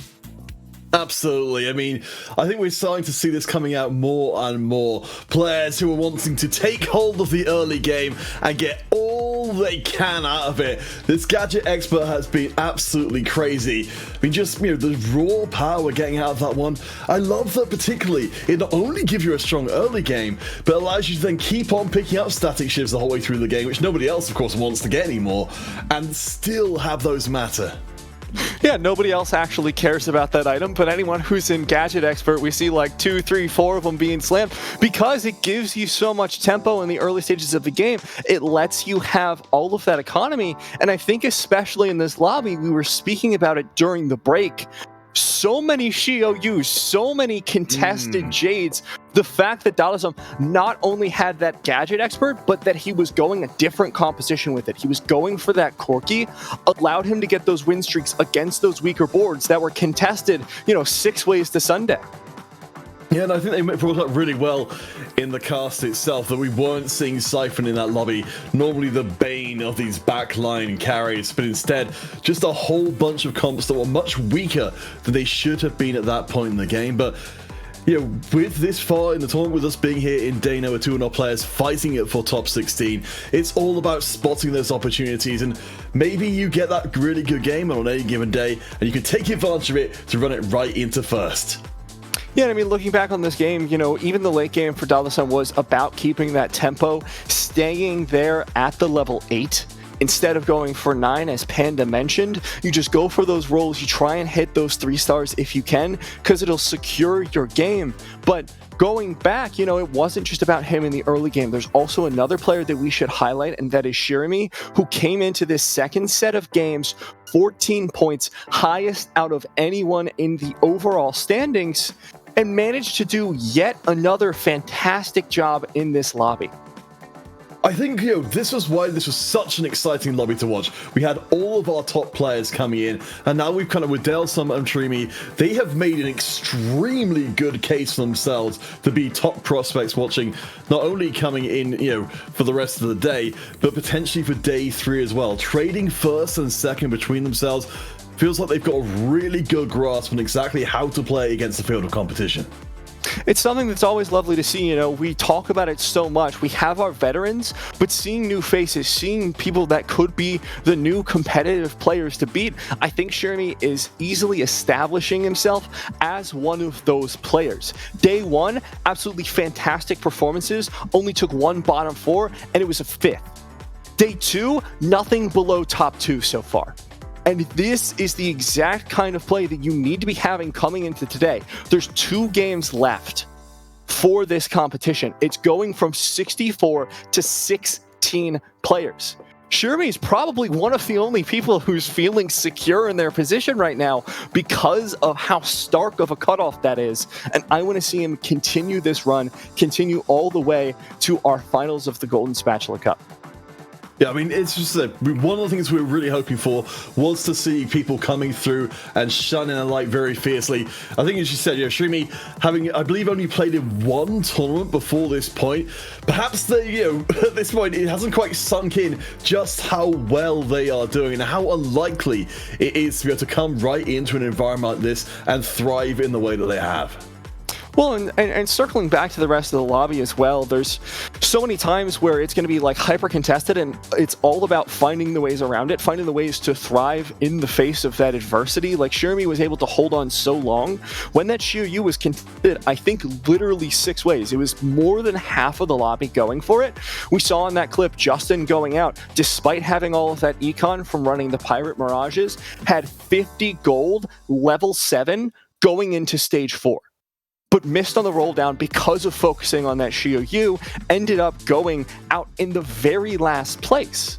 But Shirami, not caught up in that, able to survive all the way to the later stages of the game. Then Yu was less contested, found the 2-star, and that's the kind of play that is going to keep you in these tournaments, is that adaptability.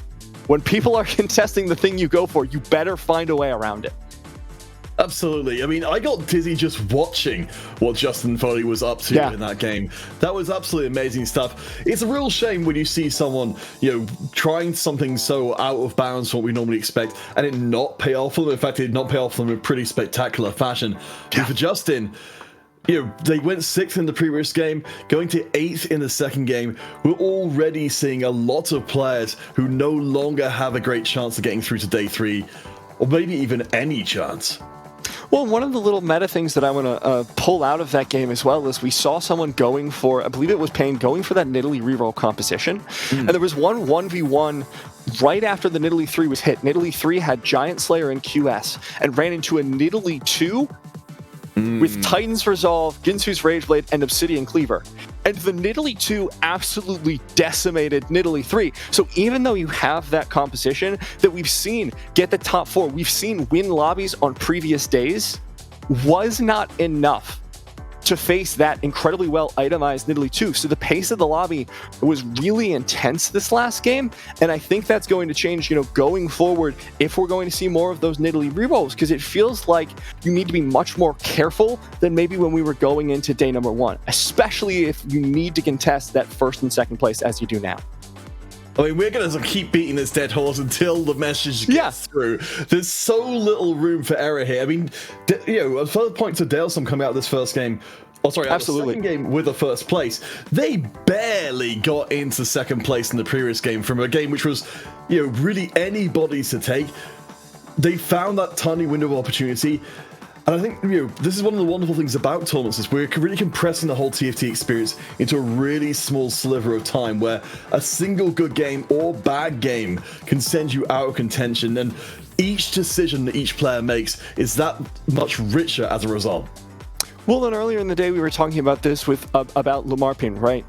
One of those players that is so consistent in this tournament play, one of those players that knows how to play like that. It's pretty tilt-proof as well, which is crucial, but it's about figuring out what the absolute top high end of your composition is, and instead of saying, you know what, I'm not going to risk that, I'm going to go for the safer play, you have to say, okay, how do I play to exactly that? How do I play in a way that can get me, you know, maybe a Corki 3. I have to roll for that. I can't just wait and go 9, because then that risks me losing. That risks me losing a single point, which can be the difference. So these last 2 games that are coming up, I think are going to be make or break for a lot of players, and we're going to see a lot more Hail Marys. Oh, for sure. And particularly if you're in the space where you're just able to get in on that top 16. It's going to be an absolute bloodbath in our last couple of games here, as the players will be doing everything possible, not only to try and bring themselves up, but to try and bring down their closest competition. You do not want to be, here at the same time tomorrow, just wishing you had a single more point and having to see the people around you going on to potential fame and glory, taking that first place, and getting the chance to become EMEA champion. Absolutely, and we have the overall standings to give you an idea of who is feeling a little bit safer going into these last 2 rounds, and it's, of course, Shirami and Dalsum, 29 points apiece, have only placed first and second this entire tournament. That is absolutely wild.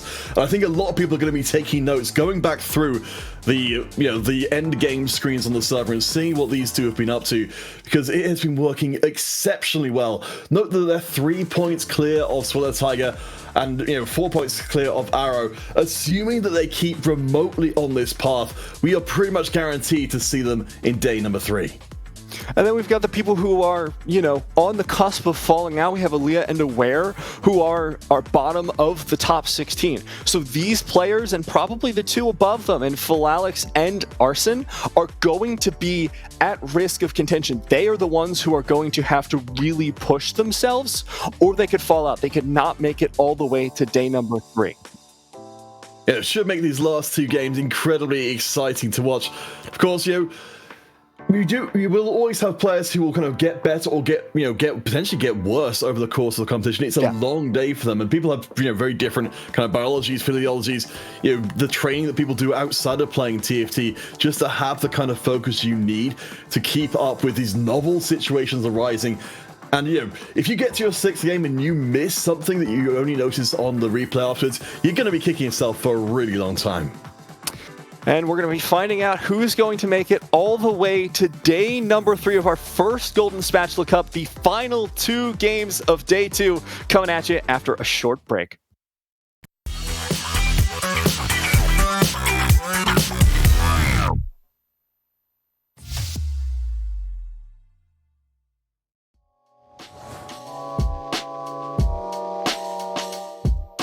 Hello, I'm Lelouch. I'm one of the top challenger players in the US and in Poland. Started playing since set 1 and achieving more successes and being the top of the ladder, hitting rank 1 consecutively in set 5, 6 and 7, and of course the halves of the set. Origin is pretty simple. I'm a weeb, I won't hide it. And this comes from my previous favorite anime, Code Geass, and the main character's name is Lelouch, and it's one of my top characters, so I just thought about it first time I thought about my nick. Pretty positive. Of course, I don't like designs of some units, some traits. I think there's some fixing to be done, some reworks, as we talked with other players. I think the most important thing is to have urge to click play again. So I want to play more, and I'm having fun even if I'm tilted or having bad impression on some traits like mages, for example. I think of course Travis, which I mentioned before, is Bryson. We talk a lot. And Simply Wojtek, and probably now we play a lot with TSW also. So those 4 players I would think of.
Hello, everyone, and welcome back to TFT Rising Legends. We are getting ready for the last 2 rounds of our second day of the Golden Spatula Cup. We're going from 64 to 16 players, and we're going to be following the players closest to the cutoff. My name is Niberia, joined here by Murnio and Wida. Guys, 2 games left. This is for all of the marbles, and we're going to be following the players it affects the most. Is there anything you guys are really looking forward to at this point? Looking really forward for the German players. Germany got only 3 players into this day, and 2 of those are in the top 16 at this moment. But Elias almost getting down of those placements. He got in the last game the purse, so at least he has a little flow in his playstyle. And Salvi, as I said, he is tilt-proof in the last seasons. He got tilt-proof. His development was insane, so I think he will keep his placement at least in the top 16. And Elia, as I said, he's new in this scene of competitive TFT, so I'm not sure if he can keep it up, but I hope so. Yeah, like what I'm looking forward to watching right now, right, is to see if we're going to be seeing a switch in comp choice. We're going to see people being way more willing to take the risks, because the lobby we're going to be following, diving into that in a short moment, are going to be a lobby on the cusp of that top 16 mark, right? So the players in that lobby are going to be trying to do their absolute utmost in terms of trying to secure their placements and get through to tomorrow. Again, worth noting that even for a top 32, you're still getting prize money, and you're also getting Golden Spatula Cup points, which are going to be the primary qualifying measure for you to get into the Rising Legends finals towards the end of the set as well. So it's not just playing for top 16 right now, they're also just playing for these points. Now, let's take a look at the lobby that we are going to have. Wida, as you mentioned, these are the players closest to the cutoff, and the ones that we've shouted out already. Elendil, I stuttered a little bit there, and Aki, I think, is one of them that we really want to pull out, because yesterday we saw Aki going for those really top-end compositions.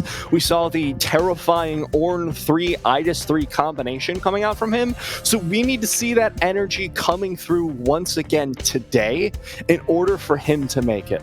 Yeah, worth knowing about Elendil here is that if you are following the US ladder, Elendil is the player also known as Matalas de Volta, or Volta's Toilet, I think is the correct English and translation of that. So a player that has been consistently at the top end of the ladder for this set so far. Any players that stand out here to you, Murnio? I think Aware is one of the best players here. Arrogant also. But I think Aware is really strong and plays really flexible from set to set and is always in the top 20, top 30 challenger EOS. So I would think he would win this. I think the 2 players that I'm most interested in for very different reasons are Odessa and Kenobi. Odessa, of course, we've been casting Odessa for a long time now, coming up back into the competitive scene constantly. I want to see him get that victory. I want to see all of that effort rewarded, but also Kenobi. I think yesterday had a really strong showing with some off-the-wall compositions. Gadget expert Tristana Aoshin, not going to be showing up on anyone's tier list, but definitely won the lobby for Kenobi, and was even able to pull out a very successful Karma reroll composition, which we've seen before today, and it did not go anywhere near as cleanly. I think that was big. Yeah, go ahead. No?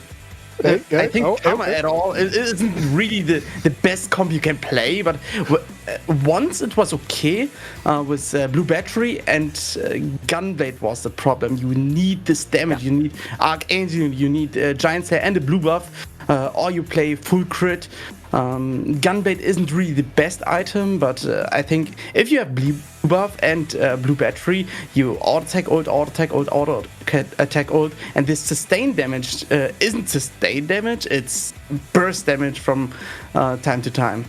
Yeah, what I will say right about that specific game, we were referring to the Lana game. I think that he said so in a different chat. I don't know if the camera saw it, but he reforged the wrong component.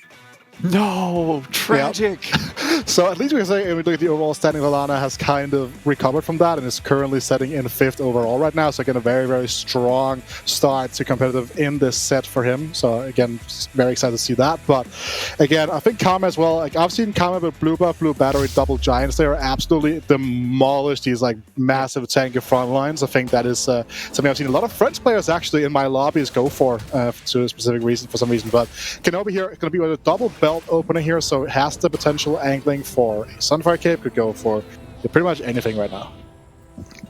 Well, and one of the questions I want to pose to you guys, both of you, is now that we're getting into these last 2 rounds, you know, you guys are both High Master Challenger players.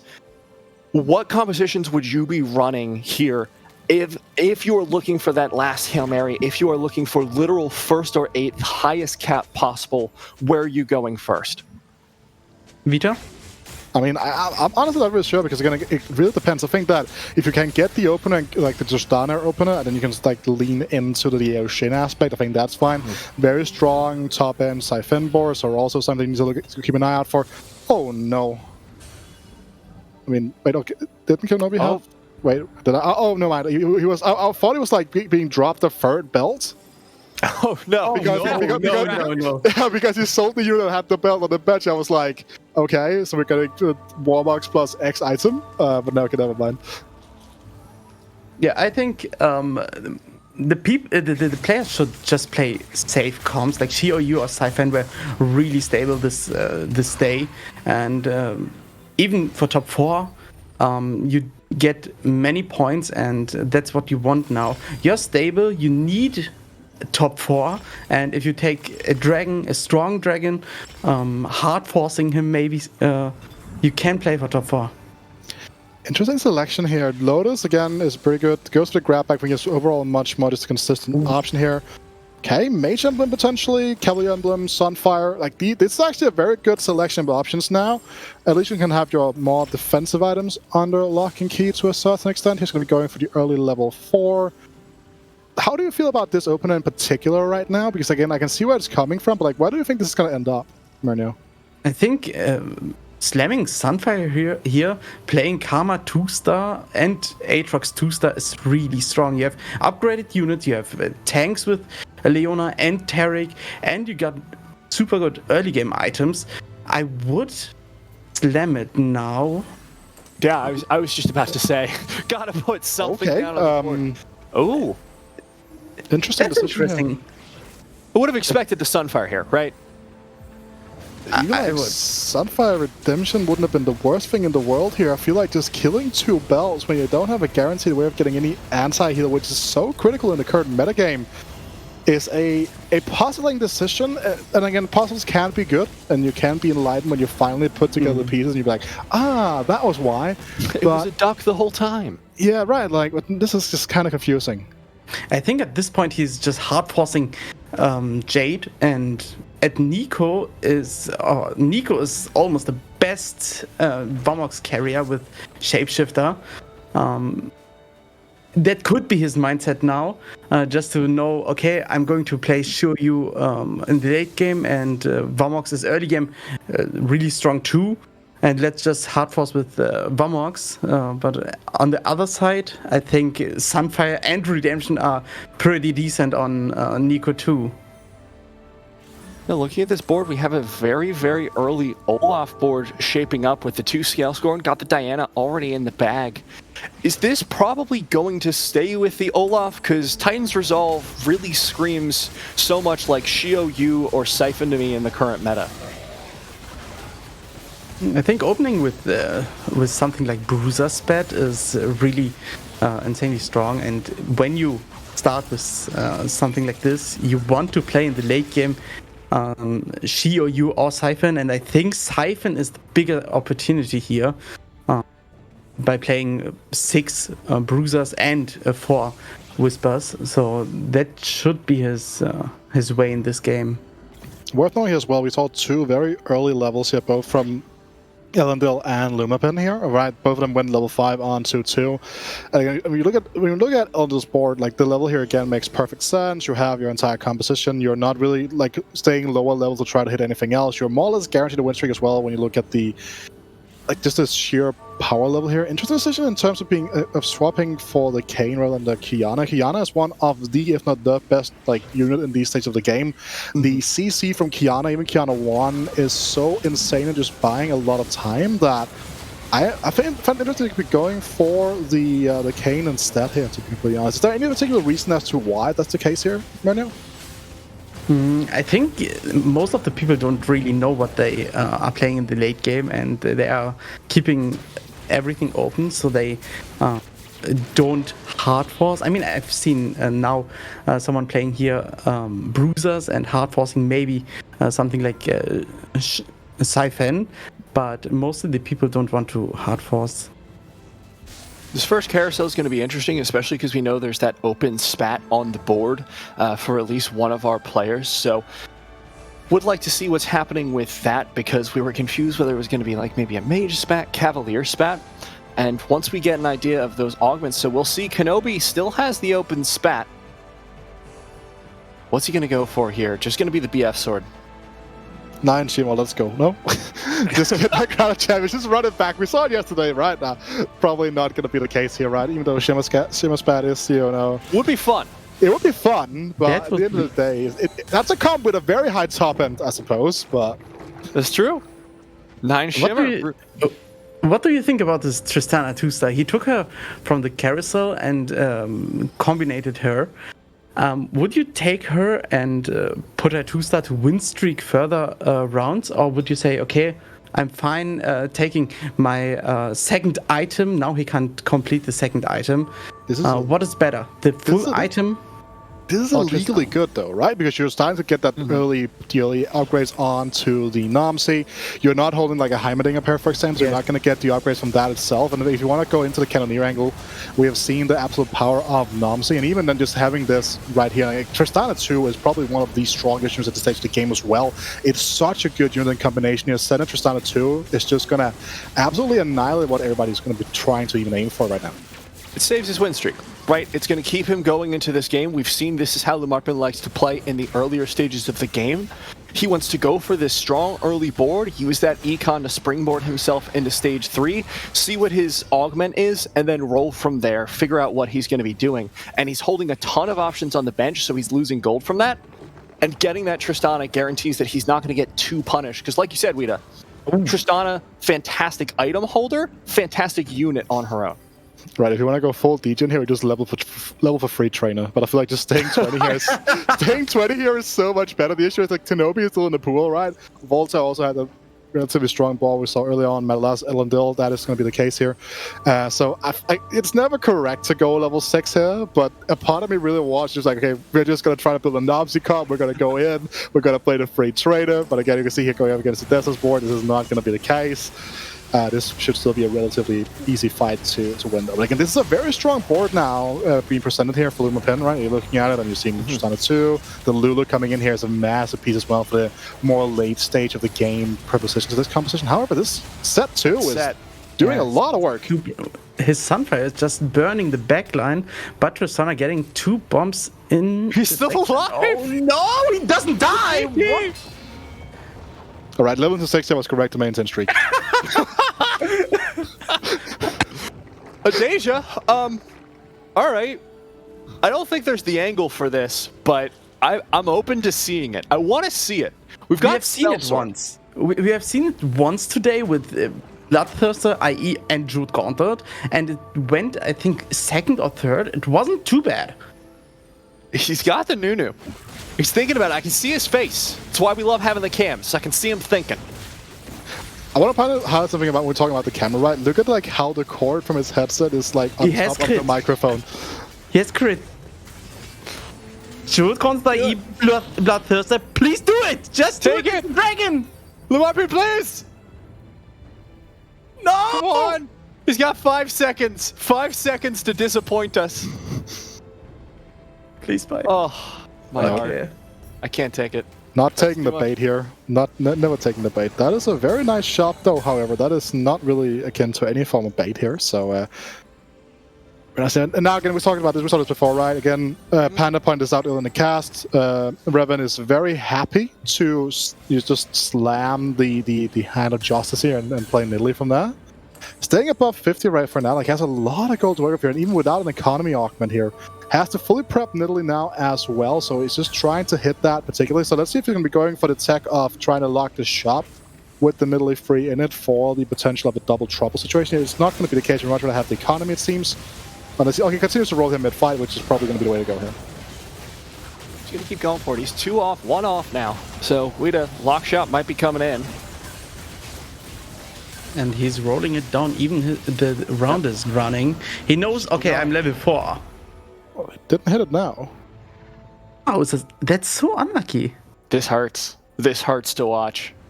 Just one more shot. Alley too. There we go. And he locks it. Wida, aware of the tech. Are you going to re-roll here? Because these are actually relatively bad, I would say, as well. Future Sight is obviously it can be very good, but you're kind of punching the lobby regardless. Trade Sector Plus, not it right now. Phony Frontline is pretty interesting. It hurts to see the trade sector at this point in the game. Because, like, if this came at 2-1, it could have been, like, the Varus reroll instead of Nidalee. So, I wonder where he's going to go, because, like you were saying, with a, like, gadget expert, that Shiv, not great. Not easily carried in this composition outside of maybe a Varus. And trade sector, you've already hit your Nidalee. I think even Phony Frontline isn't really the best augment here. Trade sector was good, isn't good anymore. And he takes it. Okay, it's not the best choice, but nothing was good. Maybe it's just not the end of the world. It's continuous econ, right? It's the initial 5 gold boost. It's a continuous econ here. I still think I would have liked to see a more combat-centric augment. I'm not sure like how much this trade sector is going to help him scale into the game. As we see another Dragon on free too. We have 4 Swift Shot, Siphon as well. This is a very strong setup for Aki in terms of just trying to get that Corki reroll online. Corki reroll, that would be interesting, right? That's a different set here. Varus reroll online. Speaking of, because of the fact that Arrogante has Corki and Sona at level 6 right now as well, though. So that was probably why I kind of got confused for a second. This is a pretty high roll lobby. You've already got the Siphon with the Swift Shot. You've got that Varus built up. And like you said, Corki plus Sona at 3-2. This tempo's ramping up pretty quick. I mean, we have seen 3 different dragons now. Deja, Siphon, and I think... Have we seen the third one? We have seen many dragons in stage 3-3, and at this point, I think when you have Varus and Siphon, this is insane for the stage, because normally Varus doesn't have the best early game because he has to lose streak to get much economy, and now with Varus 2-star and Siphon, he can win streak or get at least not that much damage. Well, speaking of win streaks as well, if you take a look at the top of the board, you've got Kenobi 100 streaking in Dystopia, pretty close to it. But speaking of dragons, guys, we've got a Shio U1 with IE, BT, and a Shimmer scale item. Yeah, well, you see the second augment here again, right? It's gonna be another one of these dragon games where you're gonna see the players that are trying to go to dragon stuff maybe struggle again. Lumipin here saying, you know what, this is a composition that has an incredibly high top end. If I can hit that, I'm gonna start playing towards it already.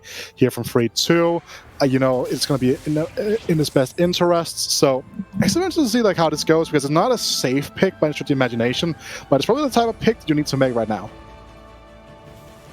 Yeah, so like theirs is a Xayah. By picking Xayah, they could get a Sunfire or just play the Xayah. I don't know, we haven't seen that much Xayah today. What are your thoughts on Xayah in this meta at this moment? I mean, Xayah is very good. Like, Xayah is an incredible composition still, but it takes a while to get online. And the thing is that as well, it comes back to the whole stabilization issue, where Xayah takes a little bit longer to stabilize compared to just hitting a Siphon 1, for example, right? You need to go into a more fully fledged transitional phase to get Xayah online most of the time. If you don't have like the best augment, you don't already have the upgraded front line to play her with as well, stuff like that. And Arrogante here, I was about to point this out here, hits the Corki too, because he found the Corki pair with the glove off of the carousel. However, he's at 29 HP right now, so this stabilization has to come in hot, because he cannot afford to take that many more of these like big losses here, because again, he is like 2 or 3 lives right now, like depending on when he takes the losses. So yeah, not the strongest to be right now, but again, Corki right now gives you a very strong angle to play from. Well, we said our players need to take risks, Wida, and that's a risk if I've ever seen one. 29 HP at 3-5. And this Siphon Swift Shot is actually just going to absolutely destroy Odessa's board here. Takes one more loss 3-5 now. Not seeing a whole lot of level ups, but Kenobi still win streaking. No idea what's on his board at the moment, though. And we talked about this lobby. This lobby is really close on points, so every placement will be super important. Yeah, everybody's going to be massively important here. Aware here on the mage here is going to be allowed to really excel with the mage emblem. So sometimes you see people going, we saw this a little bit yesterday, didn't really have the success, but like when you go with the Siphon frontline instead of the Alawi here, but it's going to be the very natural level 7 of 7 mages most likely, and this is a position that really relies on hitting Zoe to fully stabilize itself. And again, you can look at here, like there's a nice bit of frontline items on the Alawi. Sal's going to struggle a little bit later on in the game, and yeah, this is the Corki 2 with the Gomez stuff and an Itis and a Sona here, and positions incorrectly here. So this Sona now is going to absolutely annihilate this entire team. And Ryze's biggest weakness, right, is being CC locked, being stunned out of his ultimate, and there's going to be stuns galore. It's a Corki comp. He's got a Sona in the backline aimed directly at that Ryze, so this might be a struggle. It might be, but this Ryze is still alive. Vladimir heals himself. Ryze the next... Oh no! He dies of the rockets of Rebel, and Aware loses it. Close fight, potentially. Aware going to be struggling. Like you said, Wida, this high end for Mage is pretty decent. Like, Zoe's a very strong unit. It's getting there that's going to be the problem. And now at 54 HP coming into stage 4, it's getting a lot more dangerous very quickly. Early said we have seen many people playing ASOL Mage. Would you say this is going to be an ASOL game with the Mage Spat? Am I allowed to laugh? Yeah, you go for it. Yes. Nah, dude. Nah, so like, again, like I've seen people in my games where like, I've seen people with ASOL 2 Mage Spat be surprised they top 4 in my games, right? Like, I mean, it's a huge bait, I know, but people are just like, bait, okay, I'm hitting ASOL, maybe I'm getting 2-star, and I think when he's 2-star, he could do like 1% like in the early. Yeah, so Lumapin now, again, we talked about this, had a very strong position in terms of his economy, right? And again, he's sitting on Dragon Pairs right now, the level 7 roll down. Here's the Idas 2. If you can find the Shiryu 2 as well, which is not necessarily likely, being an okay. Again, so while this entire board is upgrade, right? Again, he was a position where he needed to roll down. You look at the economy right now, this is a very expensive comp to hold. He's sitting on like 20 gold on the bench combined right now, and it's sub 10 in terms of like no breakpoints, so he has to make a decision about what he wants to do here. And the Idas 2, while it might be tanky, it has no frontline items to sustain itself. If there's no Sunfire, there's no Gargoyles. So this Shiryu really has to put in the overtime because she needs to really carry this Idas right now. Into the Shiryu 2, though, with Ascension, there's no way that this works out. Like, Lamarpin's board is nowhere near strong enough. Well, like you were saying. Too. And it's Soraka. Yeah, Shiryu 2 Soraka, and the Shiryu has double Titans. You're not winning that one with the Shiryu 1, no matter how many dragons you have. Too many base stats with double Titans. I've talked to Löscher, a German high elo player, who played the last sets, almost every set top 10 challenger. And he told me double Titans is actually the best item build you can play with third item Bloodthirster. And I think getting the third item Bloodthirster could change or make the game even better for him. Oh, Lumapin, what is this going to come to? Oh, this could work. This dragons shaping up. It could, you know. Yeah. He has double. He's holding a fourth just in case he wants a little bit more dragon. I'm not sure if holding this one is actually worth it at this point, but maybe he's thinking, depending on whether he hits the Siphon or the Deja first, he'll run one over the other. I think he wants to move the Gamblers, not the Gamblers, wait, that's not wants to move these items over to the Deja here with the government stuff, because the thing is the Deja hits has a lot more units, right? So there's a much higher chance that she generates the gold that he needs to really sure off this composition here. Look at this, Revan also level 7 now has found a sheer unit themselves. So these comps right now, these boards are just incredibly well-rounded, a lot of them. So they're just see how this actually end up going to be going here, because look at this. This Lily just not taking damage. Yeah.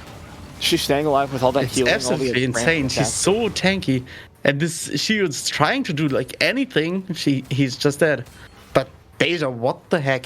She's just one-shotting the backline. Oh, so close. I feel like this board's stronger than it's looking into these matchups, and I think it's just because overall across the board, Rita, you were talking about it, these compositions are not only well-rounded, but they're strong. We see Aragante's composition. He's got the Corki 2 already. He's got everything he needs for this composition to work, except the 1-star Namzi. That's not great. But the rest of it is in a pretty good spot.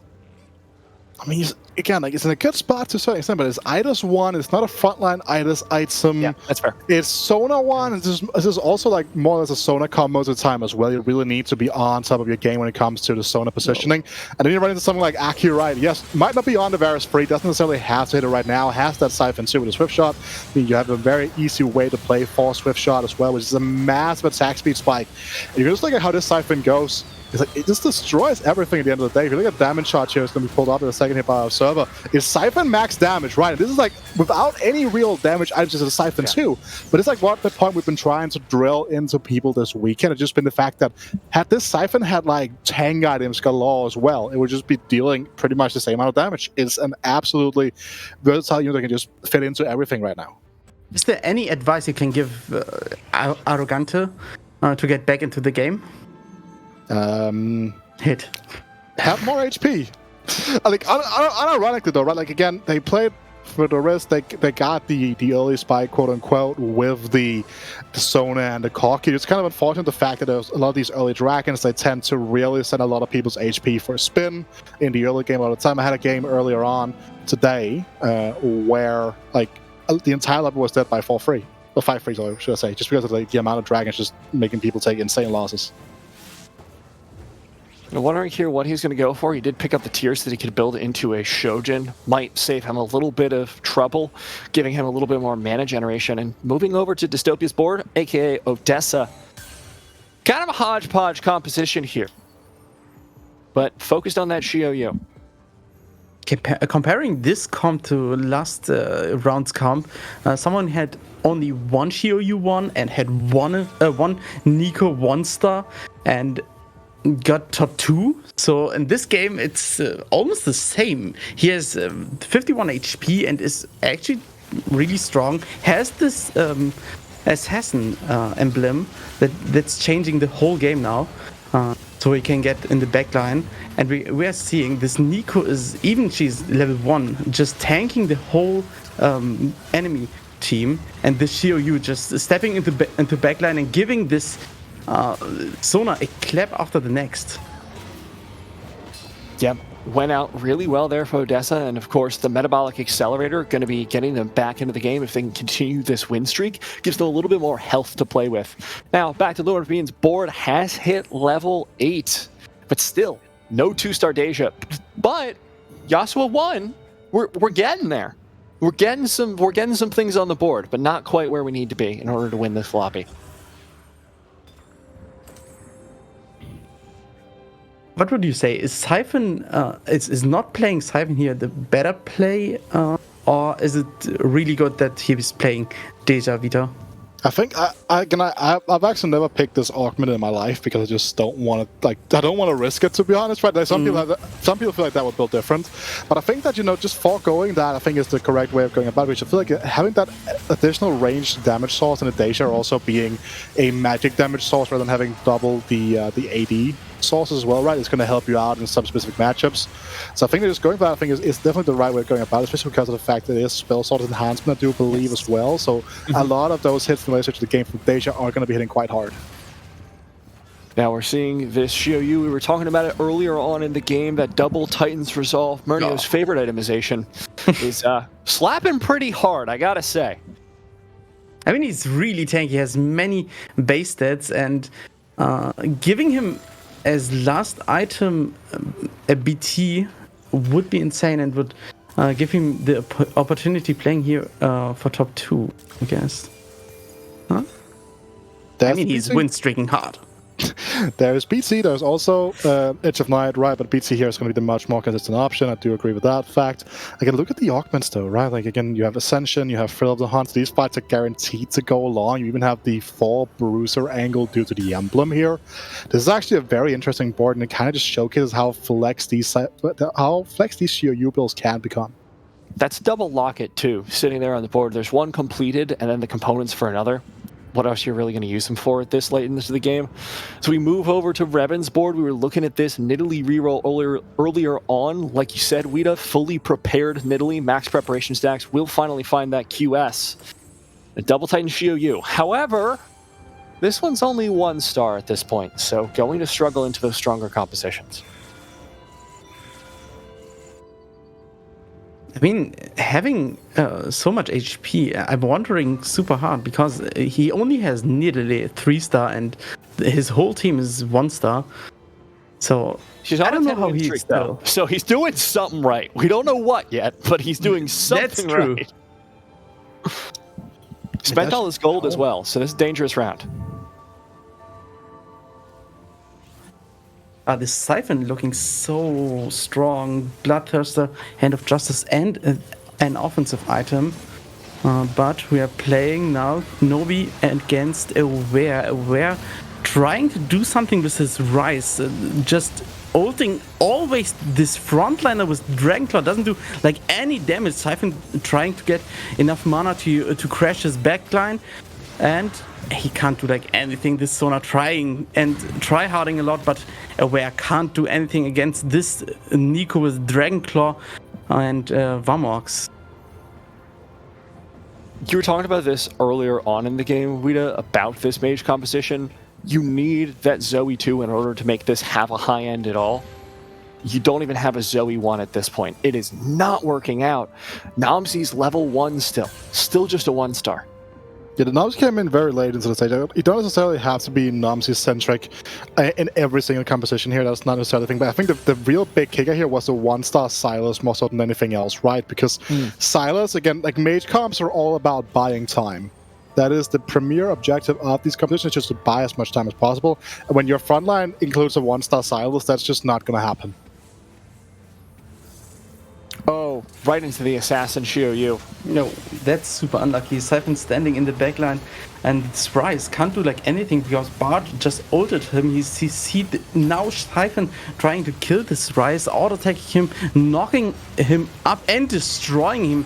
Now his backline is just dead, and this Siphon or Xiaoyu is trying to heal himself up, is killing the backline. Vladimir just killing him, and the frontline is standing. He can't do like anything, and Xiaoyu, 1-star, not strong enough.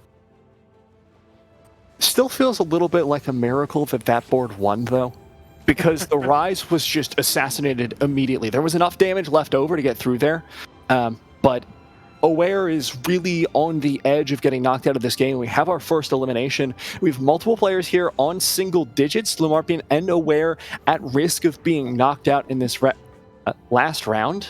Lamarpian has finally hit that Deja 2 with the Ginsus on top of it. It also has the Fresh here just to add a little bit extra amount of CC just to buy more time here. And it's going to face the strongest board in the lobby, which is far from ideal as well. I think that is a big thing to note here. Like, that is very much super far from ideal because this is pretty much a guaranteed loss at the end of the day. Because while this CRU is very strong in the damage department, it doesn't do a whole lot of tanking. And this attack coming through from the Deja here now, this wave needs to do a ton more damage than actually did. So that's going to be Lumapin taking a loss here. Now the big deciding factor is going to be, is Aware going to win their fight? And right now he's looking in a very strong position to do so. There's no more damage left on the opposite side of the board here. And this is just going to be the Mage Comp doing what it does. But again, like, look at this. It's 2 Mage Emblems and a Sona 2 being like the main deciding factors in these fights. I wouldn't be surprised to see this board at some point try to transition into an AO Shin setup instead, just because of the fact that this Rise 2 is going to fall off and it's going to be quite hard to hit the freestyle. Yes. I think at this point we didn't talk enough again about the Dragon Alliance. He had a really strong board, Deja 2-star, Xiaoyu 2-star, and an Idis 2-star, and he didn't get higher than 7th place. What is the reason he didn't get higher? I think it's just that you're in such a high tempo lobby and you spent the entire game being low. Like, you can take losses if you have a lot of high HP and you can try and cap out your board further, but the Marpin spent so long with nothing on his board. He had a Shio U1, didn't have a third dragon, just had the Idas 2. So that by the time he got that Deja 2, he was sitting at 1 life. One mistake meant he was out of the game. I should just hear, I feel like Mirage betting this Pike actually might be pretty okay, because when you have Pike 2, it spikes quite hard with like just adding any sort of AP to the build. So, you know, with that spell source enhancement being the augmentation of Mirage this game, I do believe that we're in a very good way to go here, but doesn't look like it necessarily is a bad idea. So it's looking just fine for now, I would say. Yeah, Cav Yasuo doing plenty of work getting the CC out across the board, but the Shioyu single-handedly destroying the board. Odessa does survive, but it looks like it's going to be up to... Oh, Kanamista hits a Shioyu too as well. It's been the entire game waiting for that for Revan, and we now finally have our top 4. It's Revan, Element... Jeez, I wish they would use their actual in-game names, but...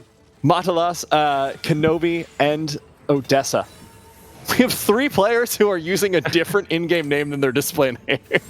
Okay, so it's going to be Sin Siphon instead here. What do you make of this adaptation here, Murnio?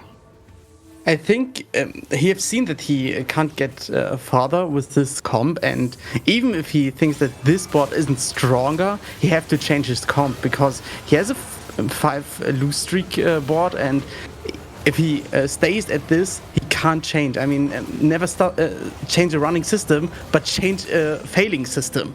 And at this point, he had to change it. That was the last chance he had.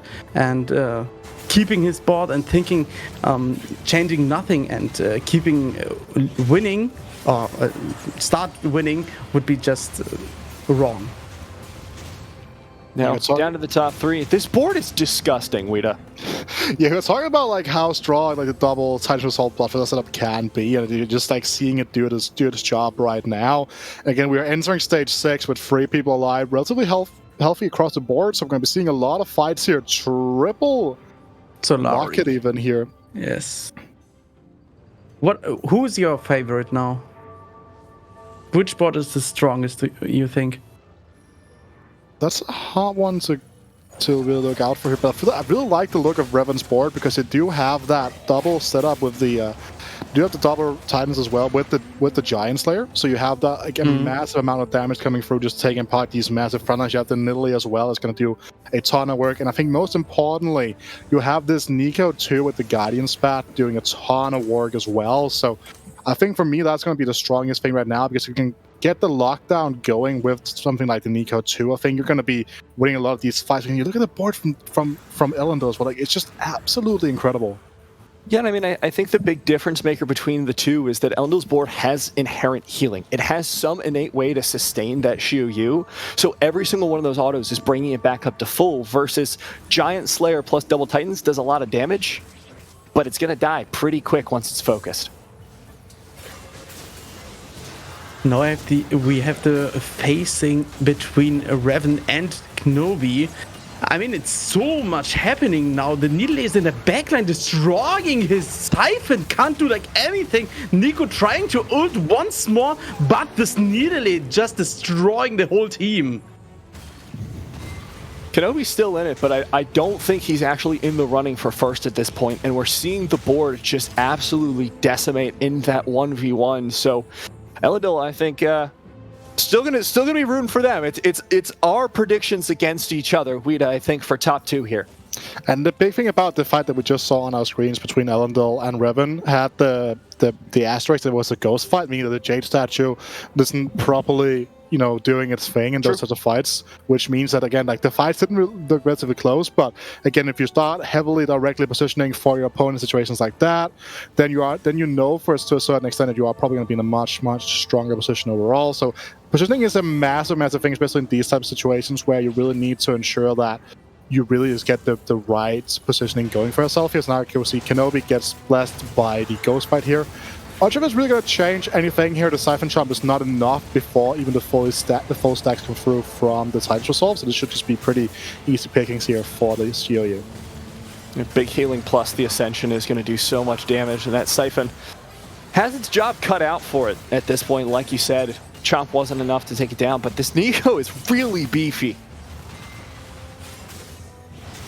This Yasuo is just dashing in the front line, from the back to the front line, just knock up one after the other. He's got it! Destroying them.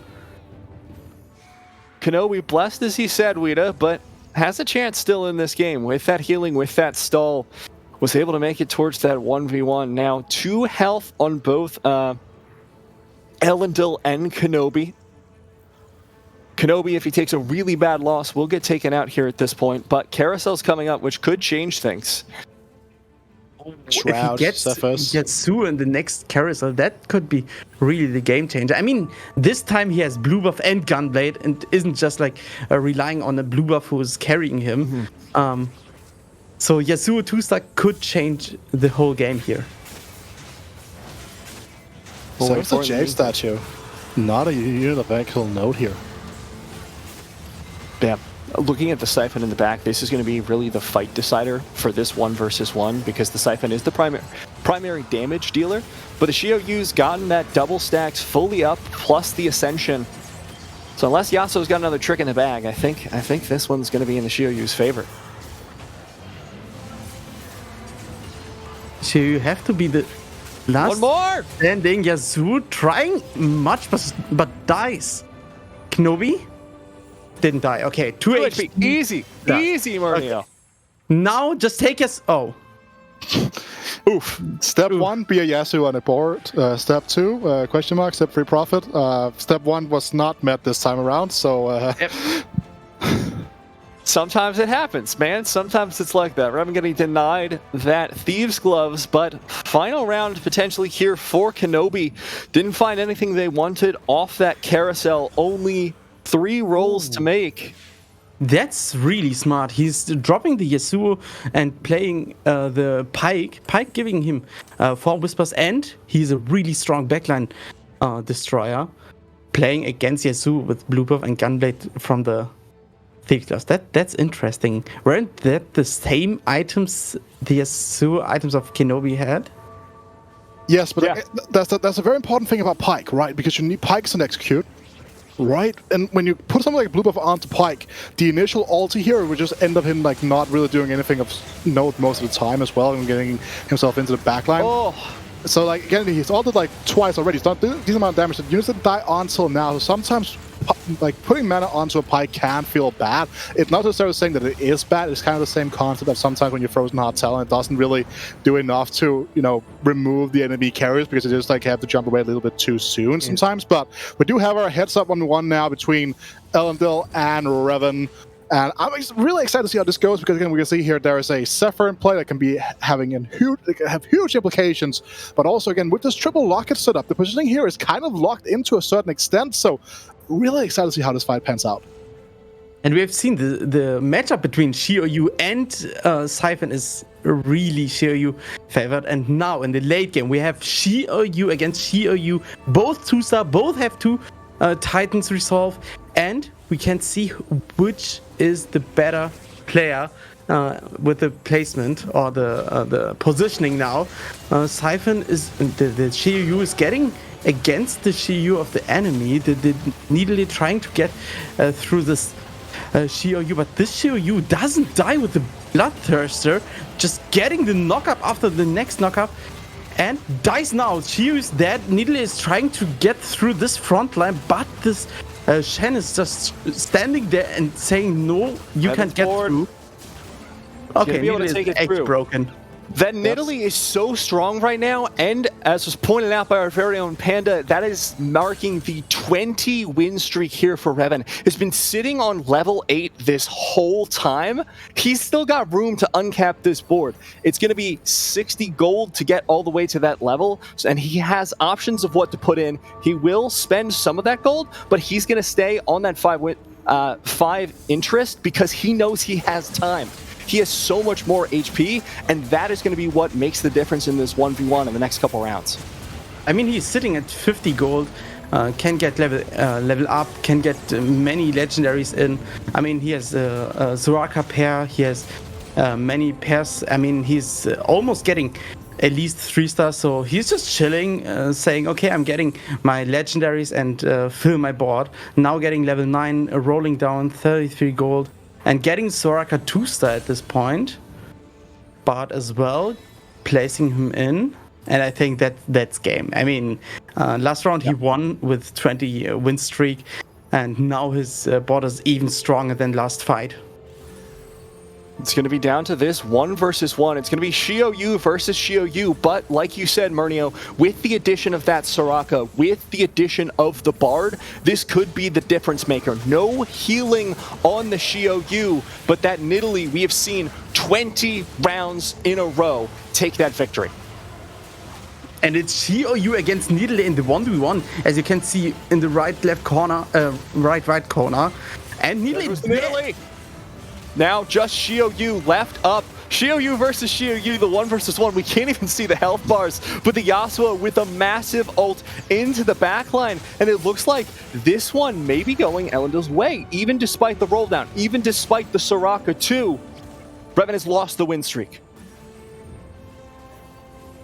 I think we saw a change the positioning of the Zephyr as well here, which was the key deciding factor, because the last time around the Zephyr hit something completely different. This time around hit something of note instead, and that was, that might be what's going to be needed here. That's going to be a 3-star, at least for Revan, not necessarily a fantastic option, but at least a board upgrade of some sorts.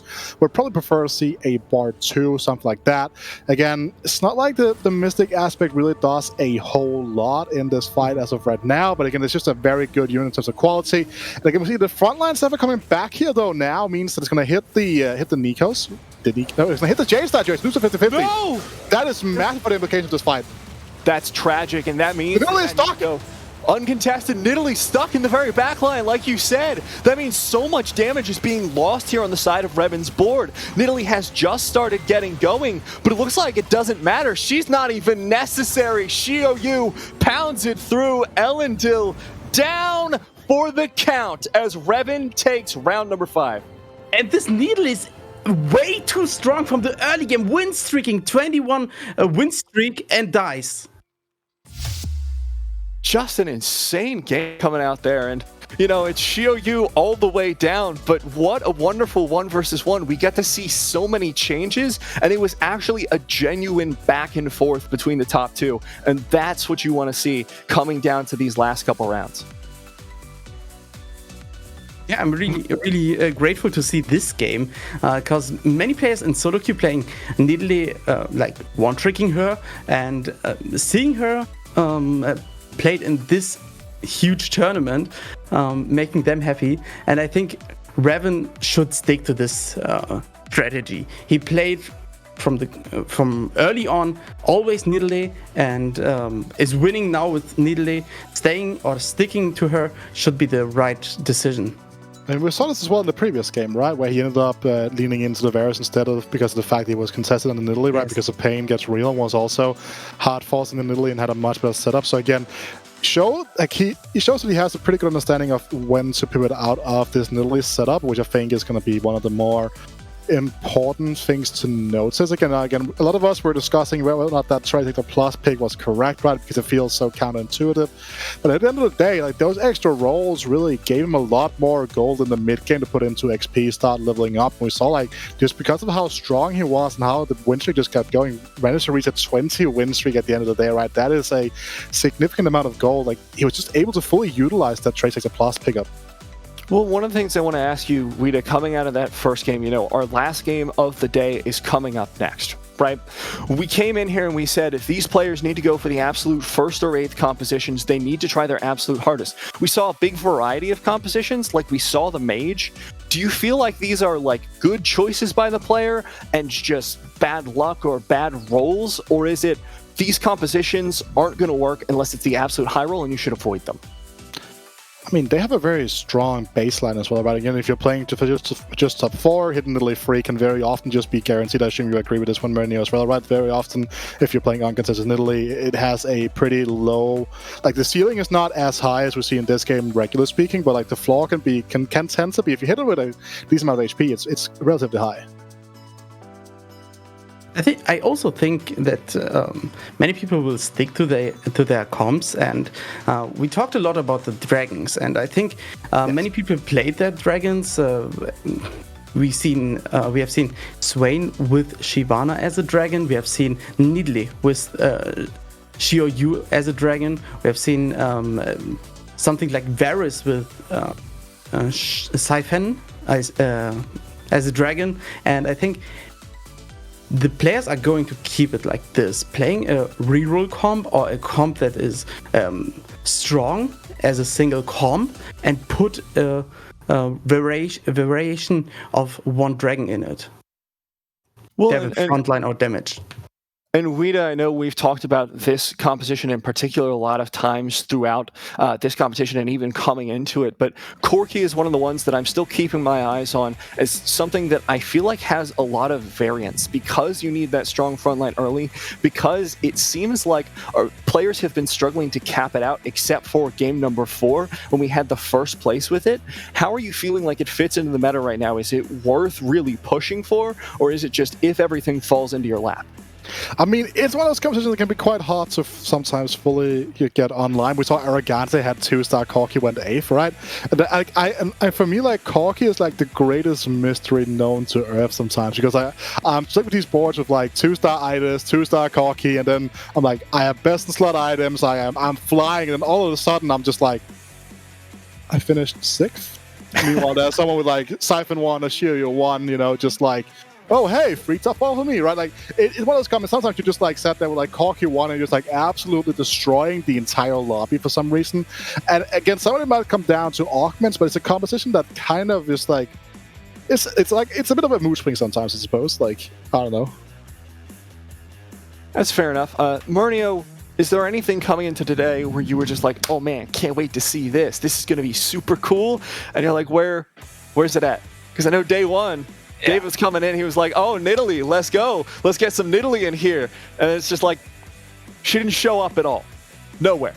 In my mind, I'm divided in 2 parts. I think that eco augments are, in the theory, insanely nice. I love economy augments, but I think at this moment, combat augments like Gadget Expert or Thrill of the Hunt are insanely good. You can destroy the enemies in the early game and not falling down like last game we have seen in stage 3, Corki 2-star and got 8th.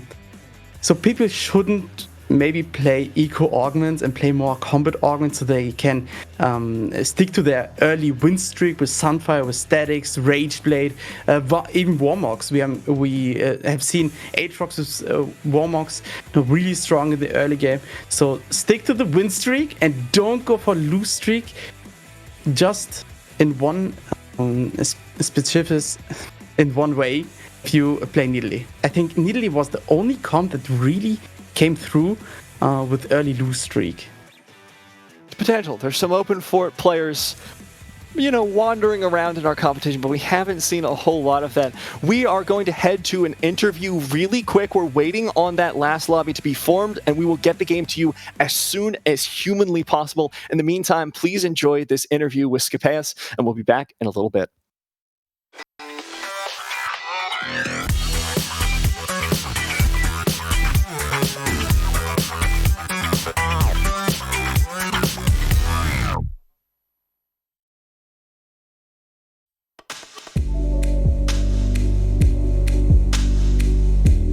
Hi, I'm Skip. I'm 26 years old from Czechia and I am a professional TFT player. There is a story to it.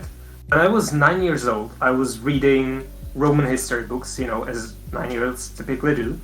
And I wanted something that sounded vaguely Roman, but also wasn't a name of anyone specific, because then it would seem like I think that specific historical person is better than me, which at 9 years old I definitely thought no one is. So I went with Scipeus, which is kind of like Scipio Africanus, but, a bit wrong. So I had a good impression with one thing specifically, and that's rerolling augments. I think that was an amazing systemic change. The first impression of the units, though, I think it is a really bold choice by Mordog with a lot of things he's done, such as putting in 4 large AoE CC units at 4 and 5 cost, and putting no AP carries at 4 cost. I don't think we have really had a great patch so far, and I don't really see how Mordog is going to achieve one, but I'm looking forward to it. Maybe he will surprise me.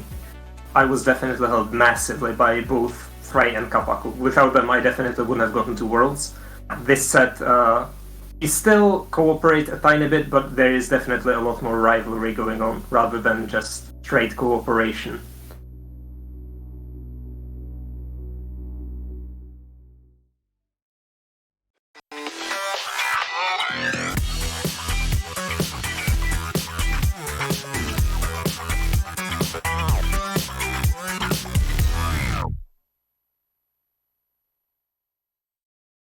Welcome back, everyone. Hopefully you enjoyed that interview. It's always a joy to hear from our players. We are still getting that last lobby going. One of our rounds has gone insanely long. Like, they're going into the hyper late game. So as soon as that's done, we'll get all our players in here. So while we wait for that, we've had a fantastic day of competition here on our hands. We've seen some new faces come out and really excel, like Arrow and Shirmi. We've also seen some old hats starting to struggle to hold on to their lead. Lamarpin, that last game, having a rough time despite having a wonderful day one. So what are you guys feeling so far? I mean, I know, Murnio, we were talking during the break about augments, and you talked even previously about your feelings on econ augments. Is there anything that you think you really want to see more of, or has been particularly impactful today? I think one augment we have seen in almost every lobby is really underrated, and people are not seeing how strong this augment is. It's Second Wind. It got nerfed the last patch, but I think even after this nerf, Second Wind 1 and 2 are almost the strongest augments in the early, mid, and late game. You can play it really flexible, it's really strong. You can play it with flexible with every comp you play, and the best thing in this augment is no one sees that it's so strong in the crowd. It's just like, okay, they got healed, but 40% in a fight where 10 seconds are gone, your Siphon is actually just almost full life. Yeah, I mean, I think that, especially something that we've been talking about, it's something a lot of the channel players that I speak with on a daily are pointing out, right? Like, especially when it comes to Siphon, right? The matchup of like having double healing augment plus healing item and Siphon can sometimes just be like the difference maker of just having these insane boards that tend to pop off. And I think that Second Wind is probably one of the strongest augment game. I do think that it is something that most people do recognize. It's just not always something that people want to really focus on playing into most of the time here as well. But it definitely is one of those incredibly strong augments that I think is like super exciting to follow, because they can just change fights. Like when you're always looking for the 10-second mark of the fight, and you're like, okay, 1 more second, Idas, please curse. Bang, Second Wind, right? Like that is what kind of can occur most of the time. You just feel like, okay, Second Wind is insane. One of the things that's really surprised me coming into today and even yesterday was, when doing prep for this event, looking at high-level player streams like Scipeus and Volta were really going for Mirage compositions more frequently than I thought, going for that Cavalier frontline, Deja in the back, but we really haven't seen Deja a whole lot, and the times when we have, it's mostly been losing. So I'm really hoping we get to see a little bit more of that. But is it just like the pace of the lobbies is so out of control that you can't get the setup for her? You can't get those front lines rolling before Siphon comes through and destroys everything? I think you said it. She needs really... I mean, she's pacing... her pacing isn't really strong. You need at least 2-star Deja to be really strong, and if you don't have a frontline, you don't get enough time to build her up. put 3 items on her. She needs at least 2 items to get strong, and then you need 3 or 4 Cavaliers, or you build around something like your Leona. I think it's hard. The pace in this game is really too strong or too high. It also like her setups are very specific most of the time. Like if you don't have a healing augment, you don't have uplink, you need to have a very specific set of items that you don't necessarily want to flex into normally here. So that is like one of the reasons why I think we're seeing a lot less of Deja, because she's just way less flexible compared to her counterparts in Xiaoyu and Siphon. And usually she is a burst mage since the patch where she got changed. And bursting a Xiaoyu or a Siphon isn't that easy. Yeah, and I mean, especially because Siphon is such a slippery monster. We've seen it in a couple of these fights, you know. Wida, you have been very vocal about the Assassin Siphon for good reason, because sometimes it's just like, all right, cool, you chomped the 7,000 HP tank, and you're useless for the next several seconds while you ult again. But it's been one of those things where throughout the day, Siphon has been, you know, it's a bronze to challenger run with Siphon, and you never know which one you're going to get until you actually get into the round. Is that just like the next YouTube content, right? Like streamers are just like running out of ways of doing like bronze to challenger. They're just gonna like, you know, take Siphon, something that's not even in League of Legends. You know, that's gonna be the new hype, right? Like, well, wait. That's what we're going doing to now. teach Siphon to play League of Legends. Bronze to challenger. Let's do it. Could you imagine one of those, like, you know, it's been like all of those types of things, like chat plays X game, just like chat plays Siphon as like an emulator, like type meme video thing, where like chat just like like Twitch plays Pokemon, but it's Twitch plays TFT. We can make it happen. I know there's a talented enough developer out there to make it happen. There is a mod in Germany. In Germany, there's one streamer, Maxim. He got some program like this. He hired someone who is coding it, and he did it. I've got a video of it. That's right. You gotta send us to this after, because I would absolutely love to see that. I mean, if you have 5,000 different people are tipping in the chat, oh my god, the game is crashing. but guys, our positioning sucks. You gotta stop putting Siphon in the back left corner. I don't know why you're doing that. Why are our tanks in the middle of the field, but our Zaya's frontlined? There's no assassins. It would be the best challenge, unranked to challenger with the chat. Twitch chat, unranked to challenge. At a certain point, you're just like, all right, this is a subs-only stream. And I'm removing everyone's subs except for the challenger players.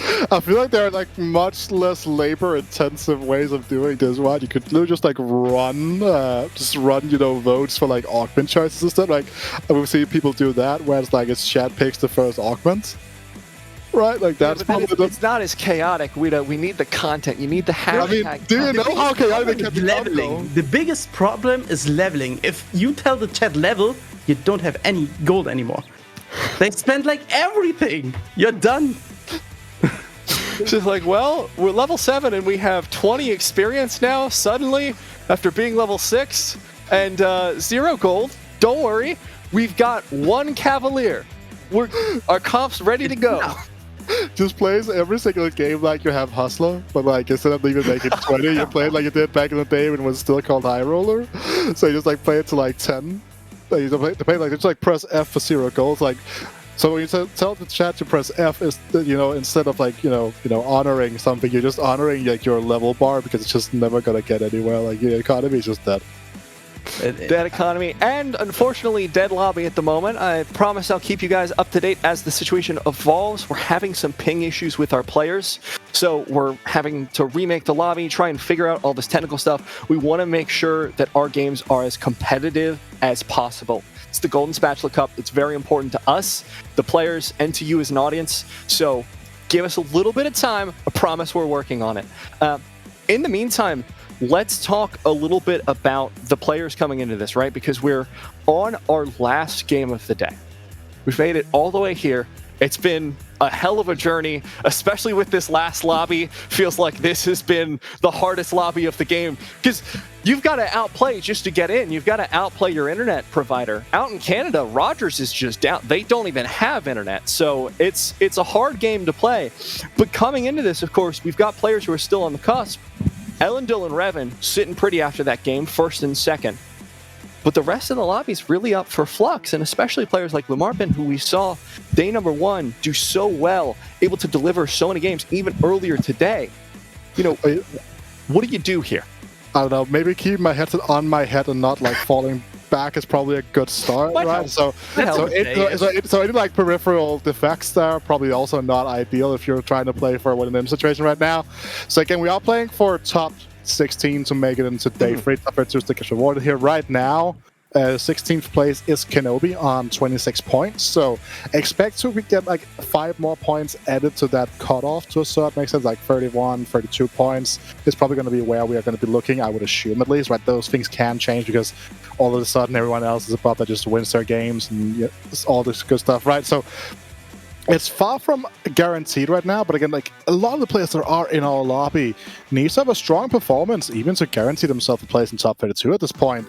So again, we have the overall standings right now. This is our top 8 as we are right now, but I think the only person that is more or less guaranteed safe here is Dallas. So I think there might be some like fringe scenarios where Skarampus still is out, but also looking very safe. Same goes for Travis. He's like at that top 6 situation here. Top 5 needed for some of the other players. So you might, if you go into this last game with a false sense of security, it might be your downfall, because one bad result here in game number 6 of the day, and you might not be making it to day number 3. And this lobby, I think the players are really pressured. We talked a lot about tilt in this on this day, and people are getting a tier, a rod, and a giant spell as we got to today. They will almost tilt in the early game because it's so close now. Yeah, I mean, it's one of those things where every second, every move, every decision matters so much more, and you have so much more pressure on yourself. And we're seeing some of the players that we were talking about earlier in the day, some of the players that we were highlighting, now suddenly in contention to be falling out. Like Arrow there in 12th place is now at risk of getting knocked out of this qualification. Kenobi, like you mentioned, we'd right on that cutoff. And it's not far between top 8 and bottom 8. 26 there for Kenobi at 16th place. Dasik at 8th place is at 29 points. It's close. It's really close. Yeah, it really is close. I was hanging out in Dasik's chat during, again, when you're not on stream, you get a lot more freedom to like which lives you get to watch as well. And I was watching Dasik's lobby here, and I remember he was like pointing out that he thought he was at 11 points, like, okay, I'm safe. But then like he realized that he was only going to be like at the 9 points after the first 2 rounds. We get a 4th and a 5th. He was like, I need to top 4 and like top 2, like all of my remaining games today to make the cut. That is how fierce the cuts are. One single bad performance here, and you are fully done for. And that is a huge mental stressor. This is where I think experience is going to shine through as well for a lot of these players. Like Lumarpin, though he's had a rough game, though he's had, he's starting to get at that cutoff point. He's a professional poker player. He's been playing TFT for 2 sets now professionally at the very least. He knows how to just let it wash over him. Otherwise, he'd be very bad at his full-time job. Like that's part of being a pro, is being able to recover from that tilt, recover from those bad situations. So that's what's going to make the difference here. And this is where I worry for our new players like Arrow, our new players that haven't had that bulk of experience behind them. It's why the veterans get an edge in these competitions. So we'll see. I'm a little bit curious to see what happens to top 8 versus bottom 8, because I'm really hoping we get to see Dasik, but there's those new players like Arrow that I'm looking forward to. Is there anyone in this lobby that you guys have been like super impressed by the previous game? I think there was one comp. It's not like I'm cheering only for the German people, but I mean, I'm German. I have highlights. Of course not. We don't hide our biases here. It's fine. Just But I said it before we started casting. I'm really looking forward for someone playing Legend.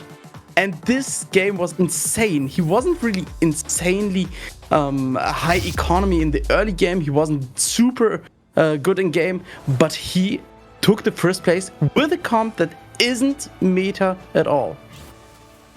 Pretty aggro carousel here, lots of tears, much to the chagrin of some of our players, I'm sure, as a lot of them prefer AD. But we have made it through, everyone. Thank you for sticking with us through the technical difficulties. We are, once again, as a reminder, in our final game of day 2. Only the top 16 players from today's games will make it all the way to the final of the Golden Spatula Cup. And this is the decider. And we've got to run it back. Yeah, talk. Right, okay, that's a Heimer pad though, with a Silas. That actually also might be a different angle here, but having the Nidalee with the glove here is obviously going to be a very, very nice angle to look at if you're Revan. We've seen how comfortable and how much he prioritizes those Astral reroll compositions that have been doing a lot of work for him today so far. I mean, he can chill it a little bit. He has Nidalee on his bench, can scout the enemies, scout the board, see if any... Oh, he got fully bear. Legend? Oh? Legend? The dream?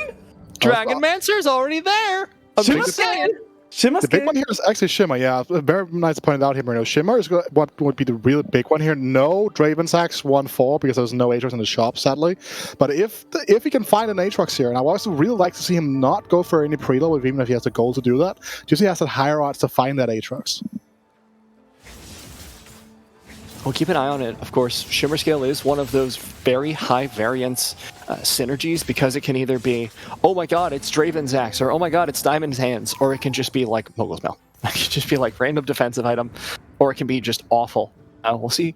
Hustler's an option here. Given how Revan has played previously, there is a slammable Hand of Justice plus a BF sword available. These options are like very, very distinct in each of their fashion, right? Salvage Bin, very heavy on the flex play. Earth's Grab Back can be game defining.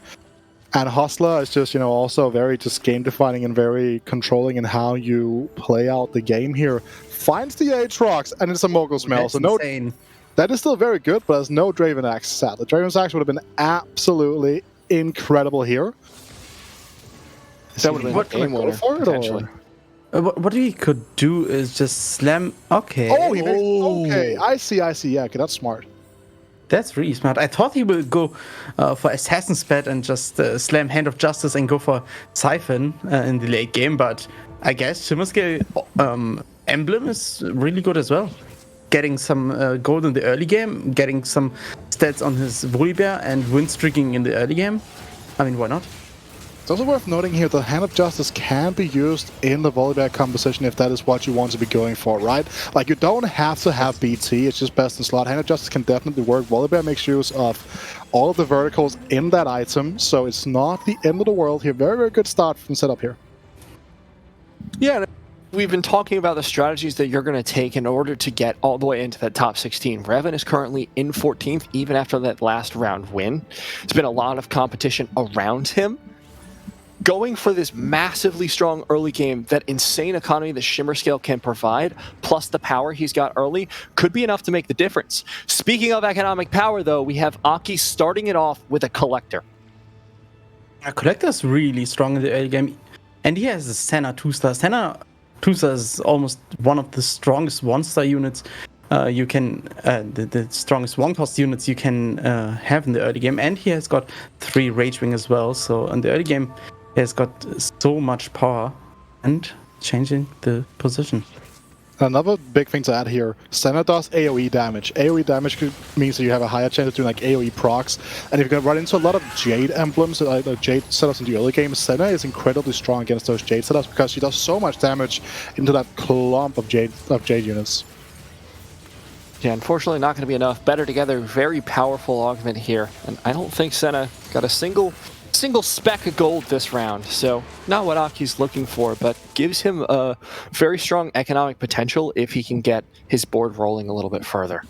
There are 2 augments which are almost the strongest augments, Better Together and We've seen the second is with Static Shift Gadget Expert. Those are so strong. You're getting +1 item and you're getting extra stats for those items. So you have to win streak in the early game with those items, and in the late game you can play backline with Solari, or you can play something like Siphon in the front line with Solari. So you can take those and win streak till the stage 3, 4, or 5. 5 is a little bit too much, but you know what I mean. But you can try. You can always try. You can try. It's going to be another strong board here with Ascension and a Thieves Glove Slam. It looks like a lot of our players, if not all of them, are going for this insane early game plan. They just want to streak as hard as possible. But counterintuitively, because everyone's going for it, it's the syndrome idea from The Incredibles, right? If everyone's win streaking, nobody is. These boards are all so strong that they're going to be competing with each other, and all it does is just up the pace of the lobby. Vita, what are your thoughts on Shimmer Scale? Would you just play vertical Shimmer Scale, or would you just play it till you get some gold from it and scale into the late game? I think a lot of it's going to come down to what the second Shimmer item is, right? Because sometimes you can flex 5 Shimmer, and if you find an Idus, if it's Draven Axe, for example, right, it becomes absolutely incredible. If it's the second item is something like Determined Investor, and you don't find that until like grade 2, for example, or even later than that, then I don't think it's worth the investment, for example. And also, it's so hard to hit that. It's like, yes, we saw it yesterday, right? Like, where it was like, we saw it, Bryson had everything going for him, and then he only got second despite having Crown of Champions, right? Like, it is not a guaranteed sub 1 composition. Like, the steps you have to take there can be quite sketchy. I think you just play it for now. The Shimmer Scale is essentially like a Merc Spat in the olden days to a certain extent, right? It's just a guarantee for the gold, and then you could just like make use of the Spat, and then you don't really care too much about that moving forward, and I think that is totally okay here. Yeah, sure. I think almost one of the strongest early eco augments, or not augments, traits is the Shimmer Scale, and even better than Astral or Pirate's Mirage, because this is giving you an item, combat stats, and you have really strong units. You have Volibear, who's really strong with 3 Dragonmancer. You have Kane, highly underrated backline diver, and you can play really good synergies. We have here something like Dragonmancer, like Assassins in the backline, and many frontliner. But it's better together against Shimmer Scale. Is it so close? Holy shit! Is this close? So close. Whoever wins this with their investment will be streaking all the way into PvE. The Karma, not quite enough. The Sunfire, not enough either. Revan going to be able to take that one, streak all the way into PvE, and the only one to be able to do so. We might be feeling bad. Revan with a double hot slam as well. If that is not a hot watch, I don't know what that is. If that had gone wrong, if that had been a loss, I think Revan would just be out of the game. That's such a sacrifice. Your item components are so strong, so important. He's spending gold again.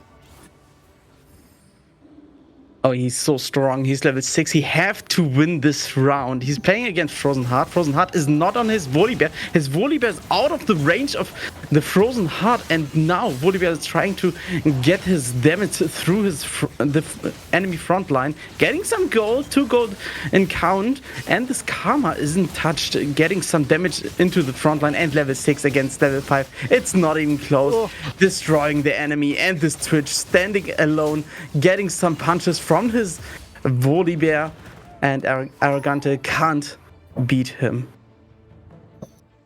Is that is not Loot Master, right? I'm not tripping here from Arrogante? I think it might be. It's so hard to tell with all the guild ones because they have the guild emblem, which is very busy. Because I couldn't see if it was like gear upgrades, because gear upgrades is a fine augment. The thing is that I've been talking, like everyone that I'm talking to is like Loot Master is just not very good because it's just worse than Junkyard. The units are worse. You can't use the components as effective as you could with Scrap. Because like minus 2 is like, okay, cool, it's just Junkyard, I'm just gonna play it, right? But like it's so slow compared to component grab back. Like Loot Master doesn't outscale component grab back until like stage 5. Like That is actually how insane in that regard, like how much you're actually losing compared to an Augment that gives you that much more immediate power, for example. So like a lot of choices must have been horrible. Volibear plus duplicated drop here. You could duplicate him now and then keep win streaking. Yeah. Yes. Might be worth it at this point. We've seen how aggressive he's going for these streaks early on. I mean, like which unit would he? Which unit would he, Nico, or duplicate? Oh, wow. It's a Shio incident again. Thanks 3-1 this time. For nothing. Well, this could cause a problem for Revan, right? Who did find that Volibear 2, whether it was with the duplicator or not quite sure. But this Shio Yu does once again change the pace of the lobby. Giant Slayer, fantastic item for Shio Yu, and this unit is going to do a lot of damage. Unfortunately for poor Aki, he's just got a Senna. And it's not, again, right, it's not even the Shio Yu, it's a combination with the Kiana 2 here, just completely blocking out anything this backline is going to do here. And Kiana 2 is literally one of the strongest early game units. And it was one of the reasons why in the previous game, when we saw the swap out between the Kayn and the Kiana, that I was so puzzled, because he was holding both of the pairs. It wasn't like a priority in terms of economy. Like Kiana is just an insane unit in the early game, and you pair it up with Lee Sin, for example, you get the Tempest in. Like, it is such a strong, you'd like to see holding this Ezreal potentially as well, because it could just be a next level quite naturally, but it's not going to do that, it seems, just due to the nature of the board right now. I mean, you just said it. Kiana is insanely strong. She went in the front line or jumped in the back line and destroyed both his Kiana 2-star and... not his Kiana. Wait. Second win. It's insane. We just talked about it before this game. It's insanely strong with dragons, with Jade generally, because you need much sustain for this comp, and he gets it. Yeah, but again, like, so look back at like what my point from before, right? Because he's going to be going with the 6 Jade angle instead, right? If he was not going to be going with the 6 Jade angle, I think that holding like not selling the Kama here was almost just and not pick up the Ezreal, for example, was probably worse, right? Because again, you just level, you don't have to roll for anything that you hit. You just play you have the 2 Guardian in with the Taric 2. You have a Braum, even a Braum 1 that blocks a significant amount of damage.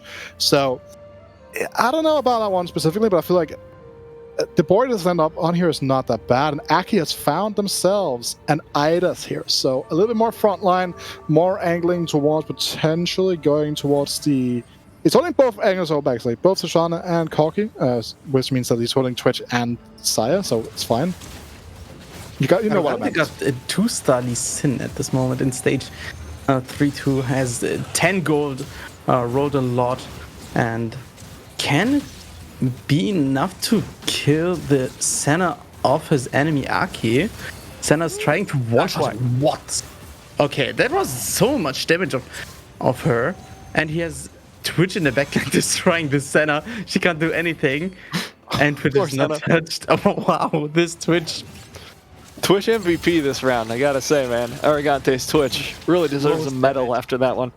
I still haven't seen Aki's Senna generate a gold yet. I feel like we've seen a lot of fights with this board. That's actually kind of insane to a certain extent. Also has gone for the Dragon Horde, right? The Dragon Horde? Mm-hmm. Yes. So that is also worth mentioning. So that's probably where the Idas came from the Dragon Horde Orb, right? So again, we've seen this not really work out too well for a lot of other players here. So let's see if that's going to be an angle that actually works out here for Aki.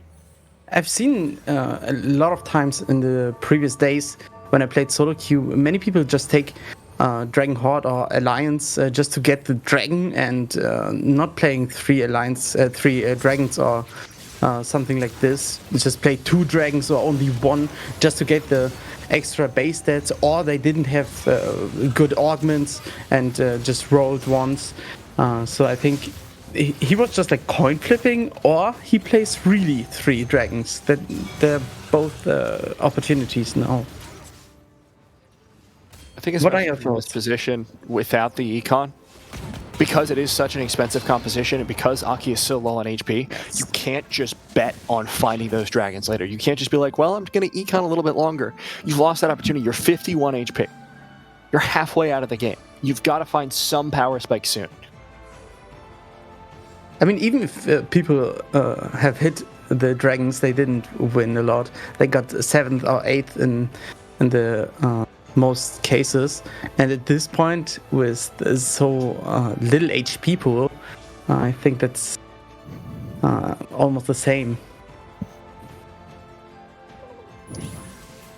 Yeah, I mean, I'm wondering, Wida, after all these games we've seen of this... Oh my god, another dragon. After all the games we've seen of these dragon compositions, are you feeling like that augment is a little bit more of a bait than people are considering it? I mean, I played it a lot, and I don't like it. I didn't place top 4. Again, the augment just feels so off to me. Again, it sounds kind of the same concept as we talked about. We discussed in the pre-game about the same kind of concept as build different. It's something where you have to be very aware of how you're building it out for it to really work a lot of the time. And if you're not that aware about like where you need to go, these specific breakpoints you need to meet, like how when you spike, then I feel like it's just an augment that very often you probably just take any other augment to a certain extent here. And Swift Shot composition from Lumarpian is hanging in there, actually. Already got the Varus 2 picked up, has a Siphon in the back as well. And Aware also on the Senna carry. 2 of them in this game, both of them really not having a great time. The great thing about Senna as the early game item holder is that she organically goes into both of the like primary ranged AD trees. She goes very nicely into the Rage Wing setup for Saya because she's a Rage Wing, so you can play your entire Saya frontline setup, and then you can transfer when you find a Saya. And she plays very well into Corki by the nature of being a Cannoneer, right? So she's a very strong early game item holder, and like what she provides for compositions is a lot of damage, stuff like that. So just like I'm not surprised to see like a big emphasis on these early Sayas here, Senna here, sorry. I think at this point with Varus 2-star and those augments, I mean, Press the Attack is almost the best augment for Swift Shots, when not even the best augment for Swift Shots. And in this point, when you have Swift Shot against Volibear 2-star, you're getting so much damage against him, as you can see. He's almost 50% HP now, and just dies. Huh? Can he? This yes, is the end dies. of the win streak. Yes, this is the end of the win streak coming in. That was actually only Rage Blade and Press the Attack. It's insanely strong against units that have so much HP as this Volibear. Now Revan has lost that massive win streak that he maintained all the way from the beginning of the game into 3-6. We've seen him invest so much in it, with that double hand of justice, with the pre-leveling, with the early leveling to 6, and like going down to 0 gold. And I think it was 3.25 or something. Just really super hyper investing in that scaling. But Aki, though, getting some payoff on that Dragon Augment now that he has an Itis and a Shioyu. And also angling towards the level 8 here. Might even take the ultra greedy route of going for the 4-2 level 8 angle. Which might be what he needs to do, honestly, right now, due to the nature of the fact that he just needs, he just needs as much gold to roll with in terms of his hitting these and not taking part of that massive rolldown here. These items do not necessarily look perfect, right? Like, are you just slamming a Shroud here even just to buy yourself even more time? Is he actually playing She on You in late game? Or is he just like, I'm going level 8 and roll down? Because the items aren't the best for him. I mean, Titans would be nice, but then you need Bloodthirster 2. I think a lot of it's going to be augment dependent, right? Because there could come an augment flying in from the side here at 4-2 that could be completely game saving. Yes. He's not behind a leveling curve here. He's definitely on a leveling curve. Has a 2.5 star, 2.5 item, sorry, should I say. Itis. That's an AO Shin on the opposite side of the board, though, with Ascension and Thrill of the Hunt. Okay, so it could work. I mean, he doesn't have any HP. 39 HP in this stage isn't that much, and he even loses this fight, I guess? Oh no, Aoshin is trolling. Okay, just kill him. It doesn't matter. It doesn't matter. He got him. Okay. It's the Edge of Night that saved him. That Aoshin was going to just get absolutely McMurdered by the Shioyu, but the Edge of Night dropped the aggro and guaranteed that there was nobody to kill it. You're talking about maybe the augments save him. I don't think any of these do it. Vita, what is your thoughts? What are your thoughts? we have the reroll still, right? I never really know how this works. This is if you have a reroll available here, if you're Aki, you just send it. Like there is no consideration for anything in here. Reckless spending is by far the worst performing augment in the entire game. Blue Battery is a very good augment, just not for this specific setup. As we talk about very good setups here, well, Eternal Protection, I do believe that is, and then we have the Shi-OU2 with 2 fantastic items, still lacking that sustain / Tanginess option. No Titans, no BT. We look at Arroganza here, has been angling more towards the Deja carry here, and again, at 50 HP, not the lowest in the lobby, that's worth noting as well, right? We were talking a little bit about the fact that he might be down an augment due to that Loot Master, but it's starting to come in soon-ish, you would say here, and with the best friend, which is a very good augment for Deja and the Mirage Spat. This Deja might be putting in the work here. Fighting against Aki in the meantime has found that Siphon too, so that's going to be an interesting thing to follow now. Arrogant is absolutely unlucky. He's playing right after he's hitting Siphon, who is destroying his backline. This Soraka can't do like anything and standing there alone. Holy. Alright, well, that's Siphon for you, folks. If you're wondering why it's so strong, we've just seen a very obvious demonstration. Able to one-shot that Deja in the backline with no contest there, and Arrogante's entire composition just dies from that point. But we see the patience of Aki being rewarded here, right? Like, again, gets a bit lucky with the matchup, but the heavy econing into the 4-2 level angle instead. You know, hits a 2-star here, does not really, like, gets much better odds, much more likely to find the things here. So that is just, you know, a very nice recognition of the spot here from Aki playing out. Again, we need to see if it's going to be paying off more so in spades and in the further rounds, presented obviously, but just the position you're in right now, I think you're actually kind of happy with where you are, and you at least know that you have a solid base to work from.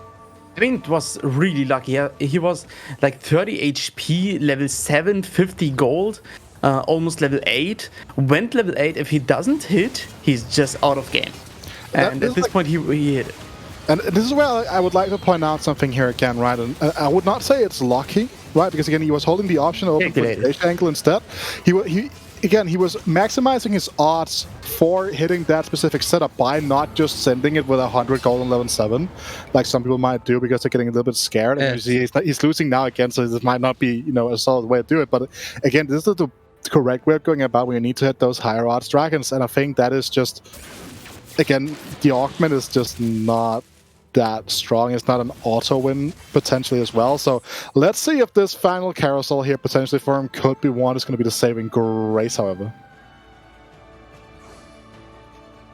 Nothing too crazy on here as well. Like just the Soraka and the Zoe, neither of which are doing great. Aware will pick up the Zoe though. Wonder if he's running that mage comp back again. It's really interesting. No one is going for Chainrest. Chainrest is just out of meta. I think in the early mid game it's fine, but in the late game I'm seeing people not even going for Chainrest anymore because they got their Sunfire, they got the Titans resolved, they got the Edge of Night, and after that you don't need it. But if you get a bow, you get a Giant's Belt or a BF Sword, you always can build items out of them. And now we got Idus 2-star. Nice. That's a really big hit. Aki may be angling for this Aoshin. He doesn't have any of the items for it. Yes, JG. Best item in the game, right? You're right. My bad. That's my bad, Wida. Thank you for calling me out on that, JG. All you need for Aoshin. Now, Siphon going to be the key to this composition. Once again, going to be the key to getting anything done here. We'll be able to find an easy execute there onto the backline. There's Shimmer Scale Corki. A classic, naturally. We talked a lot about Shimmer Scale. What are your thoughts in stage almost 5 about Shimmer Scale here? I mean, he didn't cut it off. He went right through it. I think that it's needlessly big gem, right? Which I don't think necessarily is a very strong option. Again, I feel like if you get something that adds a lot more combat power, I guess needlessly big gem does have that Ascension-esque effect. I'm not saying it doesn't have combat power. I'm just saying that it's probably like if you had that in a Draven's actually, could add, straight up AD, more components to your board in that situation instead. I think it might be better. We also have to see whether or not he's going to be pivoting out. It looks like that he's going to be doing that right now. Hits the Shi-OU2. So that is probably going to be the name of the game for Revan instead. So let's see what we're going to be facing here. We're looking at a full streak board here from Odessa with that Assassin Spat Olaf right now carrying the items, most likely hoping to angle into that Siphon 2 that you can see on the board of Aki. But as long as Aki is still in the game, it's going to be a lot harder for Odessa to really hit those. So I just be chilling on level 7 and just trying to go for a relatively slow level 8 here. That Olaf dodged forever. Oh, that is criminal, by the way. The TG dodge here is gonna mean that Aki is gonna take a huge chunk here. Actually, damn. Oh, I mean, Shimmerske is actually on paper really good against the dragons because he has high resistance against it and he does bonus damage against dragons. But that was a tragedy. I mean, 4 people are living, or 4 units are living with 2 HP. Yeah. Now, in my opinion, we saw his board earlier, was doing a great job. Dropped down to 58 health at this point. Doesn't have a really well-developed board yet. Like, he's got the Varus, but it's not a Varus 3. He's got the Siphon 2, but it's got no items. Well, now it's got Giant Slayer. And his front line is a Skarner. In a little bit of a rough spot, I think. Needs a lot of work before he can cap out that board fully. I mean, he got... That's very being shot right now. Yeah. Wow. All right, never mind. Forget I said anything. Just hidden. Astral exists. You know, sometimes, you just get get the Astral. But PTA, Uplink, all the things going quite nicely right now for themselves. So it's looking like a very strong position for Lumpen to work from. I mean, there's so many people staying at level 7 and just donkey rolling all time to get the Dragon 2-star, and they are not hitting. And there, in the other hand, some people who are level 8 with 40, 50 gold and just chilling to get level 9. So the round is so divided in 2 parts. Is the return of the RFC Soraka. If you know, you know. That is one for the TFT competitive enjoyers of old right there. Throwback to one of the greatest moments that I remember.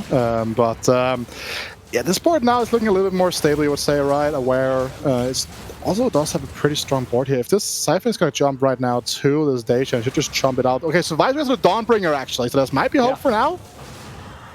This new wow, Siphon is trolling so hard, and Deja is trying to destroy the enemy. Shen against Deja, and Deja destroys him. It's Deja one-star and doing so much. 6 Mirage, and Dawnbringer is just too strong to lose against the Siphon.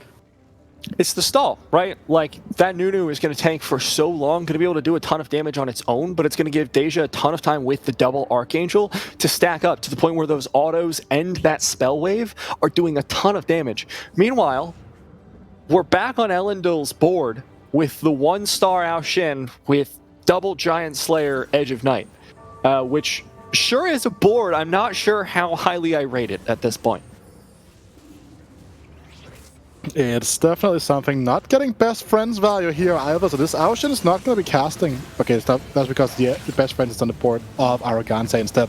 Imagine looking at the screen, Look, it happens sometimes. It happens. It happens at best. It's been a long day, right? And we have another day coming up tomorrow as well, so right. The cards are going to be coming through right now. This might be game-defining for Arrogante and Elendil here. Does not burst through the Dawnbringer's determination here. Dawnbringer's just too strong. This Nunu is standing there and doesn't get like any damage. The Deja's trying and sticking to the damage. And now, Nunu just nom-nom. Overtime? No! Okay, Okay, just nom-nom. It was the Edge of Night. 2 times in a row. 2 times in a row when we've been watching this composition, it's literally just Edge of Night difference. The moment the Ao Shin's about to die, suddenly Edge of Night from above saves his life, gets the second ultimate out, and it has now saved his owner 2 rounds. Revan's board, we are checking in, had a very, very strong early game, pivoted into this Jade Corki composition, and by all appearances, having a rough time of it. 8-loss streak. And Lil Aware sticking still to this 1-star Siphon against 2-star Xiaoyu. Xiaoyu instant destroys this. Siphon can't do like anything in the front line. Shen and their only tanks and Bard. He won't change the game. Oh, Where is out? Our first how unlucky was that? Siphon is just dashing into the fist of Xiaoyu, and Xiaoyu is just like, okay, I'm killing you. I gotta say, I'm addicted to watching Elendil's board with that Aoshin Edge of Night. Like, it shouldn't be working. It should not be working as well as it is. And every single fight, Aoshin pulls it out. I mean, it's beautiful. The same as with Sonya's. I love Sonya's because if you put it on your Siphon for 2.5 seconds, he isn't diable and he just kills the whole team. Yeah. Assassin's Badge. That could be nice. Odessa gonna pick that one up. We'll see what his end composition is, where he wants to stick that one. That's really good done. Yeah, he's got Olaf 3, so we were surmising that maybe he was going to pivot into that Siphon composition, but instead stuck to his guns, got the Olaf 3 now, has double Assassin's Back, could go for 6 Assassin, or drop one of his current Assassins and add something else in. I mean, early in the set, we have seen so many Olaf players, and after the nerf, no one played him again, and now we're seeing Olaf 3-star is strong enough, and he have 56 HP left, so top 4 should be easy for him. And now with Olaf 3-star, he could almost take top 2 or top 3 and destroying the enemy backline. What is this? It's a very big positioning grief here from the map, and right again, it's a bit of lorry at times. Again, at the end of the day, but that type of positioning here is what's going to end up costing you a placement here most likely. That is what, when there are a Sin player in the lobby, you really need to pay attention to where the Sin player is. You might have to sack in other matches for that to, come into play. But that is just a rough one for sure here at the end of the day. But Kenobi here. Very low on HP here, but has a very strong board though. Like, these boards have been looking strong. Aki goes 9. And he has just been kind of just churning this stuff back here. But again, one single bad fight at free HP, and it is bye-bye. There are 5 people that are potentially 1 round away from elimination. From 14 HP to 1 HP, that is 3rd to 7th place. This round decides it all. And we talked a lot about it. The lobbies are so close in the points. And Siphon got Severed. He can't dash into the backline. The first ulti of him is getting not out. He's getting stunned. Aki's Aoshin ults first. That's huge. And Siphon standing there, can't do like anything, has no attack speed, doesn't get any mana. Siphon standing there, getting some mana, charging his next ulti, Siphon is not getting him. You just see the mana drain here as well. The mana drain is so big, right? Because this Aoshin barely got to cast at the end of the day here. So that is going to be Elendil out in 7th, Arrogante out in 6th. Now we're looking in a lobby that is ever so close here. And that's going to free up those Aoshins for the side of Aki, who at free HP is finally making these Dragon Alliance augments work. We've seen him try it over and over and over again today, and this is the first time we've seen him really bite back. 6 Assassin here for Odessa, and like you were mentioning earlier, Wida, this is where you need to start paying attention to that positioning. You need to start positioning against him. 6 Assassin means if you're Aki with that Aoshin, you are dead if you misposition even slightly. And this could be the first game today where someone with Dragon Augment getting top 4. It's really close, but everything can happen. He has 1 HP. Oh no, 3. Aoshin 3. Oh, that's... Warlock's Aoshin, you know what? I'm here for it. I think that's actually going to be really good in case the Assassins get on. Gives you a little bit of extra time to ramp up between that Shojin and the Rageblade. The base damages coming out from Aoshin are so massive that you just need to survive long enough. Let's see how well he does. I mean, he's putting the Bramburst in the backline so the Olaf doesn't get him, and he doesn't get him. He's on the opposite side, so this Aoshin could do so much in this game. Siphon is trying to get the first ult out to get some more time. Tempest ult. There we go. Aki gets that ultimate off. The Aoshin pounding away into the backline. Olaf survives, but he's against the Siphon. Siphon finds it. Aki stays alive. Kenobi falls. We have your top 4 for the final lobby of the day. It's Lumarpin, Dystopia, aka Odessa, Economista, aka Revan. Lots of double names here today. And Aki. And it's officially the first Dragon Augment top 4 of this game. We can celebrate. Yes, finally. Finally! We got to see some great action, and now we finally see it pay off here as well. But it's like, again, and you're talking about how he got lucky, and we're talking about how he had to be greedy in terms of just games at level 8 point stabilizing. A lot of time we've seen people try to play these augments. They have not been willing to take this extra risk, take that extra economy. They've been stuck rolling on level 7 instead of trying to go level 8 for those better odds here. And now Aki's showing them how it's done here. This COU in the front line. Look at that charge coming from the Siphon, though. The back line now is going to be fully done. Here comes the Tempest charge as well. It's going to be needed. This action is going to completely start just charging up, dealing damage all over the board here. And this might be bye-bye to Revan, who will better have a very good game here. But this Aoshin 2 is just way too strong here. That's going to be Aki securing the top 3. Now, Revan, for all you Revan stands in the audience, our very own Panda has confirmed that he's still going to be in the top 16. But it's all on Aki right now, who has been having a little bit of a rough time recently. We saw him with the legendary Ornn 3, Idis 3 yesterday. The repeat insane performances here with this Aoshin 2, maybe enough to propel him into that top 16. Okay, the last question, I would give it to Vita. Vita, is Aki able to take the first place with his huge risk? It's going to be a big one. I think this fight is going to be super deciding here. The Siphon should go on to the front line here instead. This Varus now with the PCA should be putting in so much work here to just complete the 90s front line, just getting them out of the way. The true damage is so big here. This chomp isn't huge. Okay, the chomp does not go on here. That is going to be bye to Lumarpin, and that's going to be Aki just completely trouncing on here, trembling. The dragon, you can hear them brawl. It's been a whole theme for the set. It's a theme of the competition. Right now, we're finally getting to hear these dragons. They're making their mark. It's not just the Siphon. It's not just COU. Oh, the Shroud. The default comms. There's a Shroud here. You pointed out, Matt. That's going to be so huge. Odessa does find it. That's going to be double positioning problems here for Aki. We'll be picking up the Edge of Night, but it's important to note, this Aoshin has been the only way Aki is winning these rounds. He's already having to position against the Assassins. Now he's going to have to position additionally against that Shroud. But he finds a Yasuo 2 to help him out. Now, on the side of Odessa, looking to potentially sell out. He was considering putting in that Ornn, did find it, sold out for it. We'll give him a little bit more CC. And I want to highlight something here, right? We're going to get into this fight here. But the positioning fight we talked with the Varus before, the Sins I was talking about, right? End up having huge implications for Lumarpin.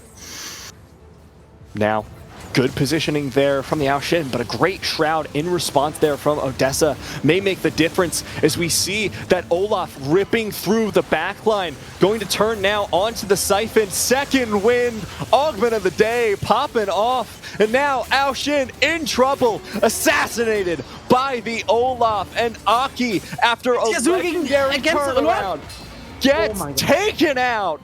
Number 1 spot secured by Odessa. Our Spanish player makes it to the top 16 once more.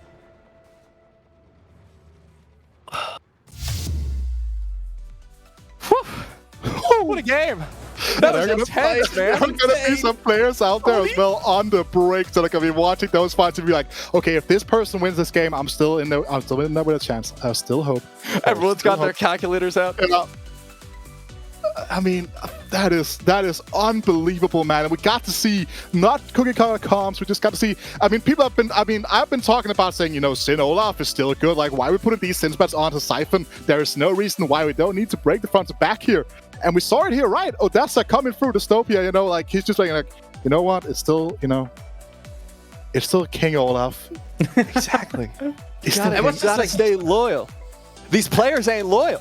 But Odessa's got it. Odessa was there for Olaf in his time of need, and Olaf was there for him. That's what it's all about, securing that number 1. But I mean, what a lobby. We talked about it before. That Dragon Augment has been such a curse for our players so far today. and Aki 3 HP for I want to say like 7 rounds straight. Yes. Again, it wasn't the I know I'm harping on a single choice of word here, right? But I think there are a lot of people that are being like, oh my god, he's so lucky that he got this to work. No, he made a very conscious decision to not take part in that level 7-4-1 fiesta. He was like, you know what, I'm gonna go level 8. I'm so rich. I know I'm taking a huge risk in being this low in the HP, but it's what I need to bring it back. And again, at the end of the day, it gets rewarded with that top 2.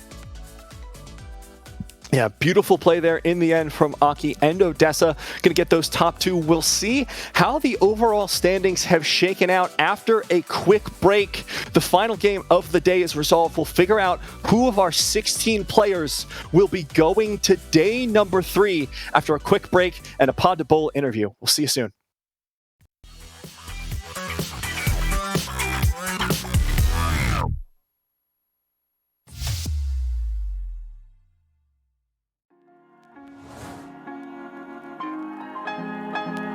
Yep, hello, so my name is Padable. I'm 29, I'm French, and well, I started playing TFT on set 1 at the very beginning. I was already a challenger at this set, and pretty much at every single set, except maybe set 2 that I didn't play much. But yeah, I've been playing for quite a long time. There is no real origin, because it was like, I just wanted to find a name that people remember and that is quite so catchy. And in France, basically, Padball means no luck. And well, yeah, I think it was quite fun on a game with pretty much based on RNG. So that's it. I think there is some potential. There are some nice things. There are also some other things that I don't really enjoy. I think that there are champions that are quite uncontrollable and a bit RNG, like Siphon, Yasuo, yeah, slightly Talon as well. That are the parts I don't really like, but I think that there are some nice things. I really like the new augments they added. I think that the augment part is really nice on this set, much better than 6.5. And yeah, so I think that there are some good things, but yeah, some that are not great. Bah merci à tous les Français qui me suivent et qui m'accompagnent à chaque fois en stream, évidemment à la team Aegis qui m'apporte beaucoup quand même, avec notamment une idée Magarki et qu'on peut s'entraîner quand même bien comme il faut. Donc merci à tous et j'espère que je vais vous rendre fiers et faire une bonne perf à cette première GSC.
Welcome back, one and all, to the Golden Spatula Cup number 1. We are coming into the very end of day 2.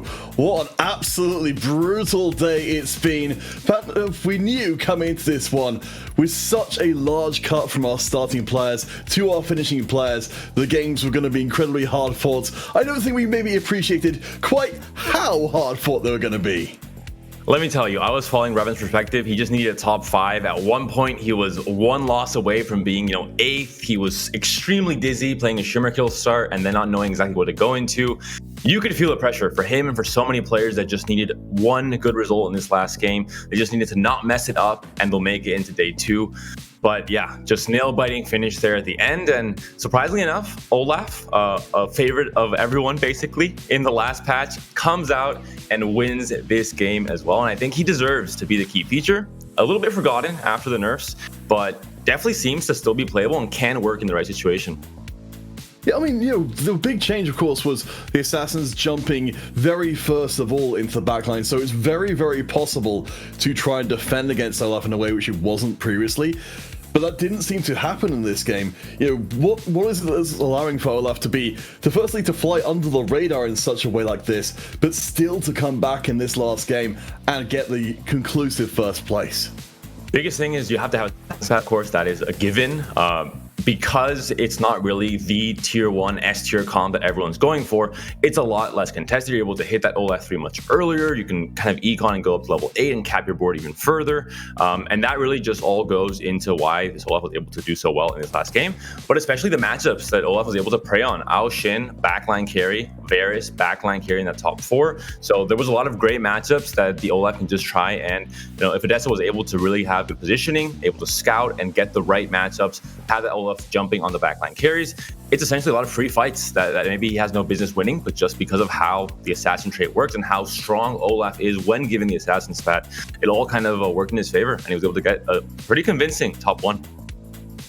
And one of the things that really stuck out to me there was that the itemization was much more, I don't want to say conservative, but much more long-term. You're bringing the Titans a hand of justice rather than what we have been seeing a lot of the time from previous Olaf iterations, where it was all about pounding in as much damage as possible, as quickly as possible. The Infinity Edge, throwing in a Runan's Hurricane as well for extra target access. None of that, just inevitability instead.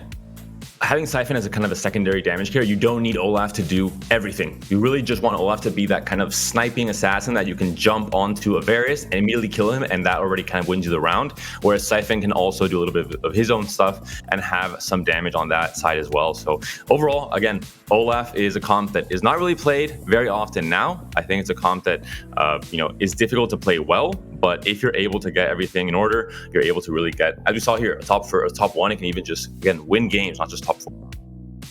So a large part of coming out of this last game, which was being brought up on the cast as well, it's a point which I'd really like to try and bring forward into day 3. Is we've had the whole thing of people scrapping over these dragons so much towards the mid to late game. From where you're sitting, Panda, is it more right, what kind of percentage would you think of the time is it right to try and sit out of that kind of encounter and try and run your own comp that doesn't rely heavily on dragons? If you're given a clear direction, in one way we saw with Salvi with the Volibear game, we saw with Dalisum with the game 4 with the Static Shiv and Gadget Expert, and you have a clear direction, a clear idea, no one's contesting you, go for that route, because pretty much every comp, if it hits all its high roll augments and items in a good start, can win a game, can top 4 pretty consistently.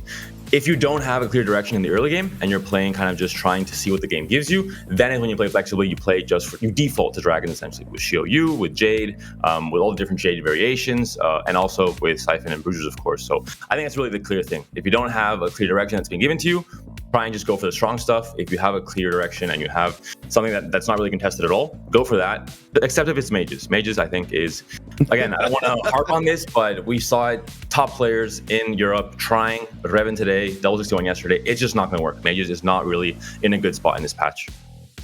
No, I think at this point it feels like we've got enough evidence to be able to give that a pretty solid try to there. One of the other things I want to bring up though, because we did see it coming up, in a lot of our games today, is Danger as being, a potential carry through. In fact, we're seeing on our screen right now with a very, very heavy focus on building up absolutely massive waves to try and finish off rounds. Yeah, it can work quite well. Again, dependent on the Mirage variation. We saw in the very first game today where you had the Spat start and all of a sudden Mirage is a little bit more appealing, and that could maybe put you in the direction of playing Deja carry. Overall, clearly not one of the top tier dragons, clearly not as kind of 1v9 as a Siphon, as a Shield you can be. But if no one else is playing it and you have a chance for a Deja 2 start, it's still a very strong unit that can stabilize you in stage 4. And that's enough to guarantee a top 4 in many cases. I have to also mention Revan in that game 5. I was like a little kid just laughing and just enjoying the 20 win streak with Nidalee. Finally, he commits that Nidalee, and he played, I think, the perfect Nidalee game, really showcasing how this comp is played and how it can be so strong. And was, I mean, again, a dominating first place for him in that game 5, which set him up to have a 4th place in this game and guarantee the qualification into day 3. So really great final 2 games from Revan. Very flexible with a Shimmer skill start and then kind of playing anything he could. He had a Sona 2, a Corki 2 on his board in this game 6. But overall, yeah, big props to him. I was watching his stream for the last 2 games, and I think he played them both perfectly with what he was given. Just before we move on, I just want, in brief, can you give us kind of what's the overview of a player who plays this kind of Nidalee, to perfection versus one who's using just most of her potential? I mentioned the very niche stuff that seems kind of unimportant. The big one is when you're waiting for the 3-2 augment, for example. Revan has played so much Nidalee, he knows you can't lock in the Nidalee 3-star until after you see the augment, because if you get double trouble, you want to wait to pick up the double trouble augment and then get the 3-star and get the extra 2-star copy, for example. Same thing with Verdant Veil I mentioned earlier. You don't want to slam QSS. You're loose streaking anyway. There's no need to slam items. You can slam it after the augment pickup and make sure you don't have the option for Verdant Veil, which is an incredible augment for Nidalee, giving kind of the anti-CC for Xiaoyu, for Nidalee, for just all your key units. So it's just the small things, really. It's a comp that if you're uncontested and if you're doing everything right, it has an extremely high cap. You're playing into Jay, you're playing into Xiaoyu, but you have that extra, fantastic unit in Nidalee at 3-star that can solo carry, really. So he's definitely the player to watch. Gunmei as well, not in this tournament. Had a kind of bad start to the rank ladder in this set, but he is kind of the godfather of Nidalee. He was the one that actually taught Nidalee to most of the Spanish players, and they started practicing it a lot and just perfecting the comp, really. But one last unit which I want to cover before we move on and start talking about our standings, and of course, day 3 coming up tomorrow, is we've actually, what we saw Aoshin sort of sneaking up from before. This was one of the games where we actually were seeing it be more of a serious concern. Do you see, with the way that things are developing here in the Golden Spatula Cup number 1, do you see Aoshin maybe becoming a larger concern in day 3? Certainly not, because it's just not very consistent to say, hey, I'm going to play Aoshin this game and I'm going to get number 1. It's the best comp of the game. You have to have other factors that line up to put you in that direction. You have to have a lot of gold to work with. You have to have a very strong front line to make sure your Aoshin actually casts, similar to Victor maybe in set 6.5 and set 6. You need to have a lot of things working for Aoshin to even work, because if Aoshin doesn't cast, all of a sudden he is not even a unit. He's really just extremely fake, and you're going to end up losing that fight and just going top 8, basically. So Aki, a player that is very, very knowledgeable about the game, knows when he can go for Aoshin as a carry, and was able to navigate it to a great placement in this last game. But it's, again, not something you can do consistently. It's not something you can force from the get-go and say, I'm playing Aoshin this game no matter what. It's a very hard thing to do. You have to instead decide this maybe at level 7 or level 8. Alright guys, so with that all said, we have got the standings from day 2 of LL. We know it's what you've all been waiting for, to find out who made the top 16, who is going through to day 3 to brawl for that 1 spot at the EMEA Regional Finals. And as you can see, it was very tight up to the very end.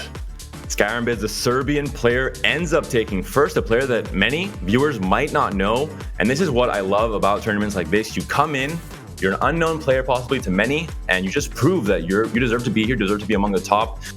You don't win, tomorrow's not day 3 yet, but just, the confidence that Skyrim will have going into tomorrow, I think it's gonna be fantastic. We have Travis, great Polish player, Swallow Tiger, the most dominant ladder player in set 6.5 in EU West, showing up in a tournament as well is great to see, and that is home rounding out that top 4. Looking at the last bit here, Salvi, a great German player, also making it through after that great win with Volibear in game 2. We have Arrow, who did great in both days, especially with Siphon. Seems to be best buddies with that dragon. Broyson, the Polish player coming in. Revan and Odessa in this last game. Great top 4 for both of them, and they both make it. Shirimi almost gets knocked out. Was first and second the whole tournament through up to game 5. Barely squeaks in at 15th. And Lalana, counterpit, I'm sure you're happy to see. Someone from the UK also sneaking in the top 16. I'm honestly a little surprised. It certainly hasn't historically been the case for the UK, but I'm loving that Lana did manage to make it through. I think it's a testament to how good their tournament was before that point. They were able to last place that last game and still managed to make it in, but there's so many people we've had to say goodbye to out of that top 16 coming in. In fact, 3/4 of our players, but we now know every single person who's going to be present here for day number 3. So we're going to be running just as substantial of a day, but with a much, much smaller field. And hopefully that's going to mean that our players are going to have a much stronger chance at getting a read on each other and playing around each other specifically. Yeah, great that you mentioned that. We were talking about like the micro meta of these smaller lobbies where it's 2 games in a row with the same players. Going into day 3, 6 games with only 16 players, that means that you're really going to get to know some of these players very, very well. I'm sure everyone in the top 16, for example, knows that Revan is a beast on Italy. He's going to go for it. If he has a good start for it, he's going to go in Italy. Maybe you don't want to contest him. Maybe that opens up for Revan to say, I'm known as an Italy player. That means I'm going to have even better chances of not being contested and getting, top 4s very consistently. There's a lot of mind games coming into this. It's not just queuing up on ladder. You face 7 random players and you're just trying to play your best game. There's the extra psychological element of who's in your lobby, what you think they like favoring, what kind of comps as well. If they like playing for dragons, if they play for maybe cannoneers or reroll comps like Varus in Italy. Going to be very interesting to really analyze and see how it all pans out tomorrow. Alright guys, so we have got our first place finisher from day, Scarambez, on the line with us. So Scarambez, if you come and join us live on screen, I better ask, of course, the most obvious question of all. How does it feel to be the #1 player coming into the final day of play? Well, I'm very happy for my performance today. I had a very good luck today in my games, especially last game. And yes, I hope it will be even better tomorrow. We didn't get to see you much on the stream. We didn't get to see what exactly you were playing to have such great results. What is the comp you were maybe defaulting to most of the day-to-day, or what is kind of the play style you were favoring coming into this day 2? I think I played 4 games of Corki, one Siphon, and 1 Warriors game. But I had a very good openers for Corki, and that's why it was very good. Yeah, we were mentioning on the cast that it is so important to have a good win streak start for Cannoneers to really pop off, because you need to get to level 8 and have gold to roll with to 2-star everything. So great to hear that you were having success with it. Dalisson, the Spanish player, also in some of his games had great success with Cannoneers as well. And great to see that some comps are definitely very viable, even if you're maybe not forcing, but playing them very, very often. Yeah. So looking forwards to day 3 then, you mentioned you'll be playing the Corki style quite a lot during day 2. From the opponents who you are going to be facing off against, are there any particular names, any particular people you're most concerned about, you think you maybe need to prep for the most in day 3? Well, not really. I just play my game. I didn't even check who qualified for tomorrow. I will do I will do after this interview. And I will play some ladder games tonight and tomorrow and get ready. Fair enough. How do you feel also, representing your country? Do you feel like, you winning just for yourself is more of a personal achievement? Do you feel like there's kind of a national pride as well of putting your country on the top coming into this day 2? It's not the final day. It's not kind of the end of the tournament yet, but I think it's still kind of a big boost for you, especially to come in, get a first place going into tomorrow. You'll be extremely confident, I assume, about your own level of play in this tournament. It's more personal, because TFT here is not very popular in Croatia.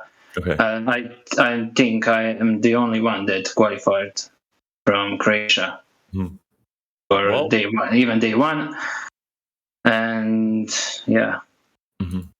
You must be doing something right. It is obviously even more impressive, I think, because countries like France and Spain that have so many top players are able to prepare together and really improve as a whole. Where you're more maybe a lone wolf and still coming in as more of an unknown player, possibly. I think now not so unknown after a great performance today, and it's great to see you coming in and still, despite maybe not having as many possibilities to prep with other top players, still doing really well. And again, I expect great things tomorrow as well from you.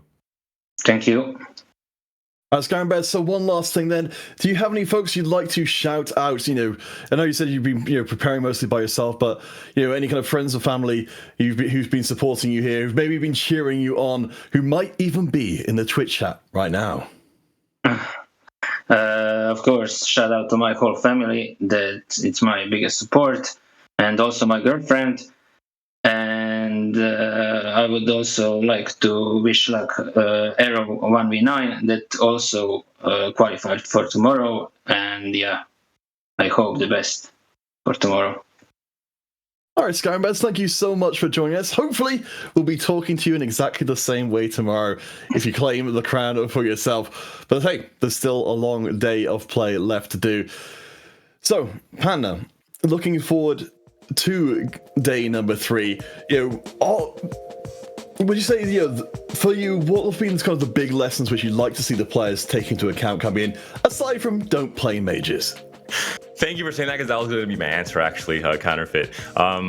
I guess for some players it would be if you're very comfortable on certain comps, if you know them in and out, don't feel bad kind of just forcing them. And the idea of TFT at the highest level, you should play flexibly, you should play adapting to the situation. Yes, that is true in some cases, but sometimes some players are so good on certain comps, it's better to just try and go in that direction and just maximize your outs with that specific comp. In the case of Revan in Italy, for example, and just try and force that, not feel bad about that, not feel like you're a worse player for forcing a certain thing if you are so good at it and you have such a big advantage when playing that comp. So that's something that I think a lot of players have to go into more. I think in many games, you try and play flexibly, you start playing mages, it goes terribly, where you can just play in Italy and probably get the top 4. So that's one big takeaway. In terms of meta stuff, I think everything is pretty clear already. We've touched on really everything. There's nothing too surprising that kind of we didn't expect coming into this day 2. But yeah, very surprising to see Skyrim getting 4 games with Cannoneers and getting first place today. I think many players, top players, would have not expect that. Would expect maybe just a lot of Jade, for example, or just Siphon and Shoyu. Oh, absolutely. But still, the proof is in the pudding, and that's all coming up tomorrow at 1500 CET for the last day of Golden Spatula Cup number 1. Just before we do go, please do check us out on TFT Esports EMA on Twitter, on Instagram, and on Facebook, Play TFT. Loads of good content there. Of course, if you want to find out more about your favorite players, and of course, the socials for all of our wonderful casters who've been working here today. So, of course, as you can see at the bottom of your screen right now, Impetuous Panda, Niberia, It's Monio, Weetacast, and myself, Counterfeit Cast. It's been a real pleasure to bring you day 2 of the competition, but we are so far from done. The 16 players battle for that one spot at the EMEA Regional Finals tomorrow. You do not want to miss it. 1500, this time, this place. We'll see you there.